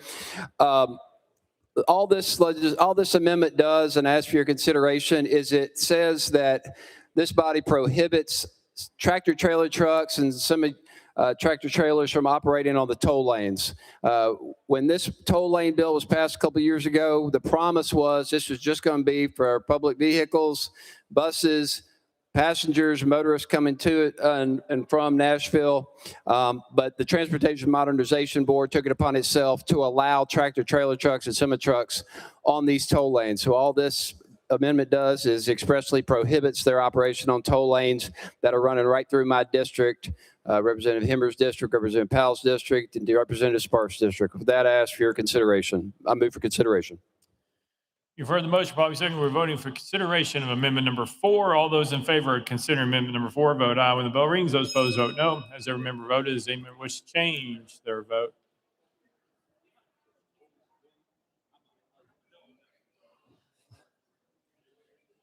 Mr. Clerk, please take the vote. Ayes 2267, nays 2 present, not voting. In accordance with Rule 68, having failed to receive the necessary 2/3 vote, the motion to consider amendment number 4 fails. Next amendment, Mr. Clerk. Mr. Speaker, no further amendments. Representative Garrett, you're recognized. Thank you, Mr. Speaker. Senate Bill 2205, as amended, creates the Subterranean Transportation Infrastructure Coordination Act. Due to the fact that Tennessee is growing, our surface transportation corridors are increasing and constrained by development right-of-ways and cost. As you all know, just to get from here to some of our folks in Murfreesboro can take an hour and a half to 2 hours. Sometimes it takes me, which I'm 20 minutes away, sometimes an hour to get home. Sometimes from where I'm standing here in Nashville, it takes an hour, hour and a half to get just to the airport. What this piece of legislation does, it creates a pathway to coordinate our systems across the state to take advantage of the right-of-ways of underneath our interstate system to move people across the state of Tennessee. In fact, there is one you may have heard of here to get people from where just about we're standing to the airport can take 6,500 folks per day taking thousands and thousands and thousands of cars off the interstate just to transport folks underground from here to the airport. This piece of legislation, I believe, is innovative, is technological, and also cost your constituents and will cost my constituents exactly $0 for the infrastructure that this is going to take in the billions of dollars to make this thing work. So with that, Mr. Speaker, I'll be happy to take any questions. Otherwise, I renew my motion. Representative Garrett renews his motion. Any discussion on the bill? Chairman Clemens, you're recognized. Thank you, Mr. Speaker. Ladies and gentlemen, I want you to be very careful about what we're doing here today and the language in this legislation. While this is dealing with a private taxi service underground in Nashville, Tennessee right now, it could deal with any number of things within your district. If you think this is related or solely related to transportation just because it's titled that, don't cut short the amount of electrical wiring, anything else that can be done under your city or a tunnel dug under your city for transportation purposes. But the fact that they're housing this in the Department of Commerce and Insurance should raise alarm bells for every one of you. They're not putting this in TDOT, they're putting it under Commerce and Insurance. So ask yourself why that might be. Now, with regard to the historic character of not only my city that I represent with several others, but your cities, let's go through what this legislation is going to do and how it's going to usurp local government authority. This is really important because this isn't limited to Nashville. This could be Franklin, could be Shelbyville, could be any town in the state of Tennessee. Local government shall not enforce or adopt any safety, land use, or zoning ordinance that effectively prohibits construction or operation of a transit project on page 11. So if your town's adopted an ordinance to protect the historic character of an area, and it's deemed to effectively prohibit construction, too bad. This is because local governments cannot regulate the location of transit projects, entrances, exits, stations, or portals under this legislation, page 11 and 12. This board can even condemn the public land it wants to do whatever it wants with, whether it's in line with your town's character or not, page 34 to 36. The argument may be made that the bill allows local government's jurisdiction over surface construction, but the term as defined in the bill expressly excludes those stations, exits, entrances, portals, ventilation, etc. Now, after the authority condemns your public land, it then has the sole discretion to contract or lease with a third-party operator for the use of your public land, page 37 and 38. The operator doing business with this authority has exclusive authority for initial emergency response, emergency medical service, fire suppression, life safety, and security operations, page 40. Think about that. Now, in the case of Nashville, the Boring Company, if that's who ultimately is operator, has exclusive jurisdiction over emergency services and life protection. If something happens in that tunnel, I don't know that the Boring Company has any emergency response, any fire suppression, a fire department or not. Is it going to have to contract with local government to provide that? If so, it's going to cost taxpayers money because I was told this isn't going to cost us anything. So if somebody has an emergency, they're getting robbed or attacked in one of these tunnels between exits and entrances, they're going to call 911, and 911 is going to say, sorry, we can't help you. The Boring Company's got exclusive jurisdiction over this because it's in that tunnel.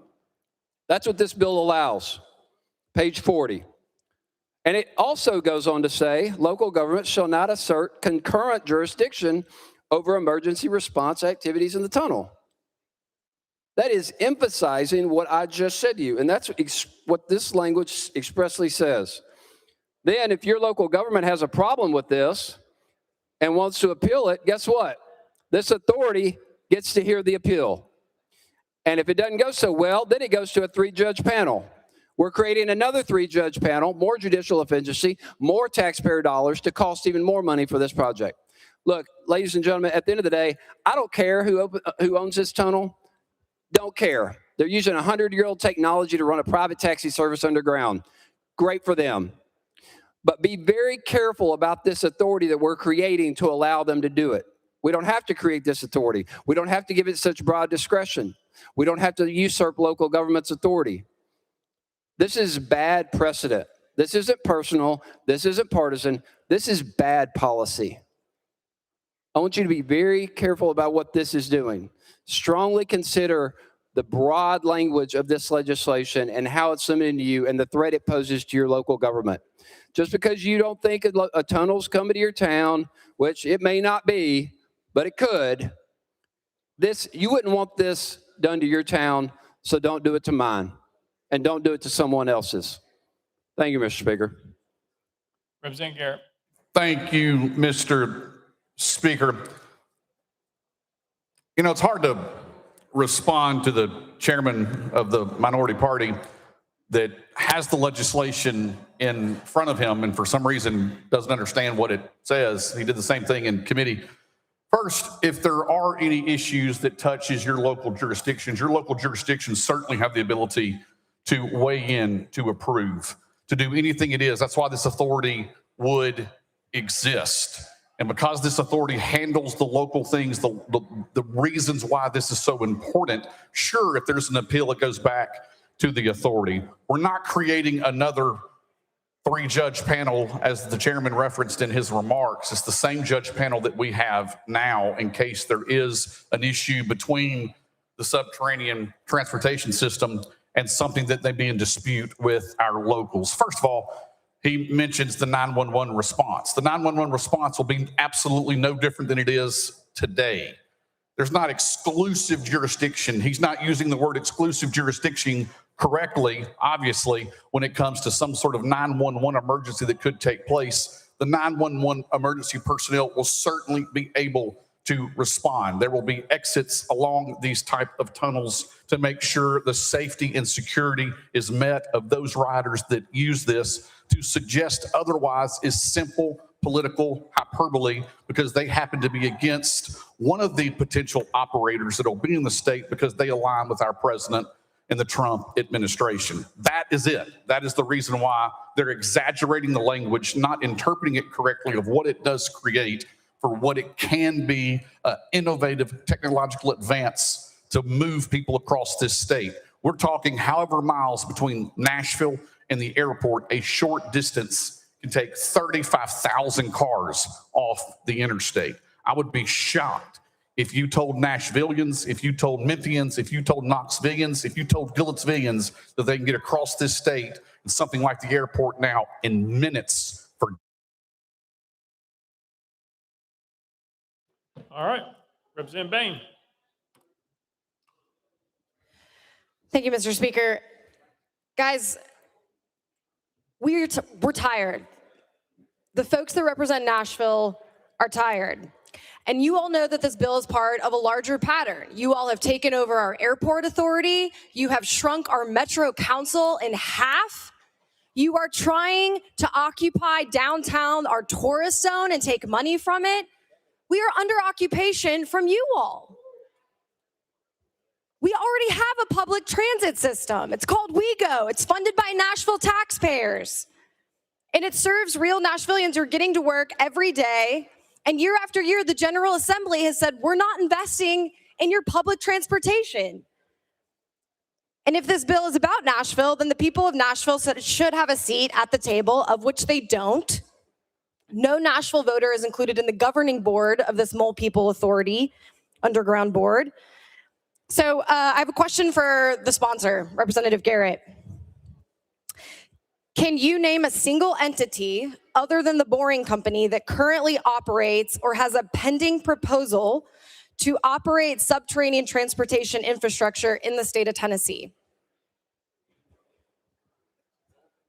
Representative Garrett. Thank you, Mr. Speaker. The legislation doesn't address that. The legislation addressed that the operators in the business, any operator can do what this business is going to do and to complete. I would go back to when the railroads came into play. There was probably one company that started the railroads. It has multiplied now to being several of those. So it's not going to be something that I can say, oh, company X, Y, or Z, or company A, B, and C is in this space. But I would bet you that they're not going to be the only operator. It's not going to be one single operator that's going to be in this business. And the legislation contemplates that. This legislation isn't for one company. It's for any company that operates in this space. Representative Bain. Thank you, Mr. Speaker. I also wanted to ensure that this body has the information necessary to make a decision. Can the sponsor confirm whether the Boring Company's proposed tunnel project at Chicago O'Hare International Airport was ever completed? Representative Garrett. Thank you, Mr. Speaker. I would invite you all for what the representative from Nashville is doing. You can certainly ask ChatGPT for your answer. Representative Bain. Can the speaker also confirm that 2 other ventures from the Boring Company, including a proposed underground tunnel from the Baltimore to Washington Tunnel Project to the Fort Lauderdale Loop approved in 2021, can you confirm the statuses of both of those projects today? Representative Garrett. Thank you, Mr. Speaker. Once again, I would invite the members to go to www.chatgpt.com for the answer as she is finding those answers. Those questions there, I'm sure you can find the answers there as well. Representative Bain. The Boring Company has not delivered any of these projects. And as the representative that represents downtown Nashville, here's exactly what's going to happen. The Boring Company is going to hit an artery downtown and a major development is going to go under, and there will be billions of economic damages. And we didn't hear a single justification for why Tennessee needs this new authority. We didn't hear a sunset provision that would protect Tennessee taxpayers as well as Nashville taxpayers if the one entity this bill was written for, as it has in Chicago, Baltimore, and Fort Lauderdale, that the engineering does not work and it's time to move on. And the honest version of this bill would acknowledge what it is, that Tennessee is being asked to build public infrastructure for a private venture to benefit a small number of wealthy people and or tourists that do not live here. We've done it for data centers. We've done it for professional sports franchises owned by billionaires. Nashville is not asking for this authority. It's not asking for this tunnel. We are asking you to fund our public transportation and to ensure that Nashville tax dollars go to the projects that Nashvillians want. And with that, I urge my colleagues to vote no. Representative Garrett. Thank you, Mr. Speaker. What ChatGPT failed to respond with is that in the legislation that there is an indemnification clause, that there's any type of liability by the operator is indemnified the state, therefore has indemnified the Tennessee taxpayers. That's one of the last provisions of the bill, so ChatGPT must have missed that for my friend from Nashville. All right. Speaker Pro Tem Marsh. Thank you, Mr. Speaker. I move previous question. Previous question been called. There's objection. We're on the board. All those in favor of previous question, vote aye when the bell rings. Those opposed, vote no. Has every member voted? Does any member wish to change their vote? Mr. Clerk, please take the vote. Aye, 71, 21 nays. Previous question prevails. We're voting. All those in favor of Senate Bill 2205 as amended, vote aye when the bell rings. Those opposed, vote no. Has every member voted? Does any member wish to change their vote?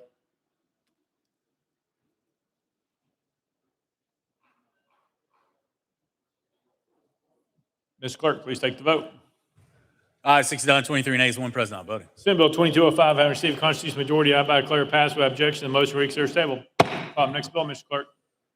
House Bill 2143 by Representative Glenn relative to veteran services. Mr. Speaker, the Senate bill is on the desk. Representative Glenn, you're recognized. Thank you, Mr. Speaker. I move to substitute and conform to Senate Bill 2483. Representative Glenn moves to substitute and conform Senate Bill 2483. Probably seconded without objection. So ordered. Representative Glenn.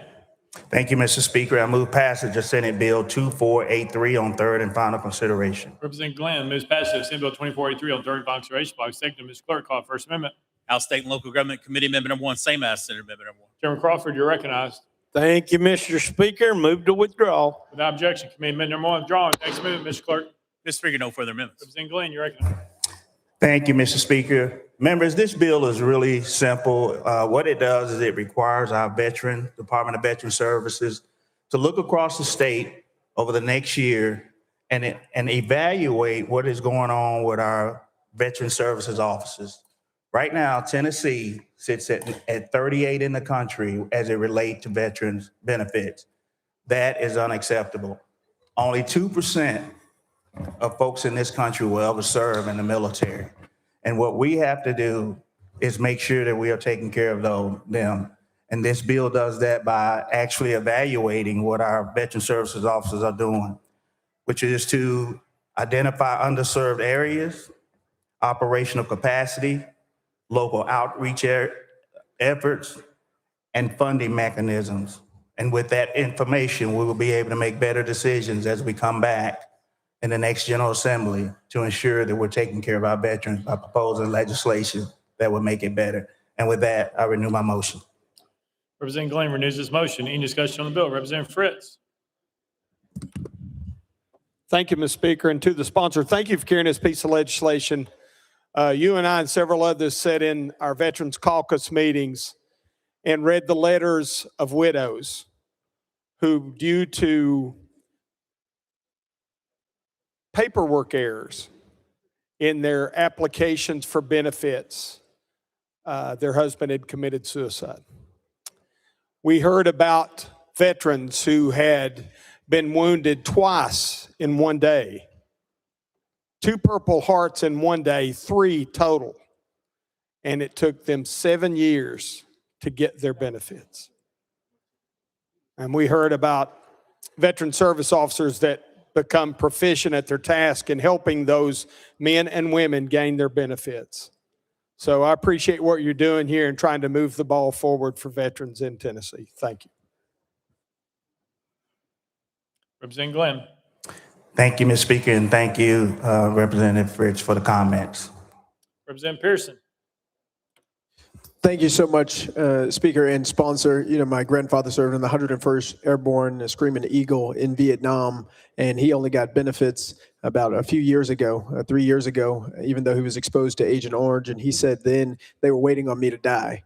And so many people, so many veterans and folks who served, that is what has happened. They haven't gotten the resources that they need. And for years, last 2 years, I've been meeting with veterans in our district. We have 52,000 in Shelby County, which we're very proud of, but the resources and the resource allocation isn't equitable. And so hundreds of millions of dollars is missing for our veterans. And so making sure we fill the need as it relates to VSOs is so important. And I know we have our veterans group meeting in a couple of weeks. I know they're going to be very happy and excited about this legislation, and just appreciate you bringing it forward, because the people who served our country deserve the best of our service. And so thank you for the legislation.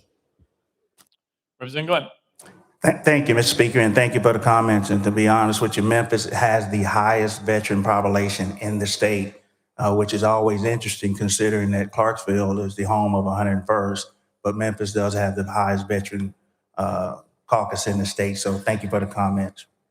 Representative Parkinson, you're recognized.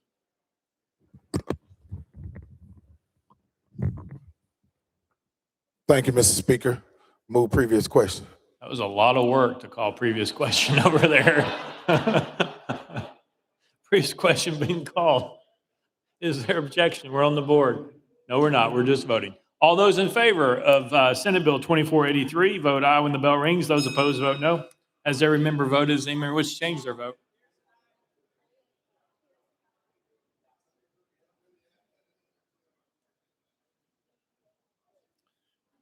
Mr. Clerk, please take the vote.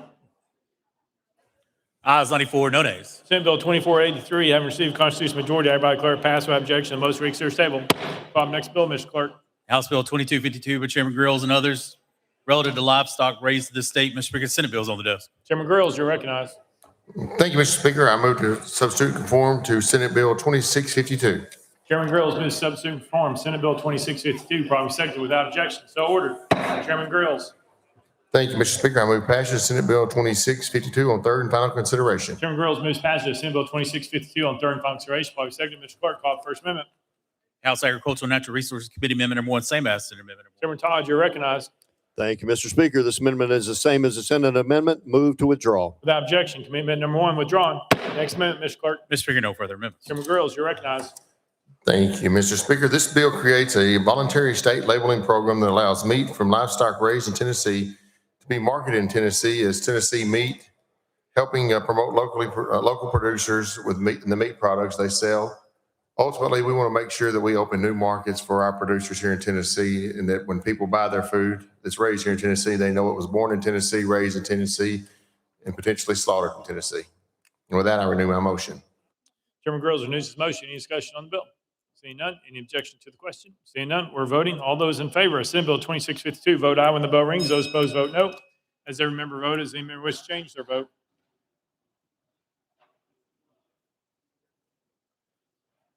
Mr. Clerk, please take the vote. Ayes 90, no nays. Senate Bill 2652 having received a constitutional majority, I by declare passed without objection. Most reconsider is tabled. Call the next bill, Mr. Clerk. House Bill 2654 by Chairman Haston, relative to the charter of the town of Sardis. We're on the House bill. Chairman Hastings, you're recognized. Thank you, Mr. Speaker. I move passage of House Bill 2654 on third and final consideration. Chairman Hastings moves passage by second. Mr. Clerk, call First Amendment. House State and Local Government Committee Amendment number 1. Chairman Crawford, you're recognized. Thank you, Mr. Speaker. Rewrites the field. Defer to the sponsor for further explanation. Move to adopt. Chairman Crawford moves adoption. Committee Amendment number 1, probably seconded. Any discussion on the amendment? Seeing none. All those in favor of Committee Amendment number 1 say aye. Aye. All those opposed say no. The ayes have it. You adopt. Next amendment, Mr. Clerk. Mr. Speaker, no further amendments. Chairman Hastings, you're recognized. Thank you, Mr. Speaker. This is a private act that came via resolution from the town of Sardis. It simply deletes some obsolete provisions and replaces it with some updated language in the town's charter. With that, I renew my motion. Chairman Hastings renews his motion. Any discussion on the bill? Seeing none. Any objection to the question? Seeing none, we're voting. All those in favor of House Bill 2654 as amended, vote aye when the bell rings. Those opposed, vote no. As every member voted, does any member wish to change their vote?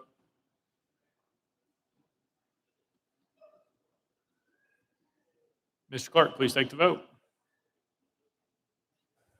Ayes 90, no nays, 1 present, not voting. House Bill 2654 having received a constitutional majority, I by declare passed without objection. Most reconsider is tabled. Call the next bill, Mr. Clerk.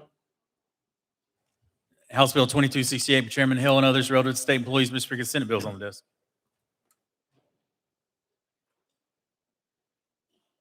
Chairman Hill, you're recognized. Thank you, Mr. Speaker. I move to substitute and conform to Senate Bill 1612. Chairman Hill moves to substitute and form Senate Bill 1612, probably seconded without objection. So ordered. Chairman Hill.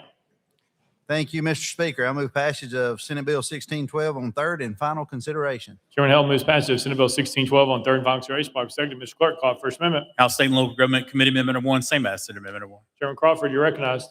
Thank you, Mr. Speaker. Same as Senate amendment. Move to withdraw. Without objection, Committee Amendment number 1 withdrawn. Next amendment, Mr. Clerk. Mr. Speaker, no further amendments. Chairman Hill, you're recognized.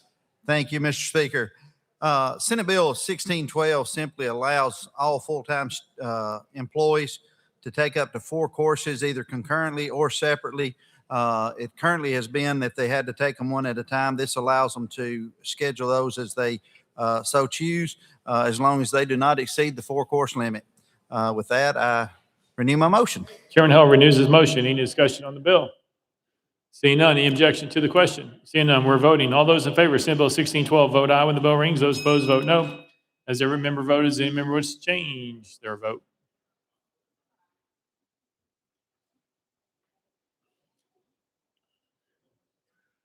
Mr. Clerk, hang on. Let the journal reflect. Representative Freeman is excused. Mr. Clerk, please take the vote.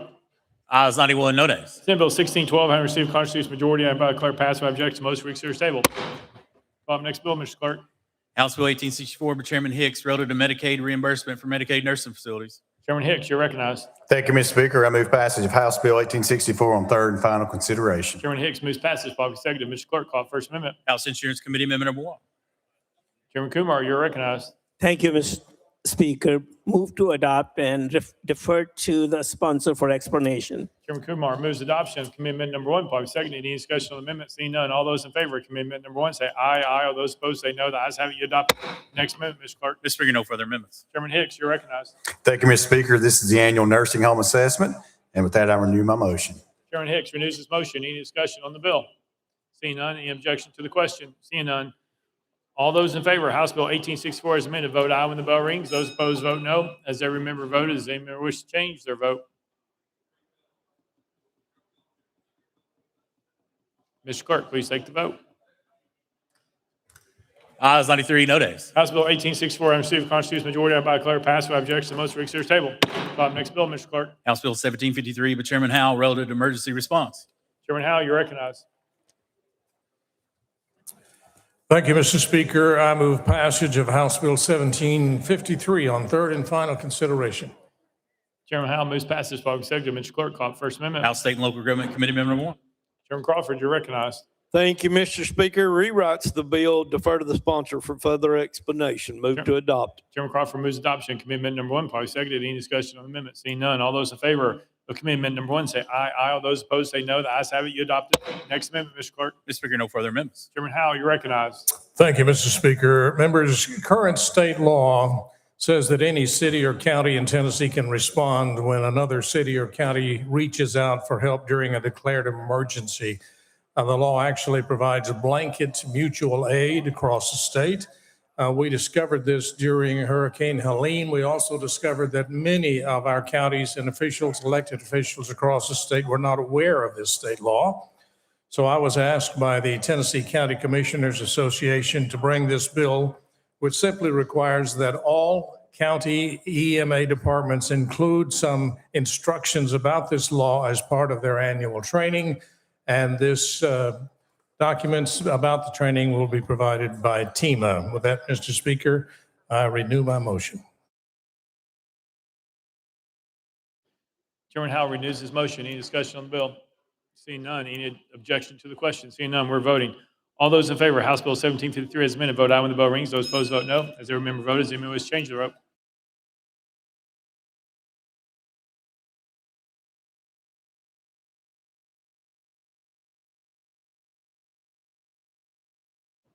Mr. Clerk, please take the vote.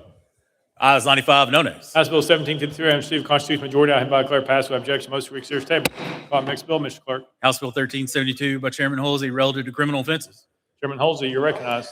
Thank you, Mr. Speaker. I move passage of House Bill 1372 on third and final consideration. Chairman Halsey moves passage following second. Mr. Clerk, call the first amendment. House Judiciary Committee Amendment number one. Chairman Farmer, you're recognized. Thank you, Mr. Speaker. Move to adopt. Chairman Farmer moves adoption of committee amendment number one, following second. Any discussion on the amendment? Seeing none. All those in favor of committee amendment number one, say aye. Aye. All those opposed, say no. The ayes have it. You adopted. Next amendment, Mr. Clerk. Mr. Speaker, no further amendments. Chairman Halsey, you're recognized. Thank you, Mr. Speaker. This bill comes from the Public Defenders Conference and Representative Chisholm. And all it says is the verbiage in the past a lot of times has been confusing when a third party could be charged with criminal responsibility. And this clears the wording up, and it says that you have to have intent to benefit to be charged with that. And with that, I renew my motion. Chairman Halsey renews his motion. Any discussion on the bill? Representative Parkinson. Thank you, Mr. Speaker. And Mr. Sponsor, thank you for your bill. I do have a question. You know, one of the things that has been troubling our state and in our communities is the fact that you'll have, let's say, a fight happening, a fight video that's being seen. There's a fight happening, let's say, in your downtown area, and you'll have individuals that are recording the fight and encouraging one or the other person to engage in this act. And then when, let's say somebody gets shot and killed, and then you see those same individuals that were encouraging the act saying stupid stuff like, oh, he didn't have to kill him or she didn't have to kill him. But they were there encouraging the violent act. Does this remove culpability from those individuals, or does it add culpability to those individuals? I think it should. So how does your bill affect a situation like that? Chairman Halsey. Thank you, Mr. Speaker. I'm not sure my bill addresses that. There's still culpability on the civil side, I'm sure. They very well could be charged under another criminal statute, but this is for an individual to benefit. They would have to have the intent to benefit, have a benefit from that in order for this third party charge to come into existence. Representative Parkinson. Thank you for that explanation. And how would we define a benefit if a person didn't like the other person and they wanted to see that person harmed, so they're encouraging someone else to harm that person? Would that be considered a benefit to that person if it was a rival gang member and one gang member is telling his colleague to harm another person? Would would that be considered a benefit to the individual that was encouraging the person to do it? Chairman Holsey. I don't know that the DA would interpret it that way at all. Generally, it means the fruits of the crime would be a benefit to you for this to kick in. Representative Parkinson. Thank you, Mr. Speaker. Thank you, Mr. Sponsor. Any further discussion? Seeing none, any objections to the question? Seeing none, we're voting. All those in favor of House Bill 1372 as amended, vote aye when the bell rings. Those opposed, vote no. As every member voted, does any member wish to change their vote?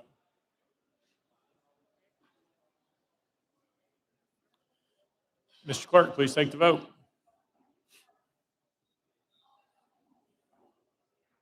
Ayes 95, no nays. House Bill 1372 has received constitutional majority. I hereby declare passed without objection. The most read series table. Next bill, Mr. Clerk. House Bill 2246 by Chairman Hurt relative to stem cell therapies. Representative Hurt, you're recognized. Thank you, Mr. Speaker. I move passage of House Bill 2246 on third and final consideration. Representative Hurt moves passage by executive. Mr. Clerk, call the First Amendment. House Health Committee Amendment number 1. Chairman Terry, you're recognized. Thank you, Mr. Speaker. Move to adopt. Chairman Terry moves adoption. Committee Amendment number 1, by seconded. Any discussion on the amendment? Seeing none. All those in favor of Committee Amendment number 1 say aye. Aye. All those opposed say no. The ayes have it. You adopted. Next amendment, Mr. Clerk. Mr. Speaker, no further amendments. Representative Hurt, you're recognized. Thank you, Mr. Speaker. House Bill 2246 as amended has been worked on collaboratively with several different stem cell therapy practices across the state, the Tennessee Medical Association, and Vanderbilt. Stem cell therapy is at the forefront of modern medicine. The practice uses living stem cells to treat a growing number of diseases, injuries, and disorders.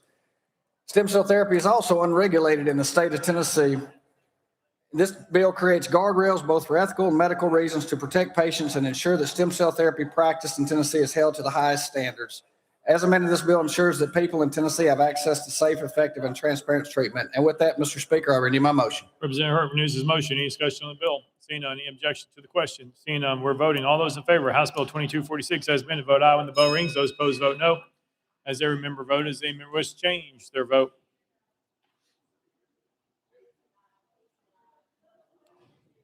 Mr. Clerk, please take the vote. Ayes 92, no nays, 2 present on voting. House Bill 2246 having received a constitutional majority, I hereby declare passed without objection. The most read series table. Next bill, Mr. Clerk. House Bill 2567 by Chairman Kumar relative to domestic violence. Chairman Kumar, you're recognized.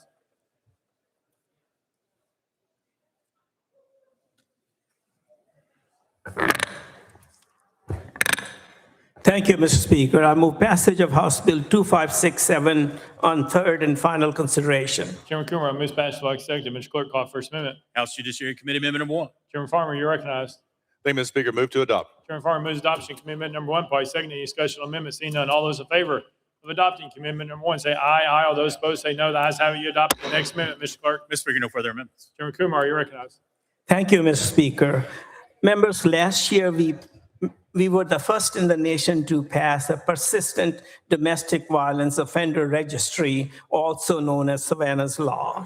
As the law is implemented statewide, we have had very positive feedback, and including from several other states. Questions have been asked about the convictions that would qualify for placement on the registry, clarifications about specific time period served, as well as convictions in other states, whether they would be counted towards placement on the registry. These suggestions and questions have come from court clerks, judges, and the TBI.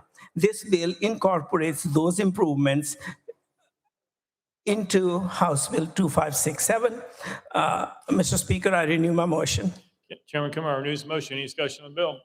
Seeing none, any objection to the question? Seeing none, we're voting. All those in favor of House Bill 2567 is amended, vote aye when the bell rings. Those opposed, vote no. As every member voted, does any member wish to change their vote? Mr. Clerk, please take the vote. Ayes 93, no nays. House Bill 2567 have received constitutional majority. I hereby declare passed without objection. Most read series table.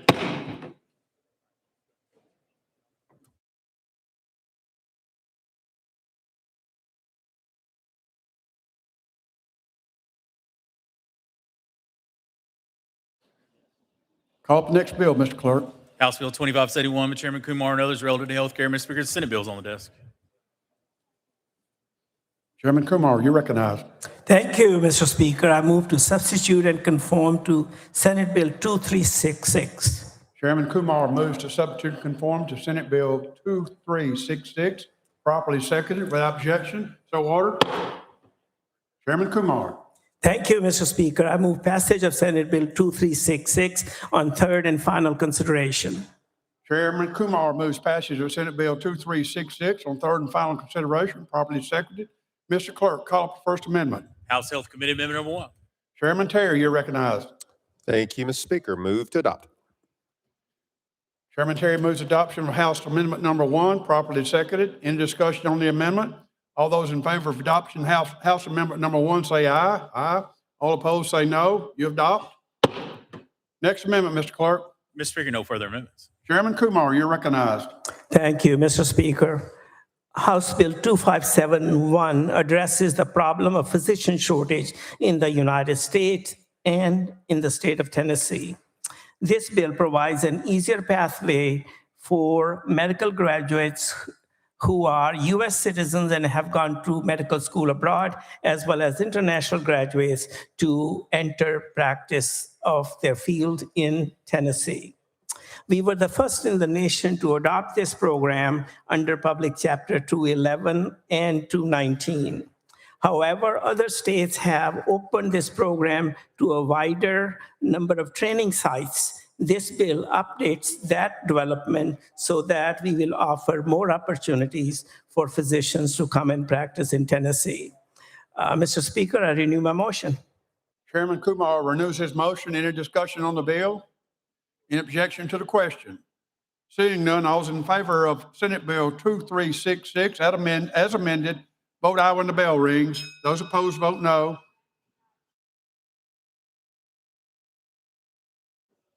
Has every member voted? Does any member wish to change their vote? Mr. Clerk, please take the vote. Ayes 86, 2 nays. Senate Bill 2366, having received a constitutional majority, are hereby declare it passed. Without objection, the motion to reconsider is tabled.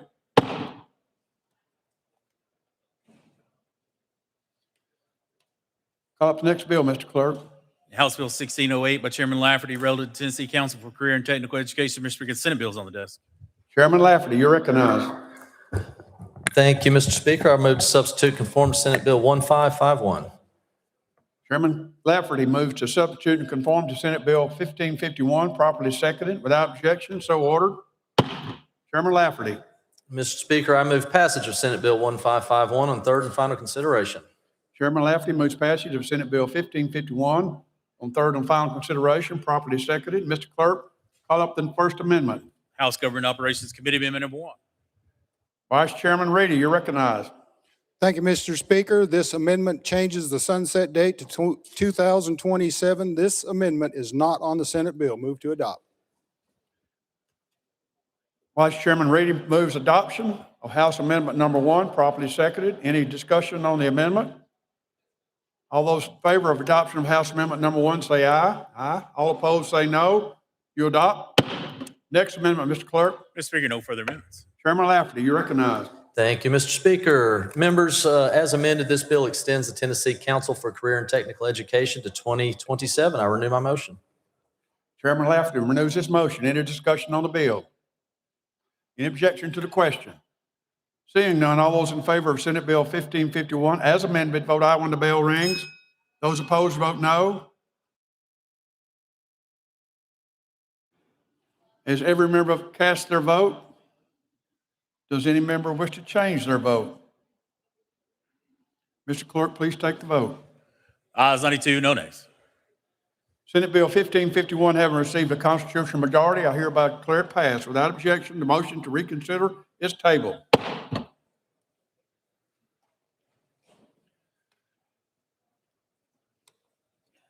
Call up the next bill, Mr. Clerk. House Bill 2009 by Chairman Lafferty, relative to highway traffic noise. Chairman Lafferty, you recognize. Thank you, Mr. Speaker. I move passage of House Bill 2009 on third and final consideration.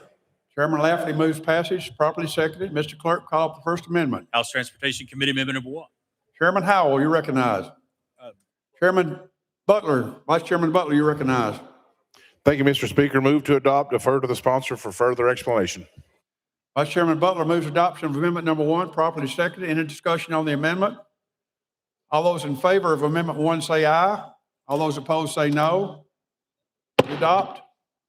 Next amendment, Mr. Clerk. Mr. Speaker, no further amendments. Chairman Lafferty, you recognize. Thank you, Mr. Speaker. This bill is an attempt to open up the process for locals to request noise mitigation expertise from TDOT in areas where tree lines have been cleared along our interstates. With that, I renew my motion. Chairman Lafferty renews his motion. Any discussion on the bill? Representative Parkinson. Thank you, Mr. Speaker. I don't want to be speaking on all these bills, but I did have a question about this bill in committee, myself and the chair, Lady Moody. Can you walk us through how the bill works and what happens? Chairman Lafferty. Thank you, Mr. Speaker. Basically, as I understand the process, when the state goes into the process of widening a road or something like that, and they start clearing away natural barriers that protect a residence or buildings, whatever, from the noise that the interstate provides, TDOT will do a study. And in that process, they may or may not determine if they need to do some mitigation to help with the noise. What's happened recently is there's been some areas up and down our interstates. I'm only familiar with 40 East and 75 South, where they have cleared a lot of trees right up to property lines, and you now have, where you never knew a house existed before, you now have straight line of sight, which means the sound can travel unabated as well, straight into people's houses. What we're looking to do with this bill, if TDOT isn't doing a road widening project, they won't do a noise mitigation study. So we have a situation here where we've gone and cleared some trees. The trees have opened up the sound waves to pass more freely, and we're trying to put in place a process where the locals can request TDOT to come and provide their expertise, do the noise mitigation study, and see if there's something that needs to be done. Representative Parkinson. Thank you, Mr. Speaker, and thank you, Chairman. And so when the trees are cut, and if the residents feel like it's a lot noisier than what it was, the locals request the study by TDOT, or when the trees are cut, does TDOT automatically do a study for noise pollution? Chairman Lafferty. The locals would make the request. Representative Parkinson. Thank you, Mr. Chair. Okay, I'm following. And so when the locals make the request and TDOT does the study, who has to pay for the study? Chairman Lafferty. The locals will be required to pay for the study. Representative Parkinson. Thank you, Mr. Speaker, and thank you, Mr. Chair. I'm following you. And if the study comes back that there is elevated noise pollution and it's affecting the residents, the mitigation, how does the mitigation happen to stop the noise pollution? Chairman Lafferty. Thank you, Mr. Speaker. So this bill's intended to open up the process so that we can get to that point, and they'll figure that out from there. Representative Parkinson. Thank you, Mr. Speaker. And I think that's where our confusion came in the last committee meeting, because the way it was explained was TDOT, the residents would, I'm reclaiming my time, Mr. Speaker. The residents, TDOT would clear the pathway to widen the road or widen the freeway or whatever they're doing. The noise level goes up. Residents complain to their locals. The locals request a study by TDOT, but the locals have to pay for it, that study, which is wrong on number one. And then once the locals request that study and TDOT comes back and says, hey, by the way, it is a lot noisier than it was before we cut the trees down.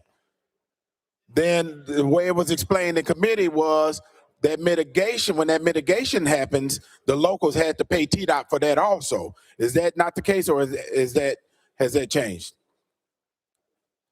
Chairman Lafferty.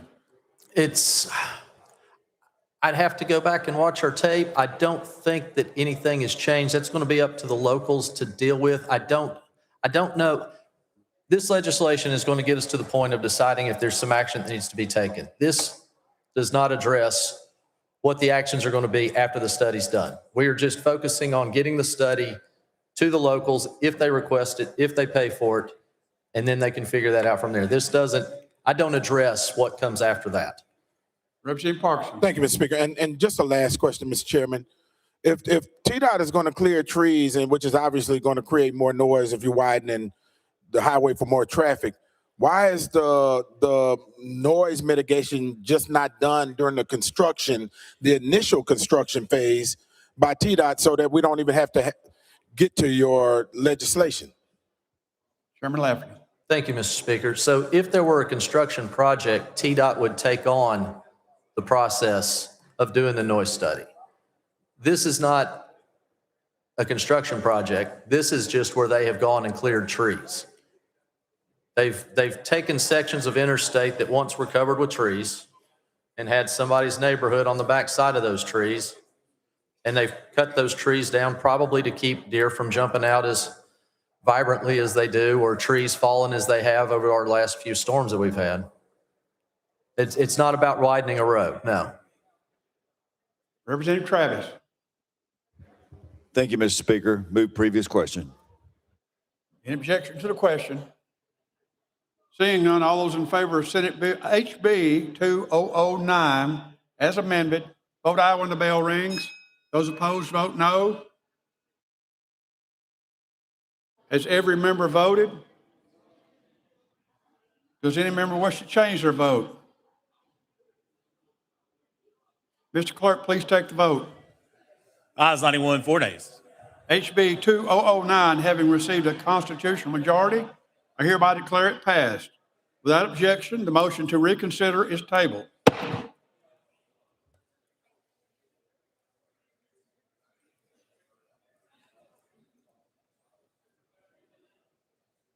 Call up the next bill, Mr. Clerk. House Bill 2043 by Chairman Lafferty, relative to agency rules scheduled to expire pursuant to provisions of the Uniform Administrative Procedures Act, compiled in Tennessee Code Annotated Title 4, Chapter 5, Mr. Speaker. Senate bill's on the desk. Chairman Lafferty, you're recognized.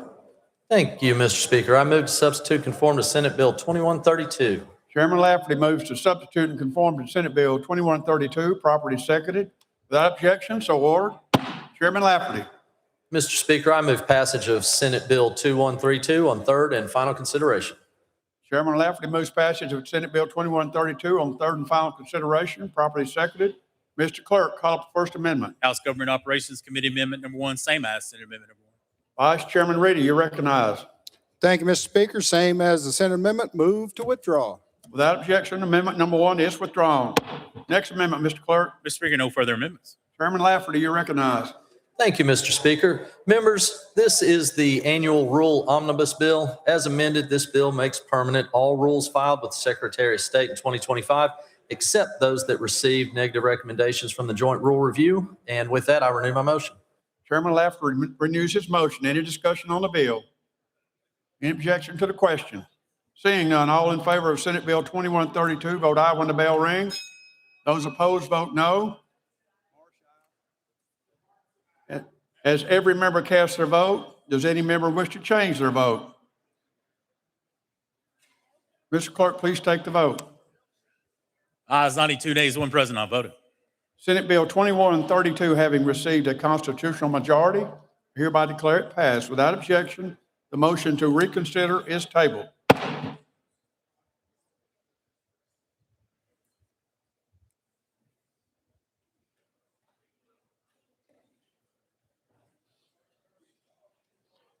Call up the next bill, Mr. Clerk.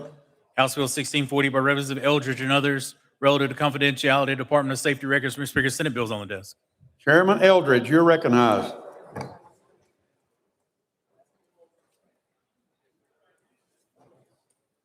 Thank you, Mr. Speaker. I move to substitute and conform to Senate Bill 1881. Chairman Eldridge moves to substitute and conform to Senate Bill 1881, properly seconded. Without objection, so ordered. Chairman Eldridge. Thank you, Mr. Speaker. I move to passage of Senate Bill 1881 on third and final consideration. Chairman Eldridge moves passage of Senate Bill 1881 on third and final consideration, properly seconded. Mr. Clerk, call up the First Amendment. House State and Local Government Committee Amendment Number 1, same as Senate Amendment Number 1. Chairman Crawford, you're recognized. Vice Chair Wright, you recognize. Thank you, Mr. Speaker. Same as Senate amendment, move to withdraw. Without objection, amendment number 1 is withdrawn. Next amendment, Mr. Clerk. House Amendment 2, Representative Jones and Davidson, Mr. Speaker, was timely filed.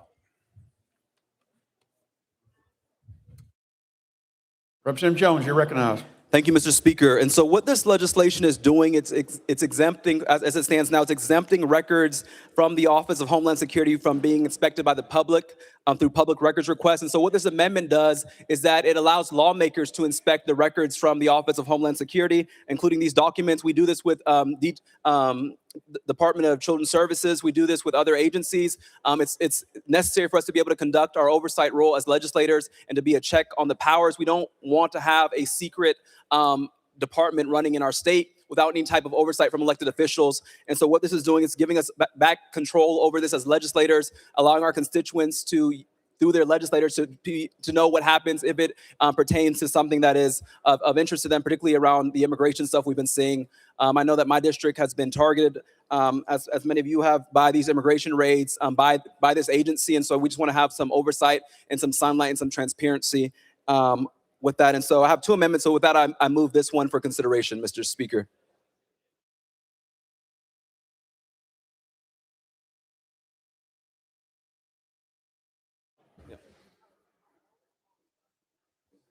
Leader Lamberth, you recognized.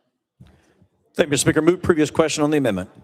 Previous question been called. Is there objection? Seeing none, we're voting on amendment number 2. All those in favor of adopting amendment number 2, vote aye when the bell rings. Those opposed, vote no. As every member voted, does any member wish to change their vote?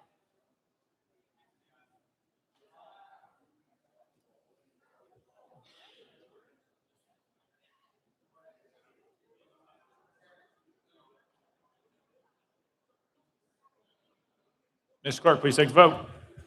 Ayes 20, 73 nays, 1 present, not voting. Amendment number 2 fails. Next amendment, Mr. Clerk. House Amendment 3, Representative Jones and Davidson, Mr. Speaker, was timely filed. Representative Jones, you recognize. Thank you, Mr. Speaker. So, Mr. Speaker, you see what happened here. The legislator voted against transparency for lawmakers and allowed the executive branch to have this secret Homeland Security office. And I think this amendment is another opportunity for us to try and get it right. And so this amendment is saying that information relating to detention and other facilities where persons are detained is not confidential and is open to inspection by members of the public.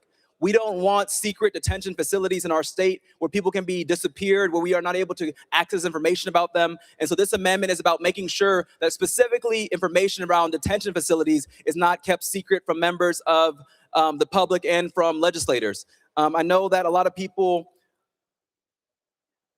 feel very emboldened right now to go after our immigrant community. But this is specifically to stop what we're seeing where people are, particularly immigrants, are being sent to these secret detention facilities and treated as if we're back in Nazi Germany or back in the Jim Crow South where folks were also disappeared.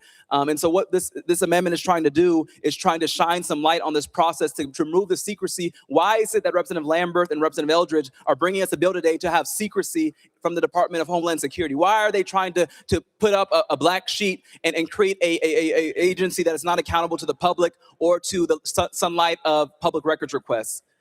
We should ask ourselves, what type of state are we creating with a secret police agency that also has secret detention facilities? It's wrong, it's immoral, it's unjust, it's unconstitutional, and it's something that should trouble us all. And so, again, this amendment is about trying to open up some of the light. So if we have constituents who are taken by the Office of Homeland Security and ICE and the Tennessee Department of Homeland Safety, that we were able to get information about them, who is being kept in these detention facilities, why are they being kept there, and how can we access an attorney and members of their family to be able to get in touch with them. And so, Representative Eldridge, I look forward to you explaining this bill and explaining why you want secrecy in our Department of Homeland Security, and particularly around detention facilities. And I hope that, again, we know that what we're voting on is not just for this moment, but history will look at how we vote and how we act in here. And if you want to be on the side of fascism, authoritarianism, Jim Crow, Nazism, all that stuff, then your grandchildren will be ashamed of where you stood in this time. And I hope that we can do something that is common sense. There's other things that want to be exempt here. We're allowing those to stay if they're about terrorism or about secrets about Homeland Security operations, but about detention facilities where people are being kept. Those should not be secret. Where people's rights are being taken away or they're being treated as if they're being disappeared, those should not be secret, but we should be able to access and communicate with them. And so with that, I move for consideration of this amendment and adoption. Representative Jones moves adoption on amendment number 3. That's proper motion, probably second. Any discussion? Leader Lambert. Move previous question on the amendment. Previous question because there objection. Seeing none, we're voting. All those in favor of adopting amendment number 3, vote aye when the bell rings. Those opposed, vote no. Has every member voted? Any member wish to change their vote?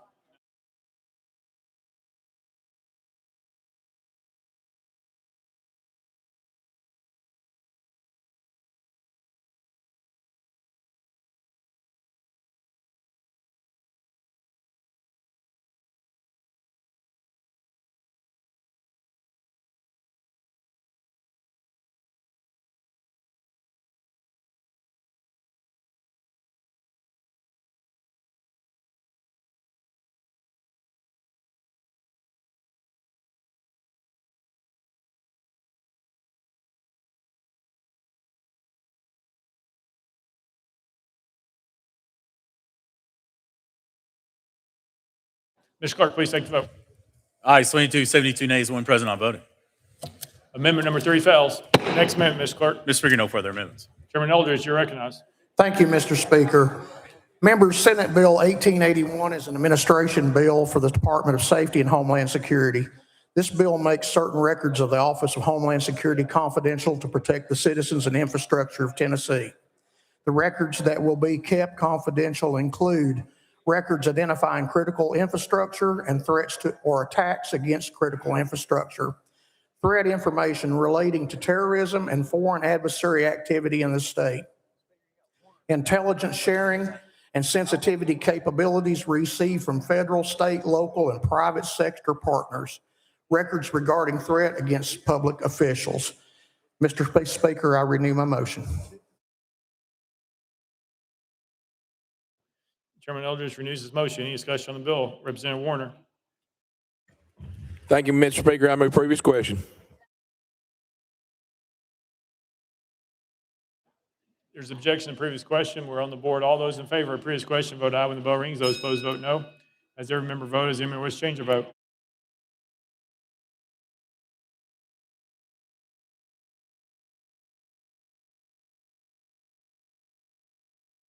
Mr. Clerk, please take the vote. Aye, 64, 29 nays. Senate Bill 1881 have received. Previous question prevails. We're voting. All those in favor of Senate Bill 1881, vote aye when the bell rings. Those opposed, vote no. As every member voted, as any member wish to change their vote?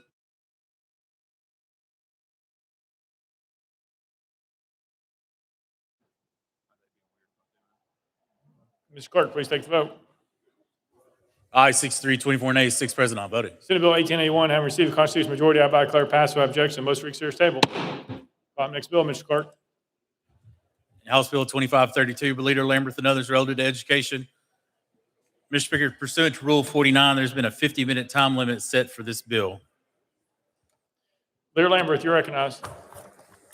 Thank you, Mr. Speaker. Move passage of House Bill 2532 on third and final consideration. Leader Lambert moves passage following second. Mr. Clerk, call First Amendment. House Education Committee Amendment number 1. Chairman White, you're recognized. Thank you, Mr. Speaker. Move to withdraw and defer the sponsor for further explanation. Without objection, Committee Amendment number 1 withdrawn. Next amendment, Mr. Clerk. House Finance Ways and Means Committee Amendment number 1 filed as House Amendment 2. Chairman Williams, you're recognized. Thank you, Mr. Speaker. Move to the Hill. Without objection, roll to the Hill. Next amendment, Mr. Clerk. House Finance Ways and Means Committee Amendment number 2 filed as House Amendment 3. Chairman Williams. Thank you, Mr. Speaker. Move to the Hill. Without objection, roll to the Hill. Next amendment, Mr. Clerk. Amendment 4 by Chairman Baum, Mr. Speaker, was timely filed. Chairman Baum, you're recognized. Thank you, Mr. Speaker. Members, this amendment does two things. First of all, it honors the commitment we made a year ago with the Freedom Accounts legislation to hold our LEAs harmless financially. When we passed that bill last year, we said as students take Freedom Scholarships and begin moving out of the public school system, we would hold our LEAs financially harmless at the state funding level from before the Freedom Scholarships were taken. This amendment maintains that level of hold harmless. Several of us made a commitment gave our word to our LEAs that we would do that, and it wouldn't be fair to change that level of financial support at this time. The second part of this amendment is fiscally conservative. It's not sustainable financially for us to pay twice to educate students. But that's kind of what we're doing when we pay a student a freedom scholarship, and then we continue to provide that same amount of money to the LEA to hold them harmless. The second part of this amendment begins to address that by taking the level at which we're holding our LEAs harmless and keeping it constant in time. In other words, not increasing it over time as we expand the Freedom Scholarship program. So I think this amendment does two things. It's fair to our LEAs. It allows us to keep our word to hold them harmless financially based on last year's Freedom Scholarship legislation.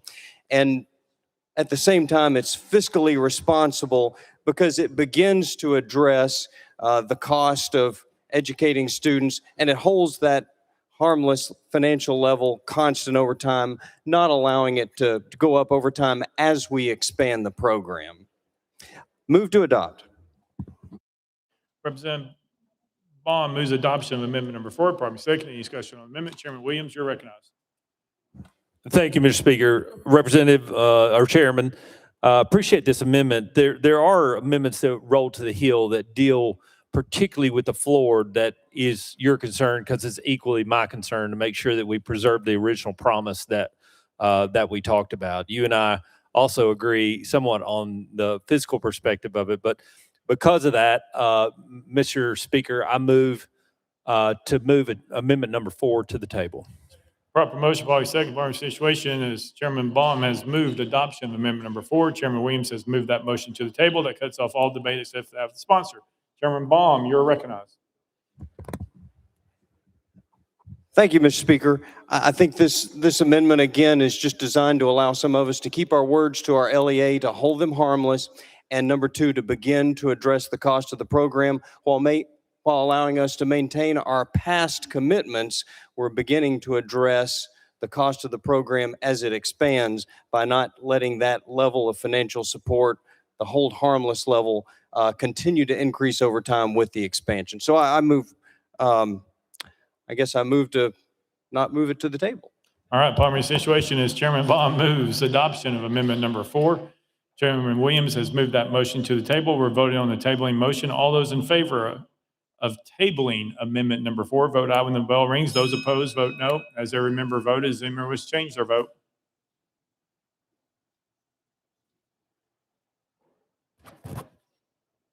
Mr. Clerk, please take the vote. Ayes 49, 40 nays, 1 present, not voting. Amendment number 4 is tabled. Next amendment, Mr. Clerk. House Amendment 5 by Representative Barrett. Mr. Speaker, was timely filed. Representative Barrett, you're recognized. Thank you, Mr. Speaker. Move to the Hill. Without objection, roll to the Hill. Next amendment, Mr. Clerk. House Amendment 6 by Representative Barrett. Mr. Speaker, was timely filed. Representative Barrett. Thank you, Mr. Speaker. Move to the Hill. Without objection, roll. There's objection. We're on the board. All those in favor of rolling amendment number 6 to the Hill, vote aye when the bell rings. Those opposed, vote no. As every member voted, does any member wish to change their vote?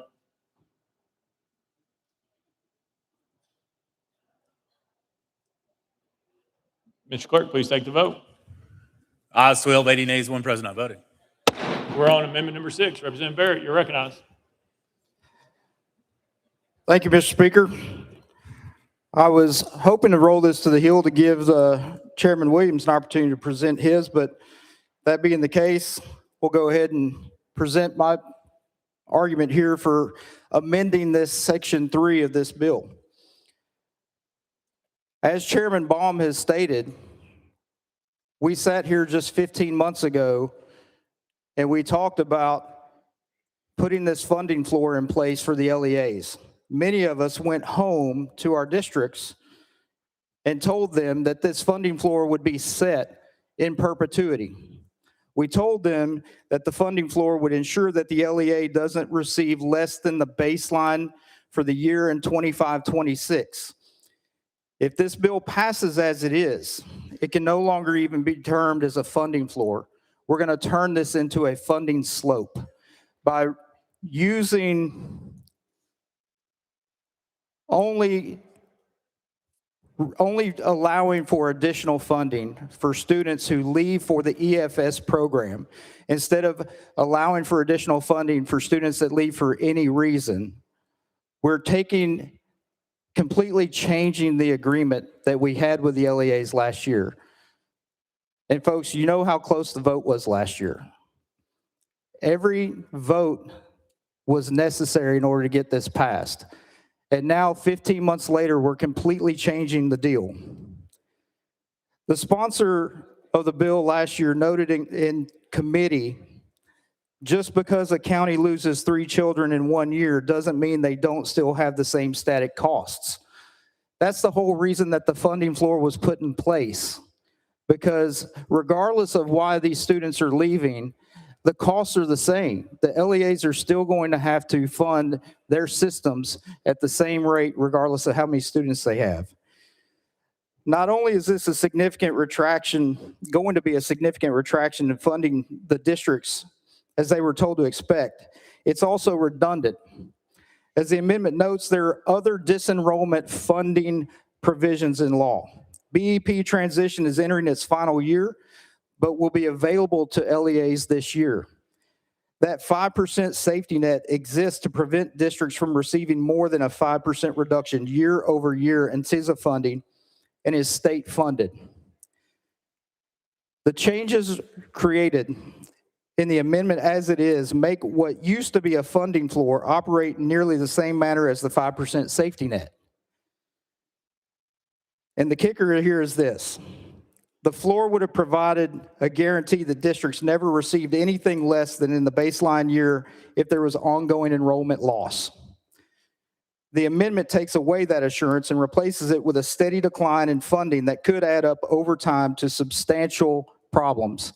Folks, the fundamental way this is going to work if we amend what's being proposed is it's going to be death by 1,000 cuts for your LEA.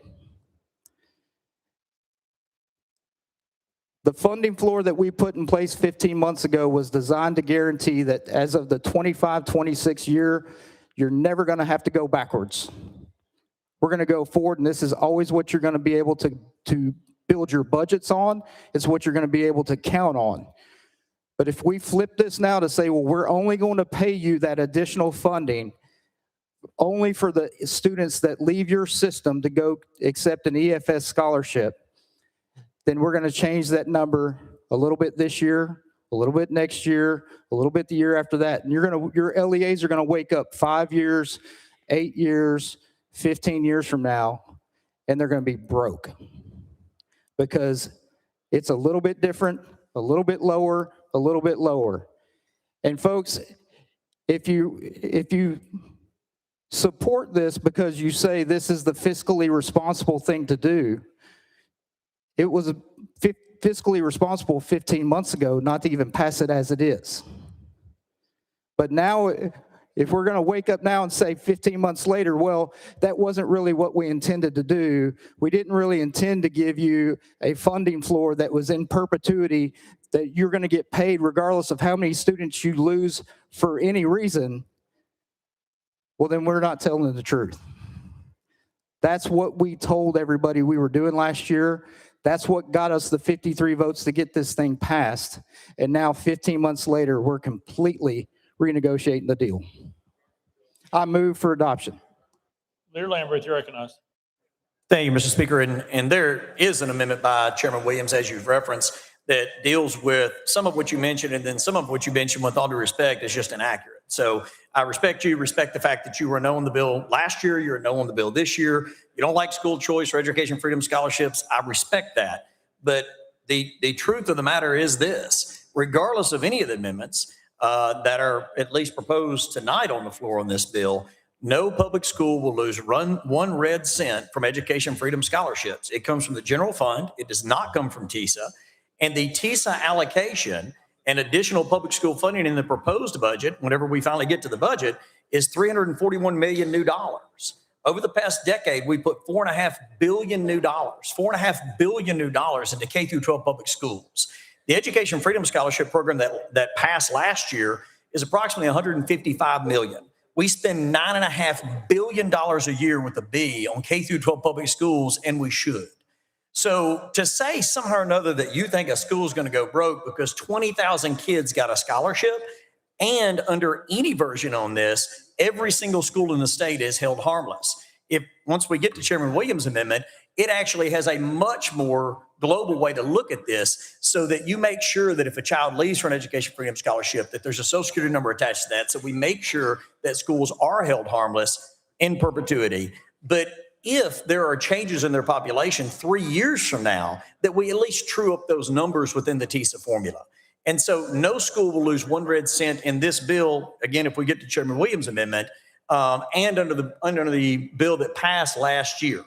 That is something that is very important to me.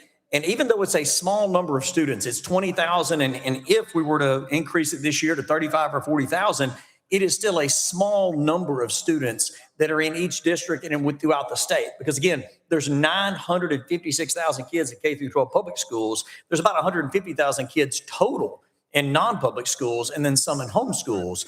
But anything that I would support would say that we make good on the promise that we made last year, that the Education Freedom Scholarship cannot cost a public school 1 red cent. I believe that Chairman Williams' amendment does that better than what this amendment does. He has been a part of the process throughout all of this, and it went through committee. His amendment is a variation of what went through the committee. And so with all due respect to the fact that you put this forward, I would move it to the table in large part because I believe Chairman Williams has a better version. That is a proper motion. Probably second part of the situation is Representative Barrett has moved adoption of amendment number 6. Leader Lamberth has moved that motion to the table. That cuts off all debate except that of the sponsor. Representative Barrett, you're recognized. Thank you, Mr. Speaker. And sponsor, we keep using semantics and terms that don't mean what you think they mean. And when you say that I don't support this bill because I don't support school choice, once again, I'm glad you've given me the opportunity on this floor in front of the cameras to say one more time, as a homeschool father of 3 children who runs a homeschool program, who coaches hundreds of homeschool kids, I'm all about school choice. I'm all about parents having the right to choose what they think is in their best interest, which is why I stood up earlier this evening to argue against the bill that would shut down potentially virtual schools. So this bill is not about school choice. This bill is about funding that choice. More importantly, this amendment is trying to do right and stick with the promise that we made to the LEAs last year, that their floor would be funding and it would be calculated based on the total amount of students that are enrolled through their program, not based on some average and not based on the number of students that leave just for the EFS program. Members, the words that are on the page are important. And what these amendments are doing, what this bill is intending to do, fundamentally changes the deal. It changes the arrangement that we made with our LEAs last year. I ask you to support this amendment because I think this amendment honors that agreement. Parliamentary situation is Representative Barrett has moved adoption of amendment number 6. Leader Lamberth has moved that motion to the table. We're voting on the tabling motion. All those in favor of tabling amendment number 6, vote aye when the bell rings. Those opposed, vote no. As every member voted, is any member wish to change their vote?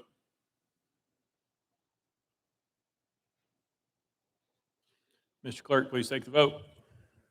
Ayes 58, 31 nays, 4 present, not voting. The ayes have it. The motion to adopt amendment number 6 is tabled. Next amendment, Mr. Clerk. Amendment 7, Representative Barrett, Mr. Speaker, was timely filed. Representative Barrett, you're recognized. Thank you, Mr. Speaker. Roll the hill. Objection, we're on the board. All those in favor of rolling amendment number 7 to the hill, vote aye when the bell rings. Those opposed, vote no. As every member voted, is any member wish to change their vote?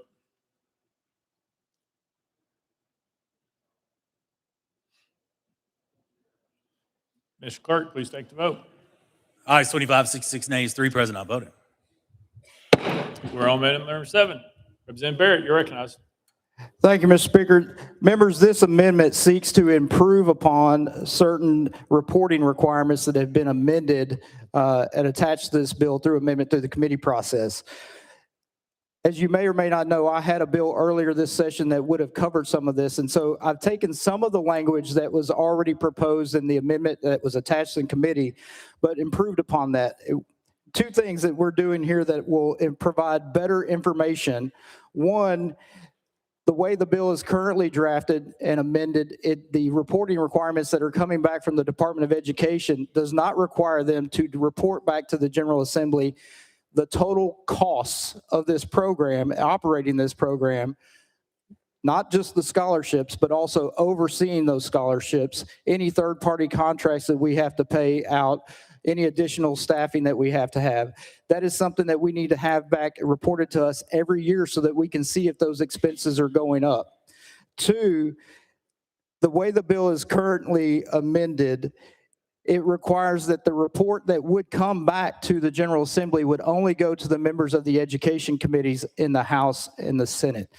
This amendment would allow that information to be sent to all of us, every member of the General Assembly, so that we have the data that we can go back to our districts and explain exactly what's going on with this program. And with that, Mr. Speaker, I move to adopt. Representative Barrett moves adoption of amendment number 7. Chairman Williams, you're recognized.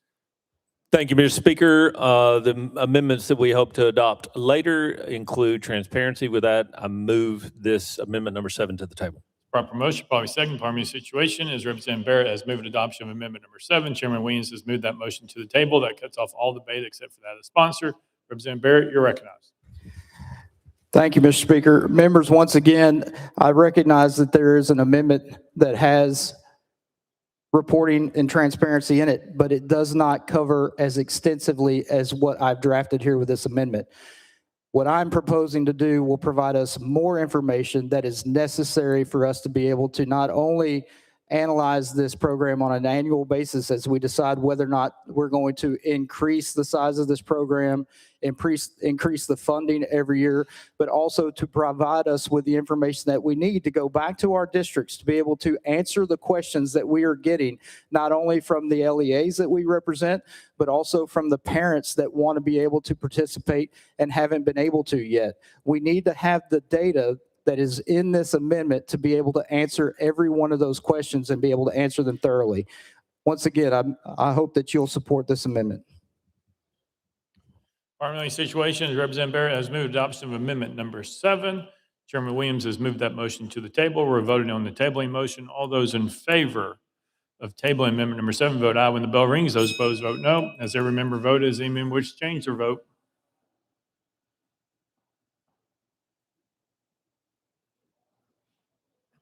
Mr. Clerk, please take the vote. Ayes 57, 30 nays, 6 present, not voting. The ayes have it. The motion to adopt amendment 7 is tabled. Next amendment, Mr. Clerk. House Amendment 8 by Representative Barrett. Mr. Speaker, is timely filed. Representative Barrett, you're recognized. Thank you, Mr. Speaker. Move to the Hill. Objection. We're on the board. All those in favor of rolling amendment number 8 to the Hill, vote aye when the bell rings. Those opposed, vote no. As every member voted, does any member wish to change their vote?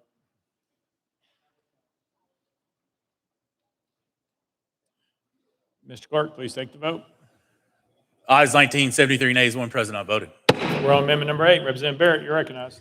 Thank you, Mr. Speaker. Members, our friends in Texas and Florida, Ohio, Arizona, Utah, other states that have adopted a similar program just as this, as we have here in Tennessee, are running into the same issue and coming to the same realization that many of us are here.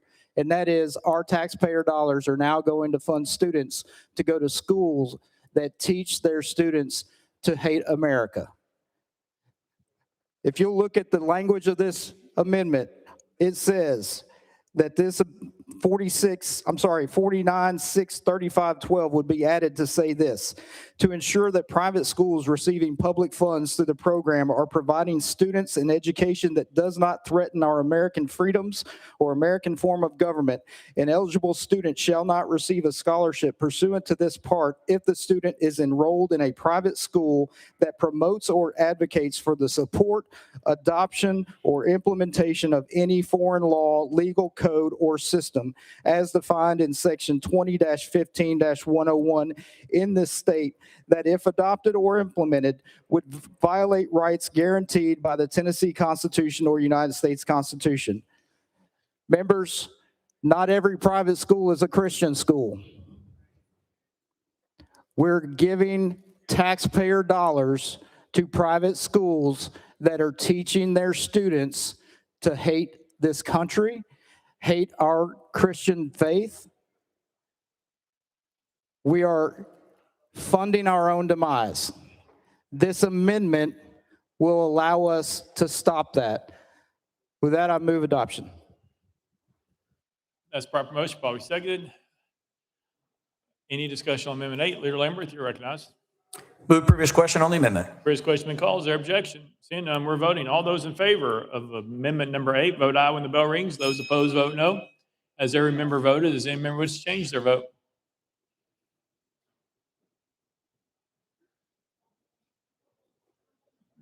Mr. Clerk, please take the vote.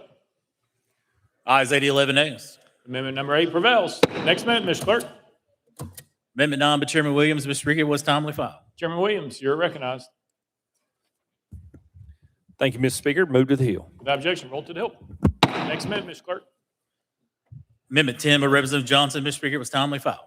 Representative Johnson, you're recognized. Thank you, Mr. Speaker.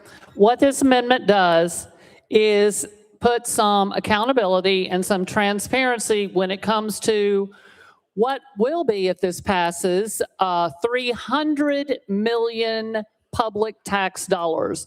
I'm not sure of anywhere in the state budget we have $300 million coming out with no accountability to the taxpayers. This requires that any private school getting a voucher is required to give the same TCAP tests and any of the tests that we are required to give in public schools, they must give in private schools. The reality is we have to hold these entities accountable for the public tax dollars they are getting. And if we cannot compare their testing to the testing of all of our kids, we are not holding them to the same standard. We are throwing good money after bad. And the reality is you can talk about this not touching our education dollars. I just heard my colleagues want to be held harmless because they believe their counties will be harmed by this legislation. They want to be held harmless. We are 47th in the nation in funding our public schools. That's not a debatable statistic. We are 47th in the country at funding our public schools. We are dead last in the Southeast region. Mississippi funds their students $1,000 more per student than Tennessee. We are dead last in the Southeast region. We are 47th in the country. It doesn't matter how many billions we spend, we are not spending enough. Imagine the choice that our public schools could offer if those $300 million were put into our public schools instead of subsidizing private education for wealthy families who never had their kids attend public school in the first place.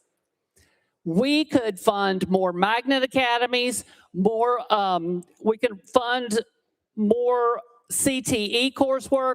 We could form more career prep academies that we have in Knoxville that are so successful. These programs are limited. They're where kids want to go.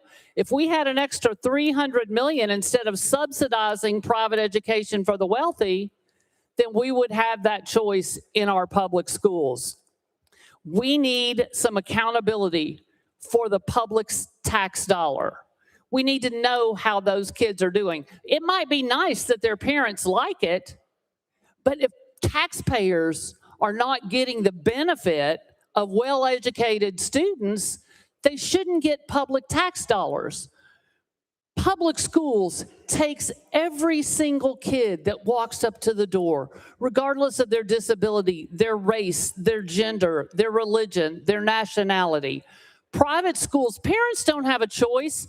Private schools have the choice.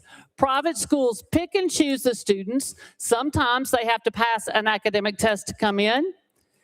Sometimes they have to, if they're disabled, they have to drop their disability at the door and sign away their rights to a free and appropriate public education if they are disabled. We need accountability for those 300 million tax dollars that will be coming out of our budget. And to deny accountability is to say that you're just fine with $300 million coming out of our budget every year with no accountability or reporting of how those students are doing. You cannot compare two unlike tests. It's not possible. So I move adoption. Proper motion, probably seconded. Any discussion? Seeing none. Representative McCalmont. Thank you, Mr. Speaker. Previous question on the amendment. Previous question been called. I don't hear objection. We're voting. All those in favor of adopting amendment number 10, vote aye when the bell rings. Those opposed, vote no. Has there a member voted? Does any member wish to change their vote?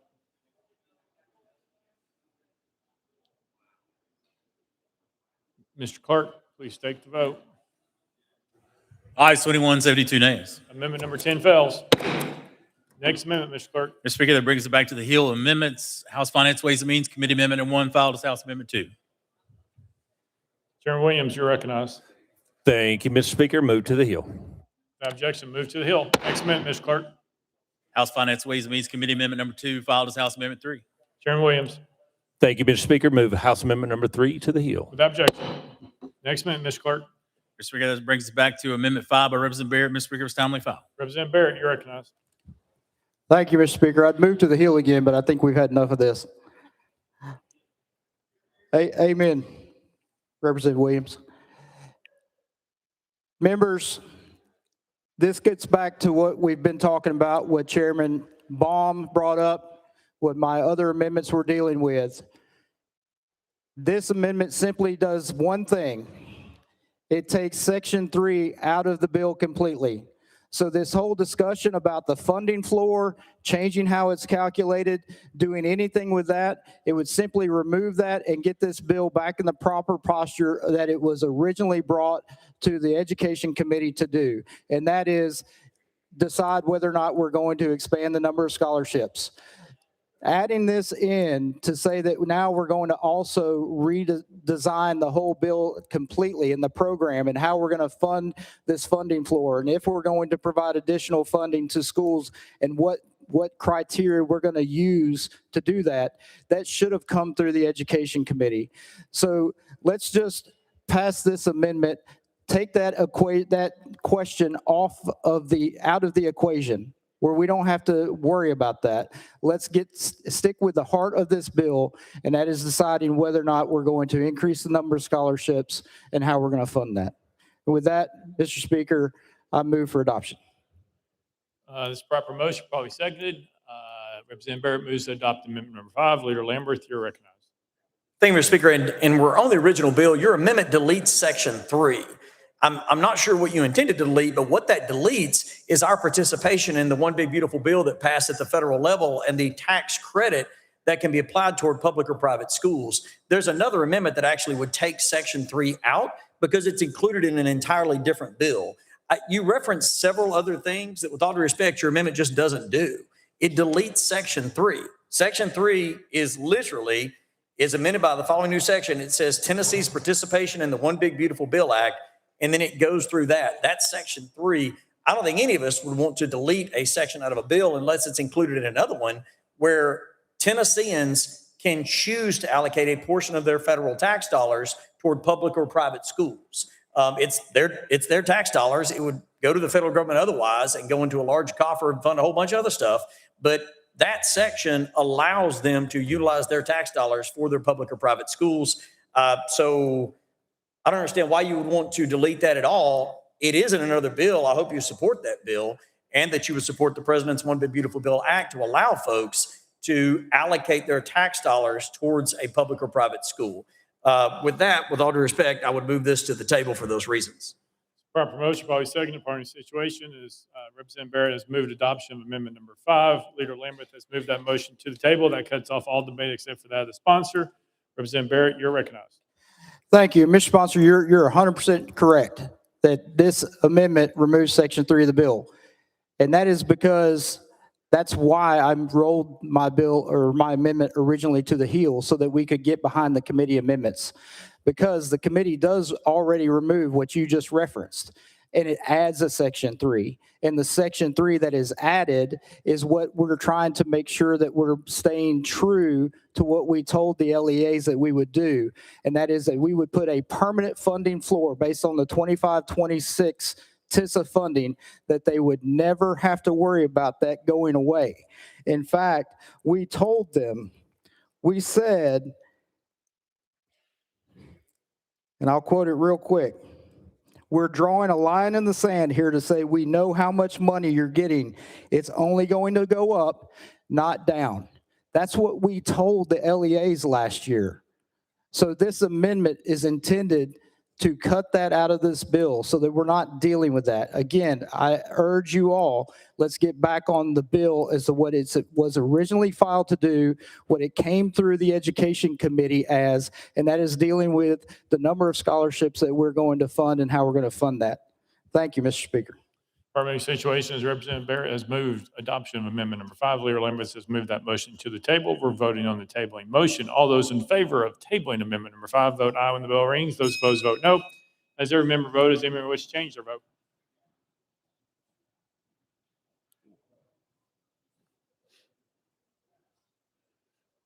Mr. Clerk, please take the vote. Aye, 64, 24 nays, 6 present, not voting. The ayes have it. The motion to adopt amendment number 5 is tabled. Next amendment, Mr. Clerk. Mr. Speaker, Amendment 9 by Chairman Williams. Chairman Williams, you're recognized. Thank you, Mr. Speaker. I move adoption of amendment number 9. We're to the heel.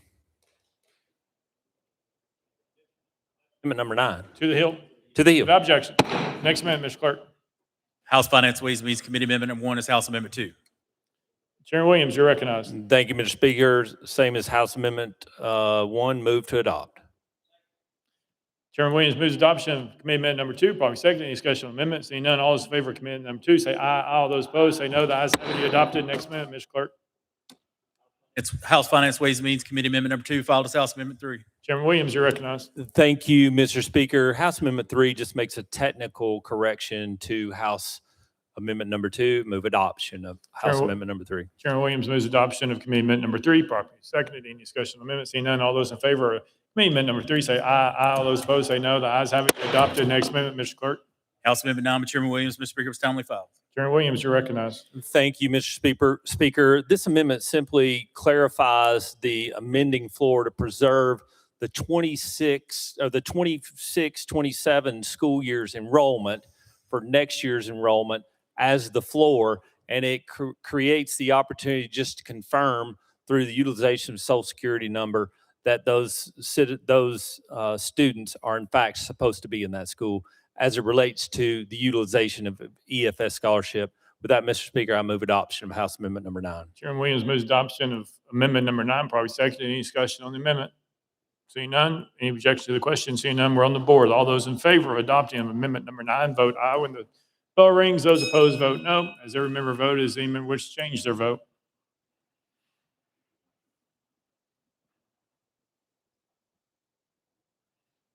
Mr. Clerk, please take the vote. Aye, 65, 19 nays, 11 present, not voting. Amendment number 9 is adopted. Next amendment, Mr. Clerk. Mr. Speaker, no further amendments. All right, Leader Lambert, you're recognized. Thank you, Mr. Speaker.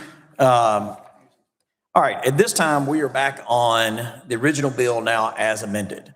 So last year, we created a scholarship program that had 20,000 scholarships.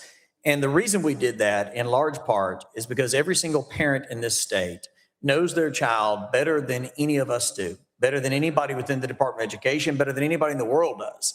They know their children's specific needs for education. And I'll tell you something that's been interesting to me. We all have passionate constituents on both sides of this issue.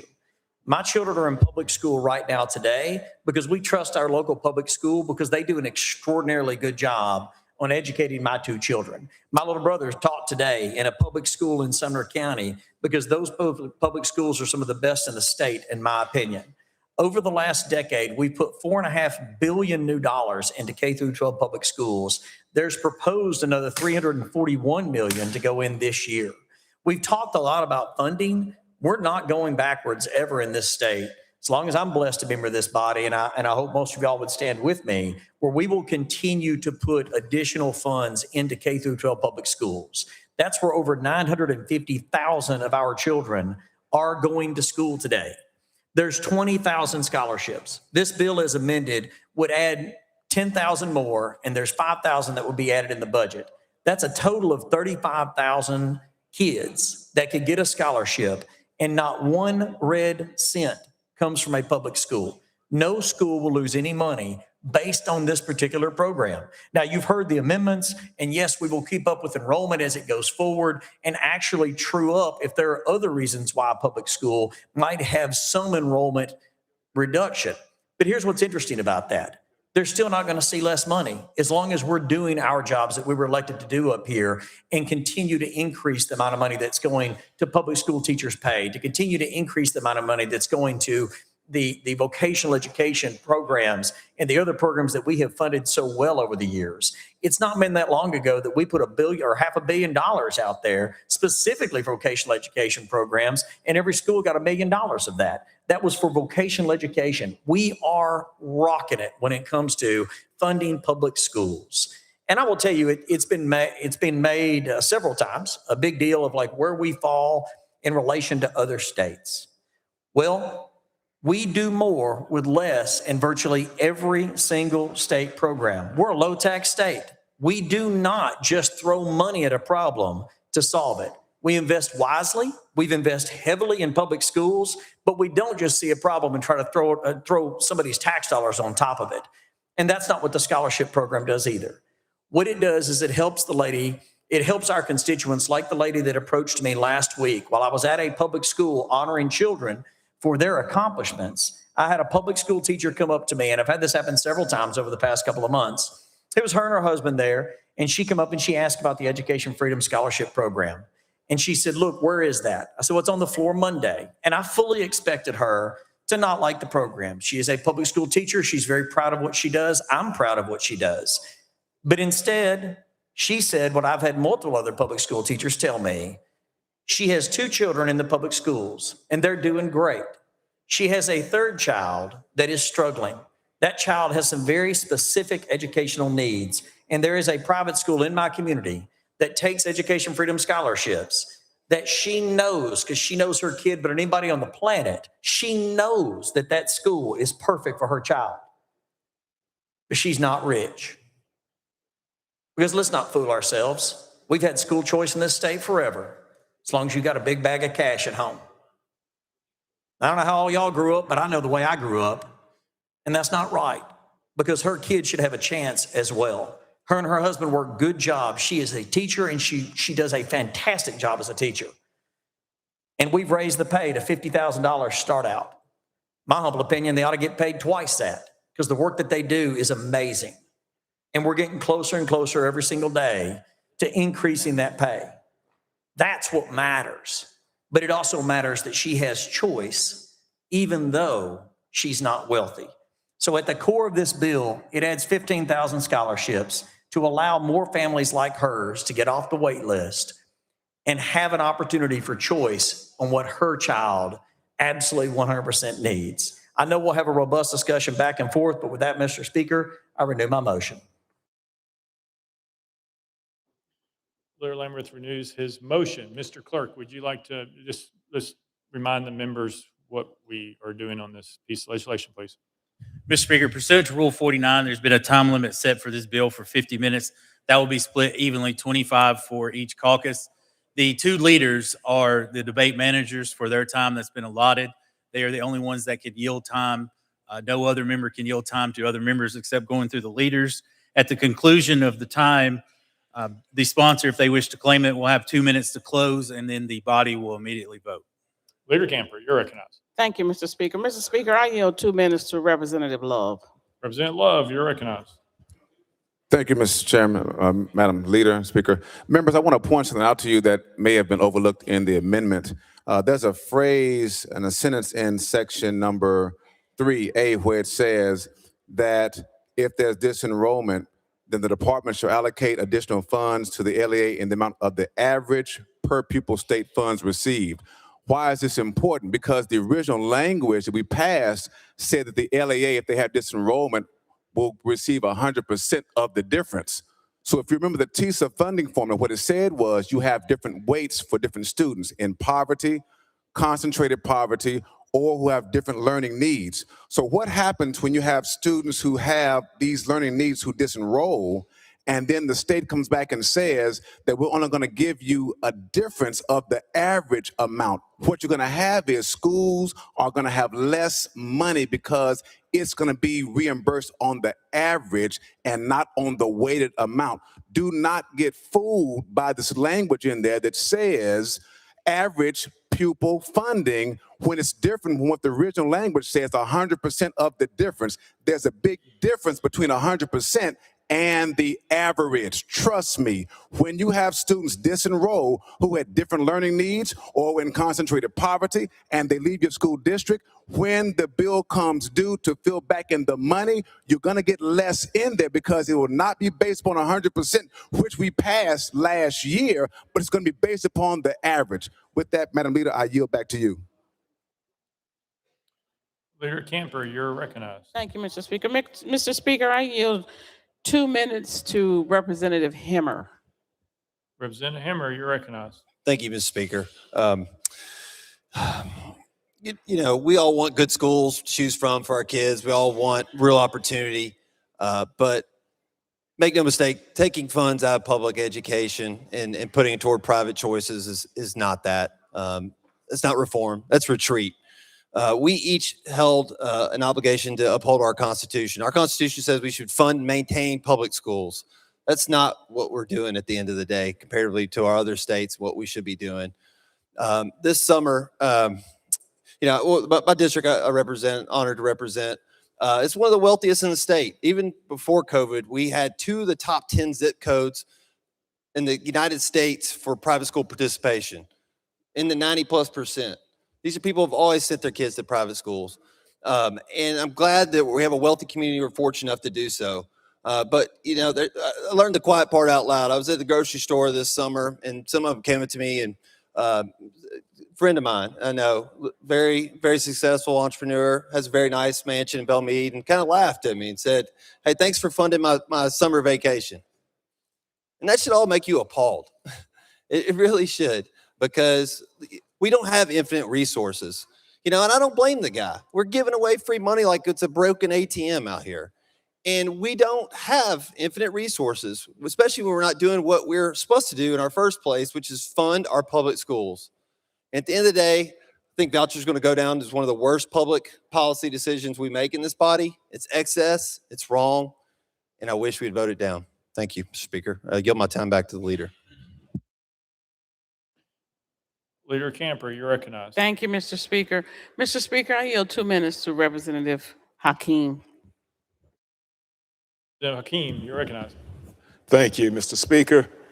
I want to express appreciation and thanks to Representative Barrett. To get up here and make the comments he made is very important. I would hope that we start to continue to be persons of our word. When we talk about a funding floor and we find a way of avoiding that today, when the way the bill was passed was with that funding floor. And Are we telling some of our young people that they are not worthy of having the kind of education needed to bring them to a level beyond maybe what their family has been able to raise themselves to? Are we telling our fellow citizens that because they don't have the funding, or they're not looked at as being one of those persons who already are sending their children to private schools, giving them more than the benefit of the doubt? I would hope that we will start to look at doing things together in the interest of all of our children. I question if that's what we're doing with the present bill before us. I would hope that we start to look at something called working together works.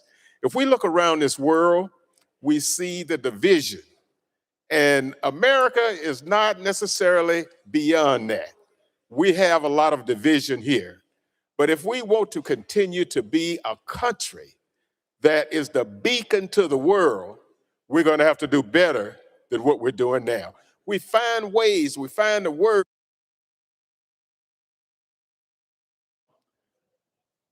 Leader Camper, you're recognized. Thank you, Mr. Speaker. Mr. Speaker, I yield 2 minutes to Representative Brooks. Representative Brooks, you're recognized. Thank you, Mr. Speaker. We should be investing in our public schools, not abandoning them. This voucher bill takes taxpayers' dollars away from our very schools that serve the majority of our children and sends it to a private institution with little accountability. It's wrong, and it's the abuse of public dollars. Our public schools are already underfunded. Teachers are stretched thin. Students need more support, not fewer resources. Vouchers don't fix this, they make it worse. This bill is not about choice for everyone, it's about opportunity for the few. The rest are left behind. I stand firmly against this bill because every child, no matter their zip code, deserves a fully funded, highly qualified public education. High quality. The body is moving to expand this program without any data showing its effective use of tax dollars. We cannot afford to choose politics over people. Mr. Speaker, I yield my time. Leader Camper, you're recognized. Thank you, Mr. Speaker. Mr. Speaker, I yield 2 minutes to Representative Jones J. Representative Jones Davidson, you're recognized. Thank you, Leader Camper. Representative Lambert has a rare talent of speaking at length and not disturbing the facts. What we know is that we're playing games with words. They want to call this scholarships. We know that it's a scam. It's about giving a coupon to wealthy people to get a discount on sending their private kids, their private school students to school. And the reason we know this is that the vast majority of recipients so far of vouchers are people who already were in private school. And so who has the choice, Representative Lambert? Is it the families or is it the private schools that get to handpick their students and discriminate against students with disabilities or discriminate against students because of their race or religion? That the families don't have the choice. The private schools have the choice. And what is disturbing about this scam is that as we're debating this, you have one gallery over here with no people in it because the public was not allowed to be here and stand against this bill. And then you have this gallery over here full of corporate lobbyists and lobbyists who've been paid to work in the interest of billionaires. Look above us. You'll see all the lobbyists who've been waiting all night for this handout for the wealthy. And it is wrong, it's immoral. And I think that there are members of this body who say we don't even have private schools in our district, rural counties. My county, I think, will be okay, but it's your poor rural counties who are going to suffer the most of this legislation. And yet you're choosing to not just be fiscally irresponsible, but you're choosing to be corporate sellouts to billionaires. And so I hope that the members of this body, particularly those who are retiring, will blue light or vote no against this legislation. Think about the way that committees were stacked to get this through. Think about the games we just saw where the speaker didn't even allow a vote on the board, but called it by a voice vote, these amendments. Think about the ways that members have been removed from their chairmanship for not voting for vouchers or haven't been given leadership positions because you didn't vote on vouchers. Why, if it was so good for Tennessee kids, why are they having to strong arm you to vote for this lifeboat for a few, but a Titanic for the vast majority of our kids left in the public school system? This bill is a scam being sold to us by a snake oil salesman by the name of William Lamberth and Cameron Sexton.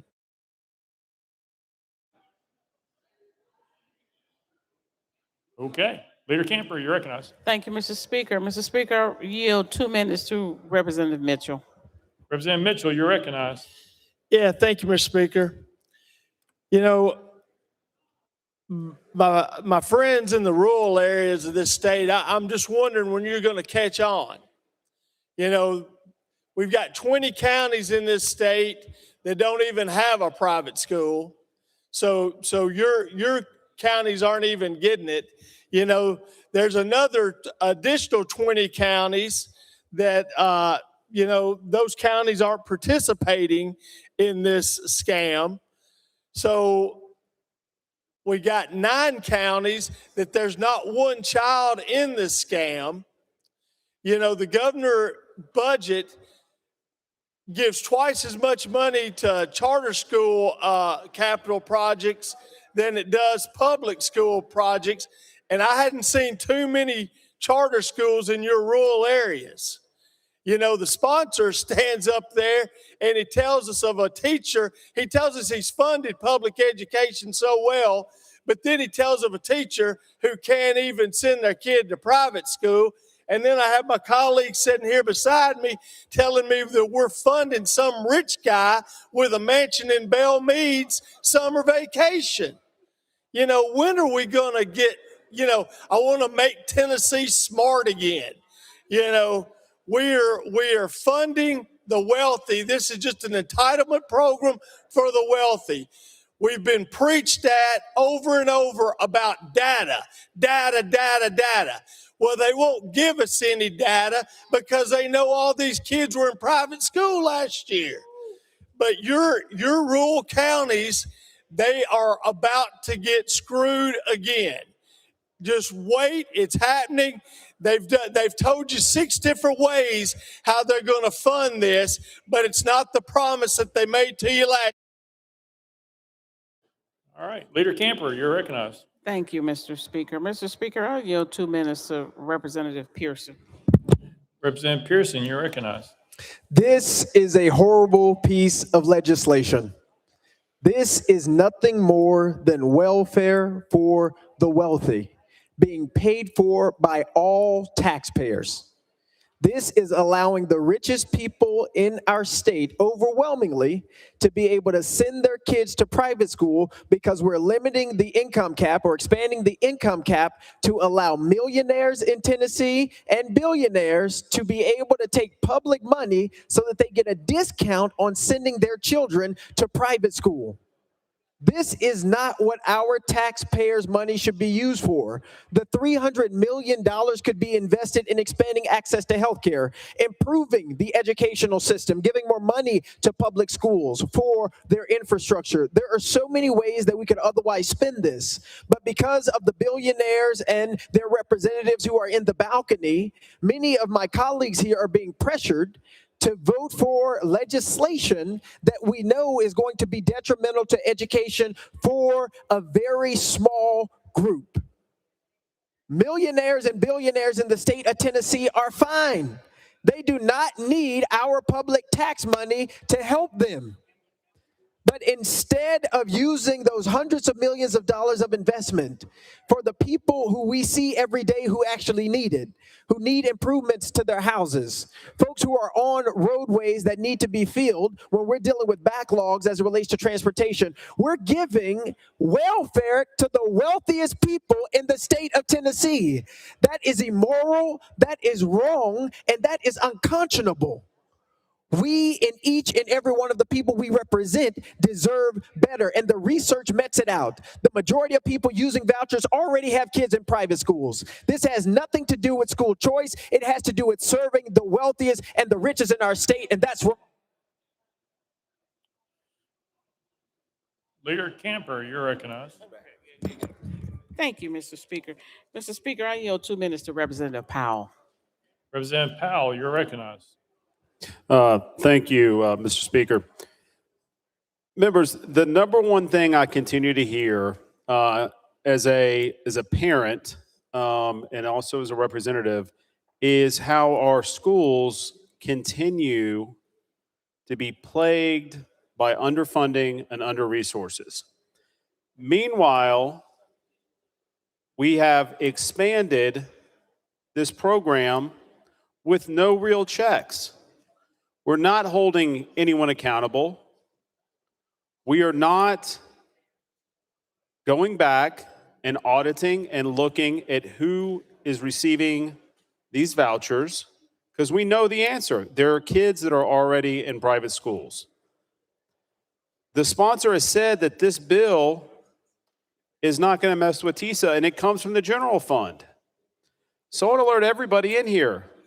When our state goes bankrupt because of these vouchers, because we are taking money away from other programs in our state that are tremendously underfunded, our roads, our overall infrastructure, and we're giving a handout to the wealthiest to send their kids to private schools.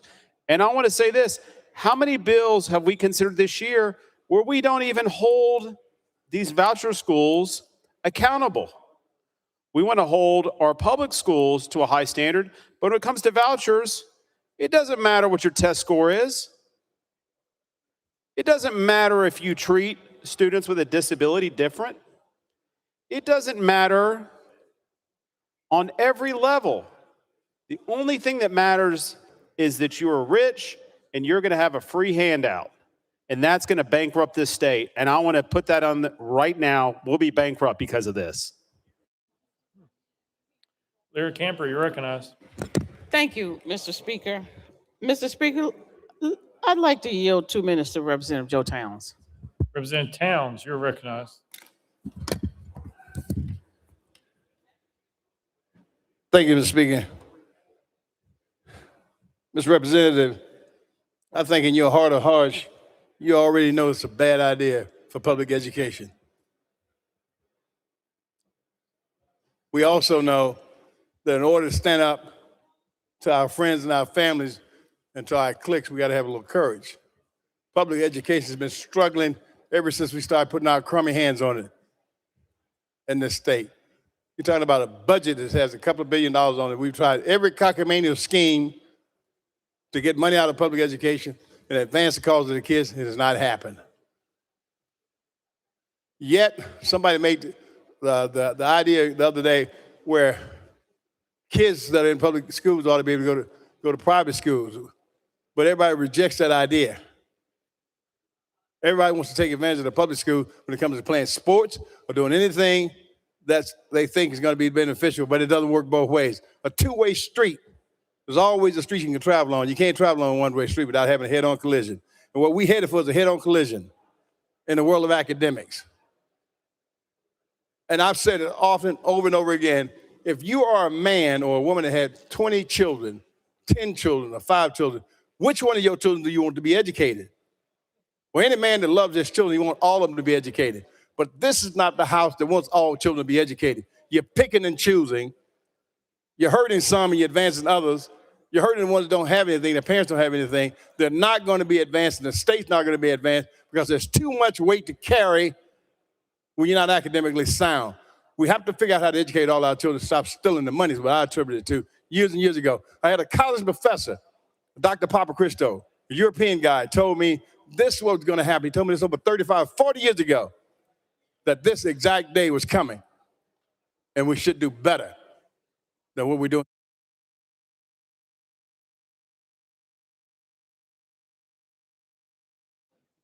Leader Camper, you're recognized. Thank you, Mr. Speaker. Mr. Speaker, I yield 3 minutes to Representative McKenzie. Representative McKenzie, you're recognized.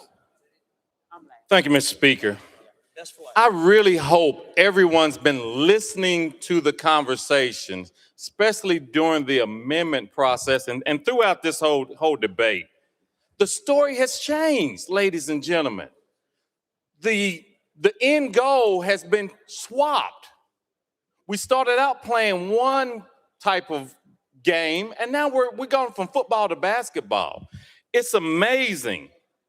You heard the majority leader talk about a working class family. You heard him talk about the struggle. But in committee, when I asked the question, he told me, don't know, don't care. Don't care how much the people work. That's the truth. I need y'all to hear it. He doesn't care. The makers of this bill does not care that the people getting it, like my colleague, Representative Hammer, they're rich and almost rich. It's not built for anybody in a rural area or in an urban area, in a depressed area like I'm in.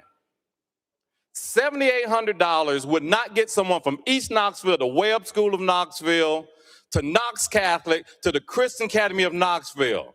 It won't get that $13,000 to $28,000 tuition. So please don't paint this like this voucher, this scholarship is going to pay for that student to get a better outlook in life. They have to get transportation. Mom and daddy work. They can't do that. So it's not built for them. It's built for the vacation. It's built for the down payment on a new car. That's what this thing is built on. Two separate and unequal school systems, the haves and the have-nots. That's what this is built on. Another thing we heard in committee, they kind of said the quiet part out loud, don't know, don't care was one. The second one was, well, we got to fill the queue with all the people with money, then we can start giving it to the other people. Came from your leadership.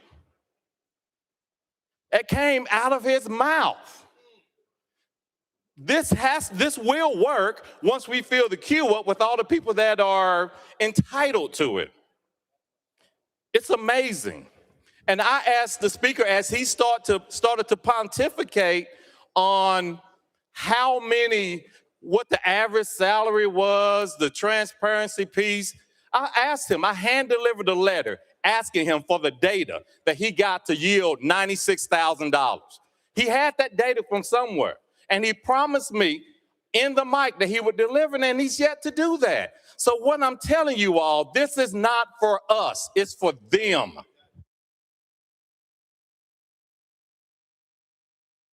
Leader Camper.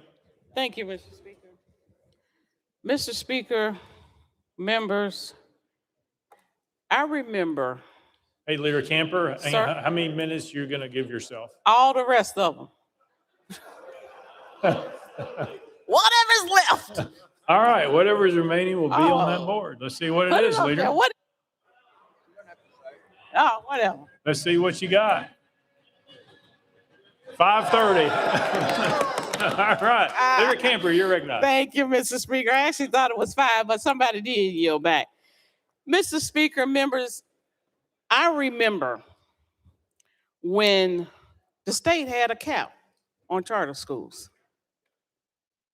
And man, when that cap was lifted, you saw proliferation of charter schools.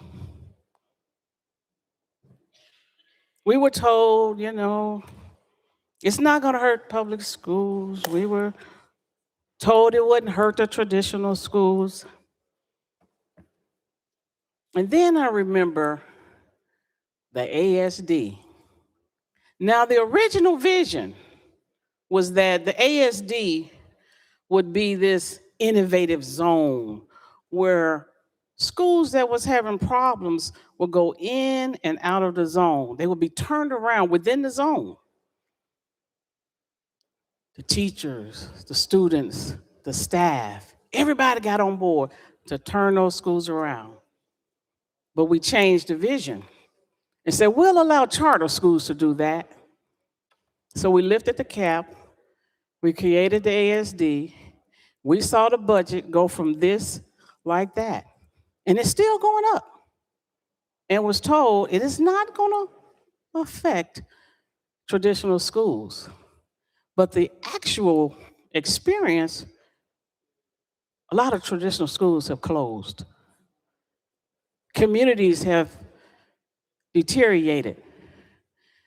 These schools that were economic engines in those neighborhoods and in those communities, gone. Citizens moved, trying to find a good, nice public school. We saw the budget continue to go up and up and up. Then we changed the formula. And before we could really get the fullness of the formula, we decided we'd have vouchers. And we've been told it's not going to affect the school. It's not going to affect. It's only going to be so much. But what do we see? The numbers going up year after year after year. Fast forward, here we are yet again. Before we can even get the fullness of the legislation we passed, before we can get the fullness of the reports and the impact it's had on communities and neighborhoods, seeing schools close, which they have, we're expanding the more. And you can bet those budgets are going to keep climbing just like this. And we know that for good neighborhoods, you need certain things. And one of them is an excellent school. Man, you need a grocery store, you need pharmacy, healthcare. These are things that are thriving communities. And if you look in our state where you do not have an excellent school, those communities are going down. People are leaving, which affects the tax base, which affects those communities, which affects those neighborhoods. So we may feel it's coming out of this pot, so don't worry about it. TISA is still going to be funded, and prayerfully his amendment will hold people harmless. But over time, you're going to see those budgets continuously going up. And traditional public schools are going to have to close. It won't be sustainable. And those communities will be affected. Your community will be affected. Those neighborhoods will go down. That economic engine will go away. And we're going to look back and ask ourselves, what do we do to prevent this? And don't let a situation come up where there's an emergency situation we have to respond to, and that money's been already earmarked, and there's nothing we can do about it because those parents are going to expect for it to be funded. So I'm urging you, vote against this legislation. Give us a chance to absorb the impact of all of these things that has happened year after year after year and the budget implications of those actions. All right, Leader Lamberth, you are recognized. Thank you, Mr. Speaker. Our first individual to be recognized today, if I could yield 3 minutes to Chairman White. Chairman White, you're recognized. Thank you, Mr. Speaker. And if we could continue to have your attention on for a few more things, that I want to just kind of say why I support this. I came into the Tennessee General Assembly in 2010, and I realized really quick, because of all the issues of transportation, judicial, commerce, insurance, you better pay attention to at least one thing so that you know what you're doing. And my background was education, so I focused on that. Been on the education committees, at least I think for the last 12 or 13 years. Why do I support this? There was a time when there was a one-size-fits-all system in Tennessee. It's really before 2010. In 2007, Tennessee ranked among the 50 states about 45th, 46th, 47th out of the 50 states. Back then, Mississippi was like 49th and 50th. We always said, thank God for Mississippi. But now Mississippi got their act together, and in fourth grade reading, they're now number 9 in the nation. Now, what we've done over the last, since 2010, we have also moved the needle. We're now around 25th, 26th, and 27th in all categories of 4th and 8th grade reading proficiency and math. So we've moved the needle. And during that time, we no longer had a one-size-fits-all. We came in and we did. I actually carried the bill when Speaker Harwell was here. Well, we did take the caps off of charters in 2011. We created the virtual school system in 2013, as we talked about a while ago. We expanded homeschools. We put $4.5 billion in our public schools since then. And we have also been having the Educational Freedom Scholarships that we started in a number of years ago. So with these options, I'm just a big believer that options create excellence. I had a small business for 25 years. I had to get up every day and fight for the customers. And when you have options in a system, like I just mentioned, before 2007, we had one size fits all, and we were failing our students. We had some great public schools, we had some bad ones, but we weren't moving the needle, and we didn't start moving the needle till we started putting options. And so that's why I've been supportive of all these options we've done for the past 17 years. And I have watched education change in Tennessee over those 17 years. That's what longevity does for us. If we move in and out of here too quickly as members, it's hard to get a grasp on what direction are we going in and what are we doing on anything. And so I've been watching education for 17 years, and especially the last 12. We have been moving the needle. And it's all because we have also been creating options. I am a big supporter of public schools. We've added $4.5 billion. All right, Leader Lamberth, you're recognized. Thank you, Chairman White. And Mr. Speaker, at this time, I would yield 2 minutes to Chairman Williams. Chairman Williams, you're recognized. Thank you, Mr. Speaker and body. Thank you all for your patience earlier as we were kind of discombobulated about trying to sort through all the amendments. But I did want to take a moment just to say what this bill does amended. It reduces the original base bill from 20,000 new scholarships to 15, bringing a total of 30,000 scholarships. It creates a pecking order that prioritizes low-income families from the level that they currently are to 100% poverty, and then 100% to 300 and 300 above, so that our low-income families across the state are able to get an Educational Freedom Scholarship first. It also allows for transparency. Thanks to a member who talked about it earlier, the language is practically his, which creates transparency as it relates to reporting on how we're doing this. As it relates to Chairman Baum and his concerns about the floor, the big challenge that we came into is, in order to be fiscally conservative, we have to set a floor that's based upon EFS.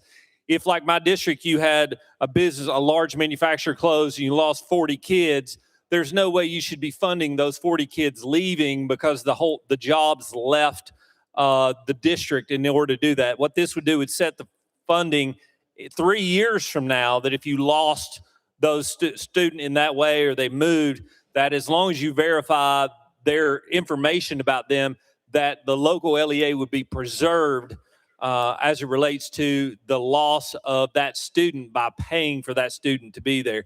There's a question asked me, does the local money follow? It does if the local wants to.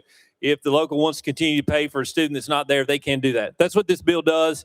I'm really excited about it. It does, I believe it's more fiscally conservative than what was before because it saves about $38 million recurring revenue. I hope you will support it with me. Thank you. Leader Lamberth. Thank you, Mr. Speaker. At this time, I would yield 3 minutes to Representative Mayberry. Representative Mayberry, you're recognized. Thank you, Mr. Speaker. Education remains one of my deepest passions. This conversation is not about systems. This conversation is about students. And every child is different, and no single education setting works for every single family. I love our public schools. I'm a product of the Clarksville Montgomery County public school system. All three of my kids have been in our great public schools. I am right now a public school board member. Recently in a meeting, we were even asked by our CFO if we've lost any money due to the EFS, and the answer was simply no. So let me say this unequivocally. Parents, not the government, know what's best for their child's needs. These scholarships are about empowering families with the real choice. And while these scholarships have been made broadly available, their impact have especially been made on lower and middle income families.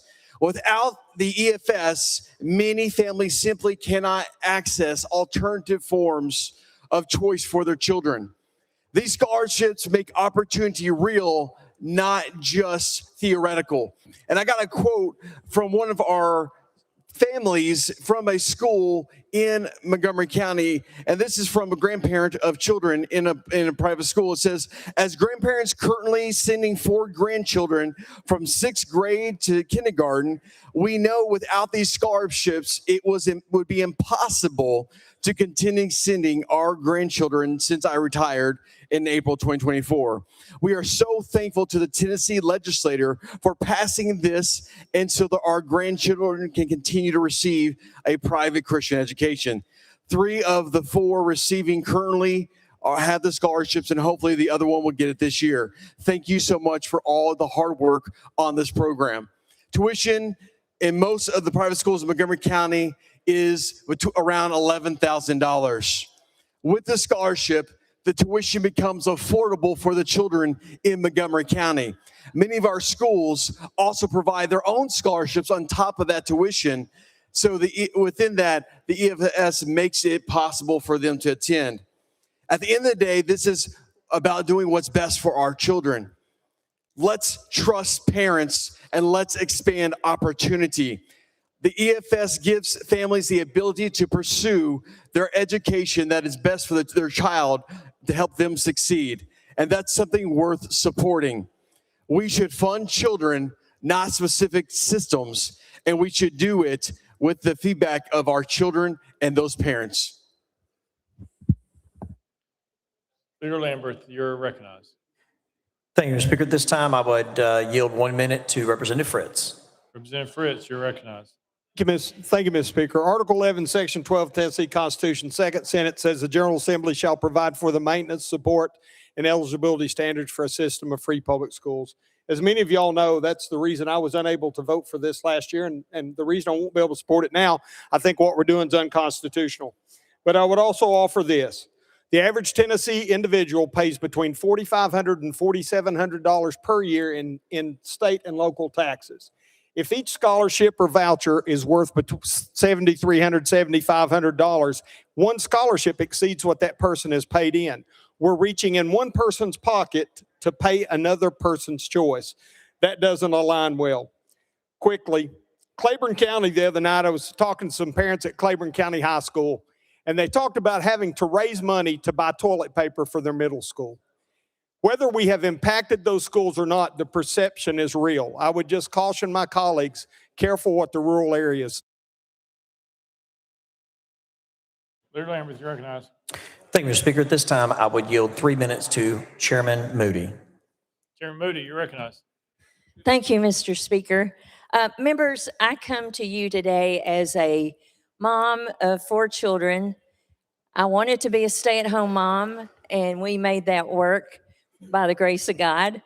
And when it came time to start thinking about where we're going to send our children, I felt very convicted to want to homeschool them.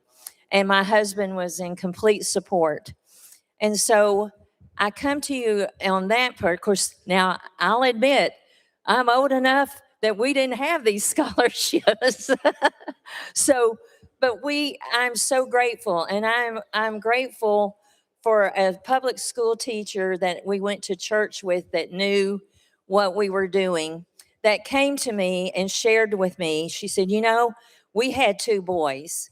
And she goes, our oldest son, we sent him as soon as he could go, and he struggled. He just wasn't ready. So she said, with our second one, we did hold him back. And she said, he flew through school, no problem. So she knew that struggle I was having because my son, my first one, had a late November birthday.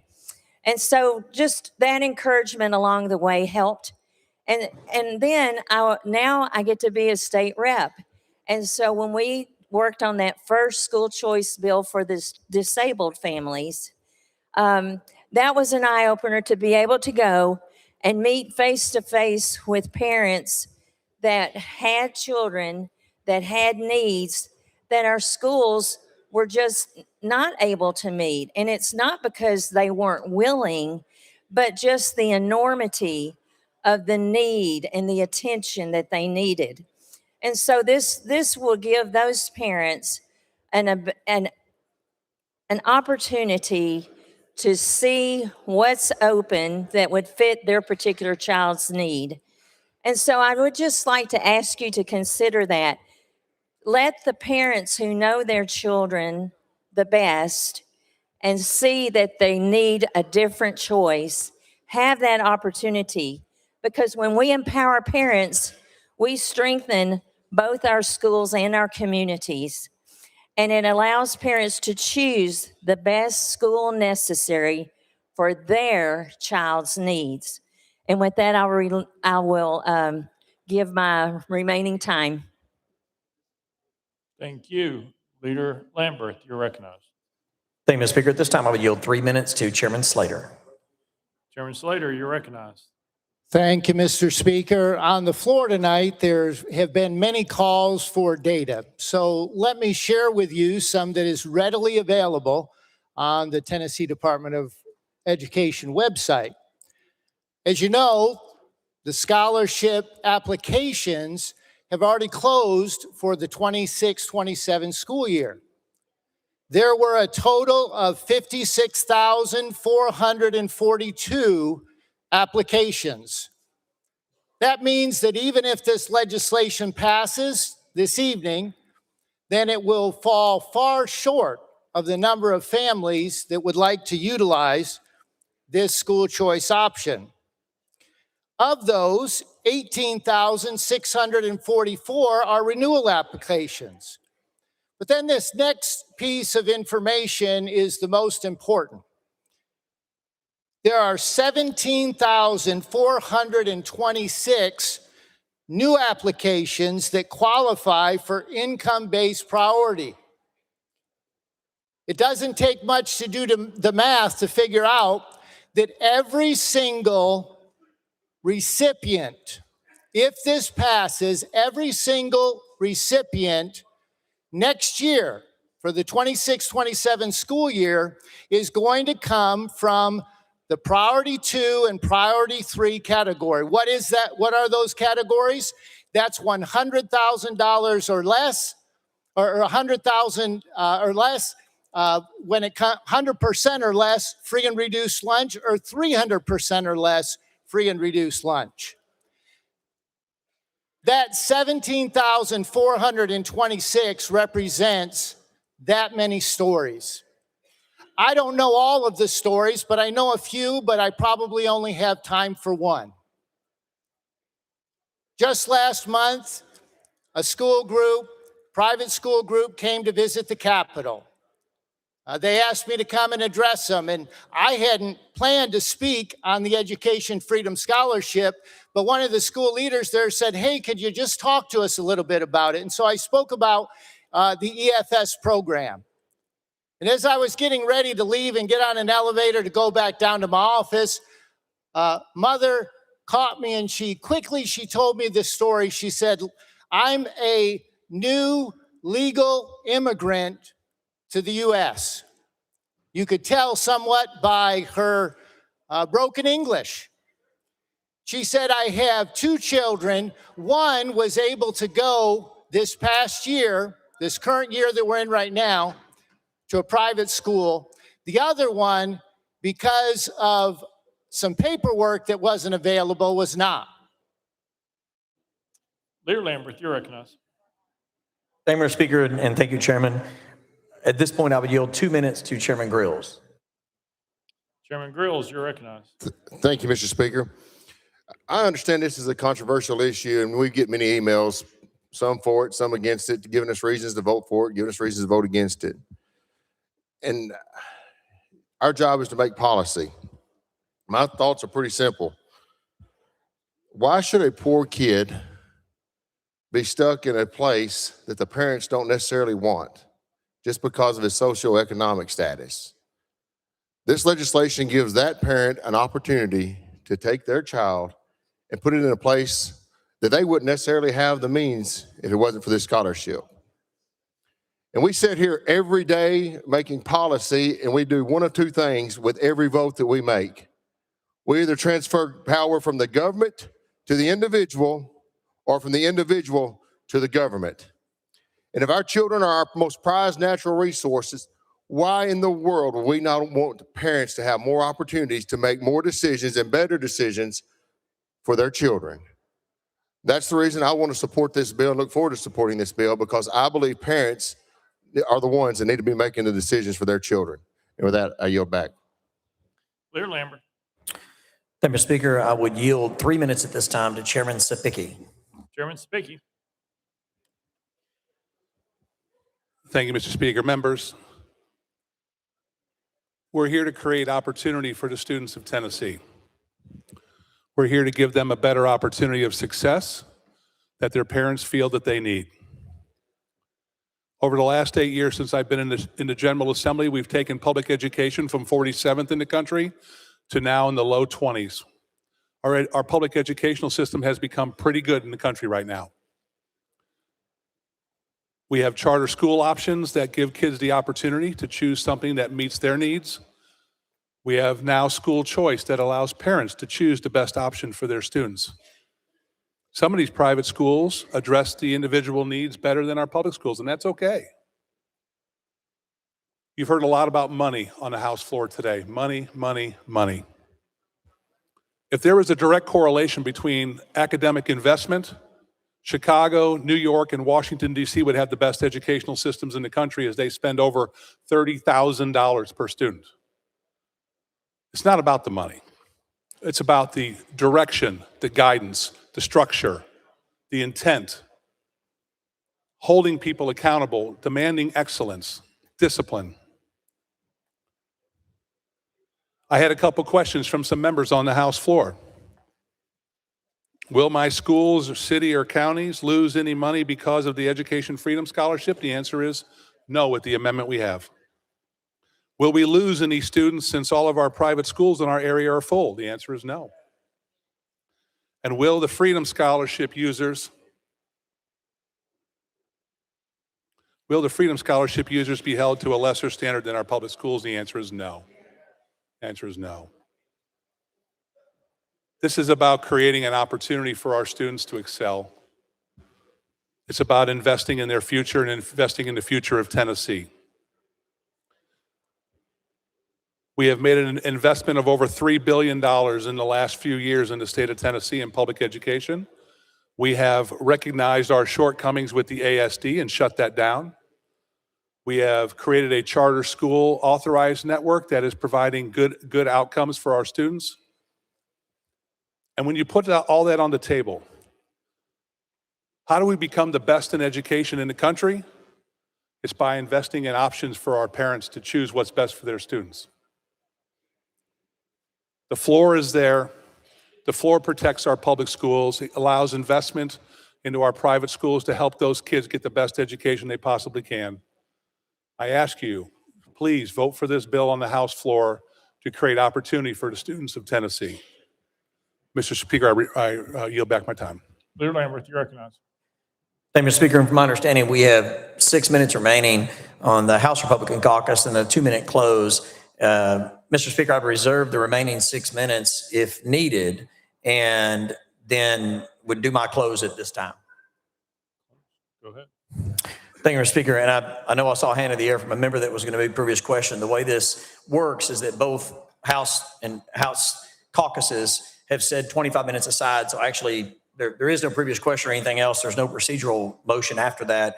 I'm going to say 2 minutes worth of at least a close here, and then we will vote. And so that's the procedure of what we just went through.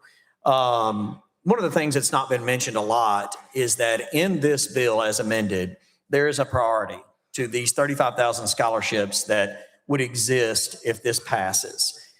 The first priority is those that already got the scholarship this first year. That's 20,000 families out of about 56,000 applicants that were able to get a scholarship. It's their tax dollars. It goes back to them and to their children for their education. The next bucket of priority 2 would be those families, if we expand this, that fall under 100% of the poverty level.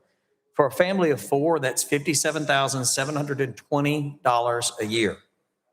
If all of those, if there are any scholarships left after that group of families applies and gets a scholarship, then those that are under 300% of the poverty level, that's between 57,720 and 173,160, that group would be eligible for a scholarship.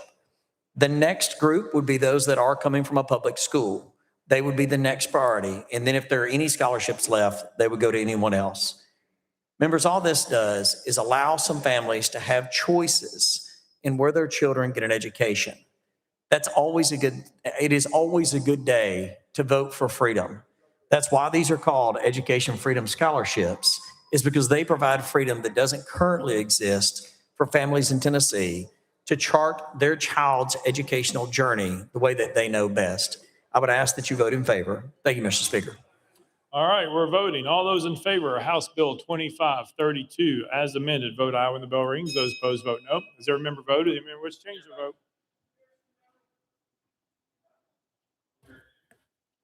Mr. Clerk, please take the vote. Ayes 52, 43 nays. House Bill 2532 and received constitutional majority. I hereby declare it passed without objection. Most reconsider table.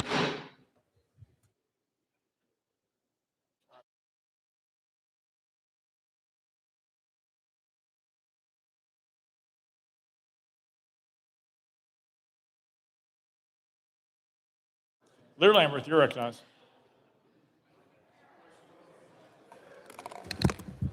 All right, members, I don't know about y'all, but supper sounds pretty good. We've been at this quite a while. So unless there's objections, we're going to resume this calendar tomorrow morning at 8:30. Without objection, so order.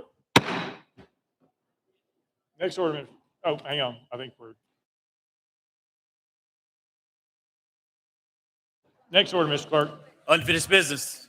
Unfinished business. Chairman Baum, you're recognized. Thank you, Mr. Speaker. I move that the rules be suspended for immediate consideration of Senate Joint Resolution 1117. Mr. Clerk, please read the caption. Senate Joint Resolution 1117 by Representative Baum, resolution to honor Dr. Sidney A. McPhee on the occasion of his retirement as President of Middle Tennessee State University. Read the caption. Any objections? Without objection, the rules are suspended. Chairman Baum. I move to concur with Senate Joint Resolution number 1117. Chairman Baum moves to concur in Senate Joint Resolution 1117. Probably seconded. Any objection to the question? Seeing none. All those in favor say aye. Aye. All those opposed say no. The ayes have it. I declare it concurred in without objection. The motion reconsiders table. Chairman Hicks of Hawkins, you're recognized. Thank you, Mr. Speaker. I move that the rules be suspended for immediate introduction and consideration of HJR 1403. Mr. Clerk, please read the caption. House Joint Resolution 1403, a resolution to honor William Lewis Jenkins on the receipt of Hawkins County Republican Party Lifetime Achievement Award. Read the caption. Any objections? Without the objections, the rules are suspended. Chairman Hicks, you're recognized. I move adoption of HJR number 1403. Chairman Hicks moves adoption of House Joint Resolution 1403, probably seconded. Any objection to the question?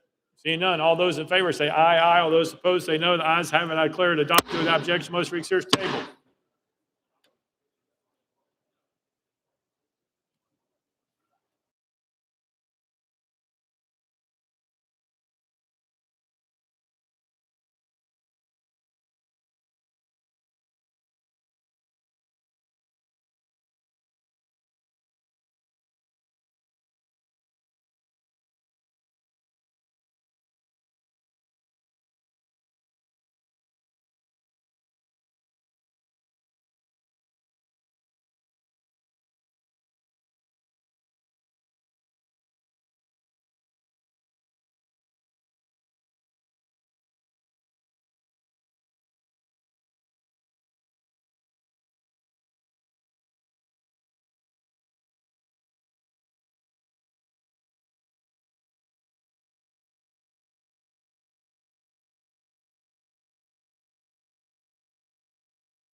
Leader Lambert, you recognize. Thank you, Mr. Speaker, that the rules be suspended for immediate introduction and consideration of House Resolution number 193. Mr. Clerk, please read the caption. House Resolution 193 by Leader Lambert, the resolution approve annual events by certain 501c organizations in accordance with provisions of Article 11, Section 5 of the Constitution of Tennessee and pursuant to the Tennessee Nonprofit Gaming Law. You've heard the caption. Any objections? Without objection, the rules are suspended. Leader Lambert. Thank you, Mr. Speaker. And members, this is the first of what will be 2 resolutions for charitable gaming events throughout the state. With that, I move adoption of House Resolution number 193. Leader Lambert moves adoption of House Resolution 193. Pardon me, seconded. Any objection to the question? Seeing none, all those in favor of House Resolution 193, vote aye when the bell rings. Those opposed, vote no. As every member voted, as any member wants to change their vote?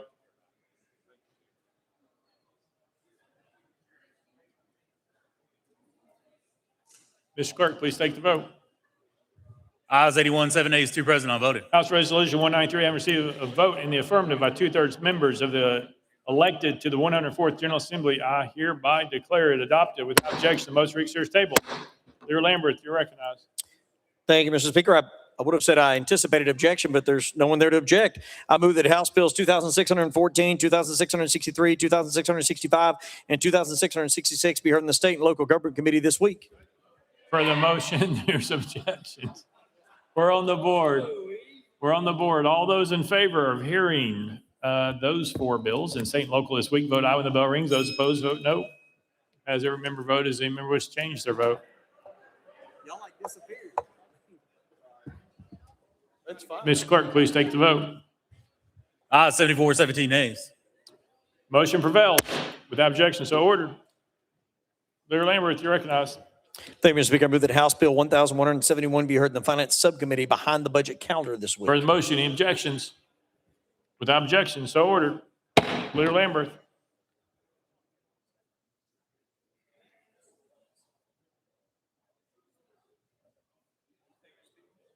Leader Lambert. Thank you, Mr. Speaker. After consulting with the Minority Leader and Chairman, I move that House Bills 162, 2114, and 1796 be heard in the Finance Subcommittee this week. For the motion, any objections? Without objection, so ordered. Leader Lambert. Thank you, Mr. Speaker. I move that House Bill 2085 be heard in the Government Operations Committee this week. For the motion, any objections? Without objection, so ordered. Leader Lambert, you're recognized. Thank you, Mr. Speaker. After consulting with the Minority Leader and Caucus Chairman, I do anticipate objection. I move that the following rules be suspended for the remainder of the 2026 legislative session. Rule number 17, so that all congratulatory, memorializing resolutions can be placed directly on the next consent calendar. Rule number 49, the 48-hour rule, so that all bills moved from calendar rules can be set on the next floor calendar. Rule number 49, the 25 bill limit, so that more than 25 bills may be placed in the calendar for the final consideration on any one day.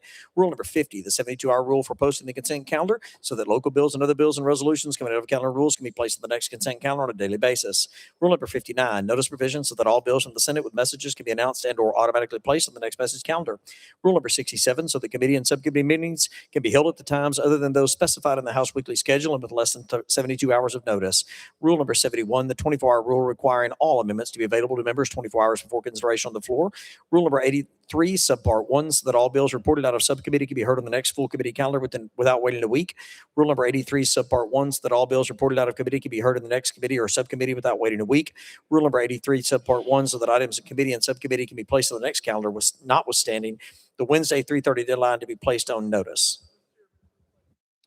All right, that's proper motion. Probably seconded. Is there objection? There's objection.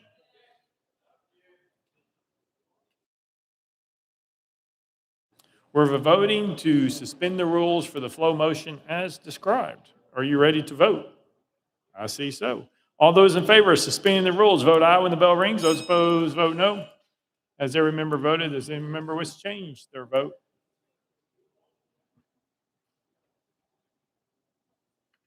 Mr. Clerk, please take the vote.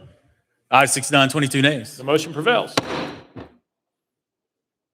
Next order, Mr. Clerk. Scheduling and procedural announcements. Mr. Clerk. Mr. Speaker, state and local government will meet again this week, immediately following session on Wednesday. That would be state and local Wednesday, immediately following session. Thank you, Mr. Clerk. Next order, Mr. Clerk. Roll call. Roll call.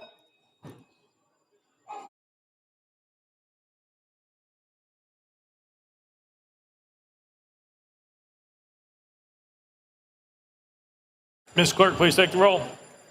Mr. Speaker, 91 members present. Next order, Mr. Clerk. That completes the regular order, Mr. Speaker. Leader Cochran, you recognize. Thank you, Mr. Speaker. Move the House stand in recess until 8:30 a.m. on Tuesday, April 14th, 2026. Without objection, the House stands recessed till 8:30 a.m. on Tuesday, April 14th, 2026.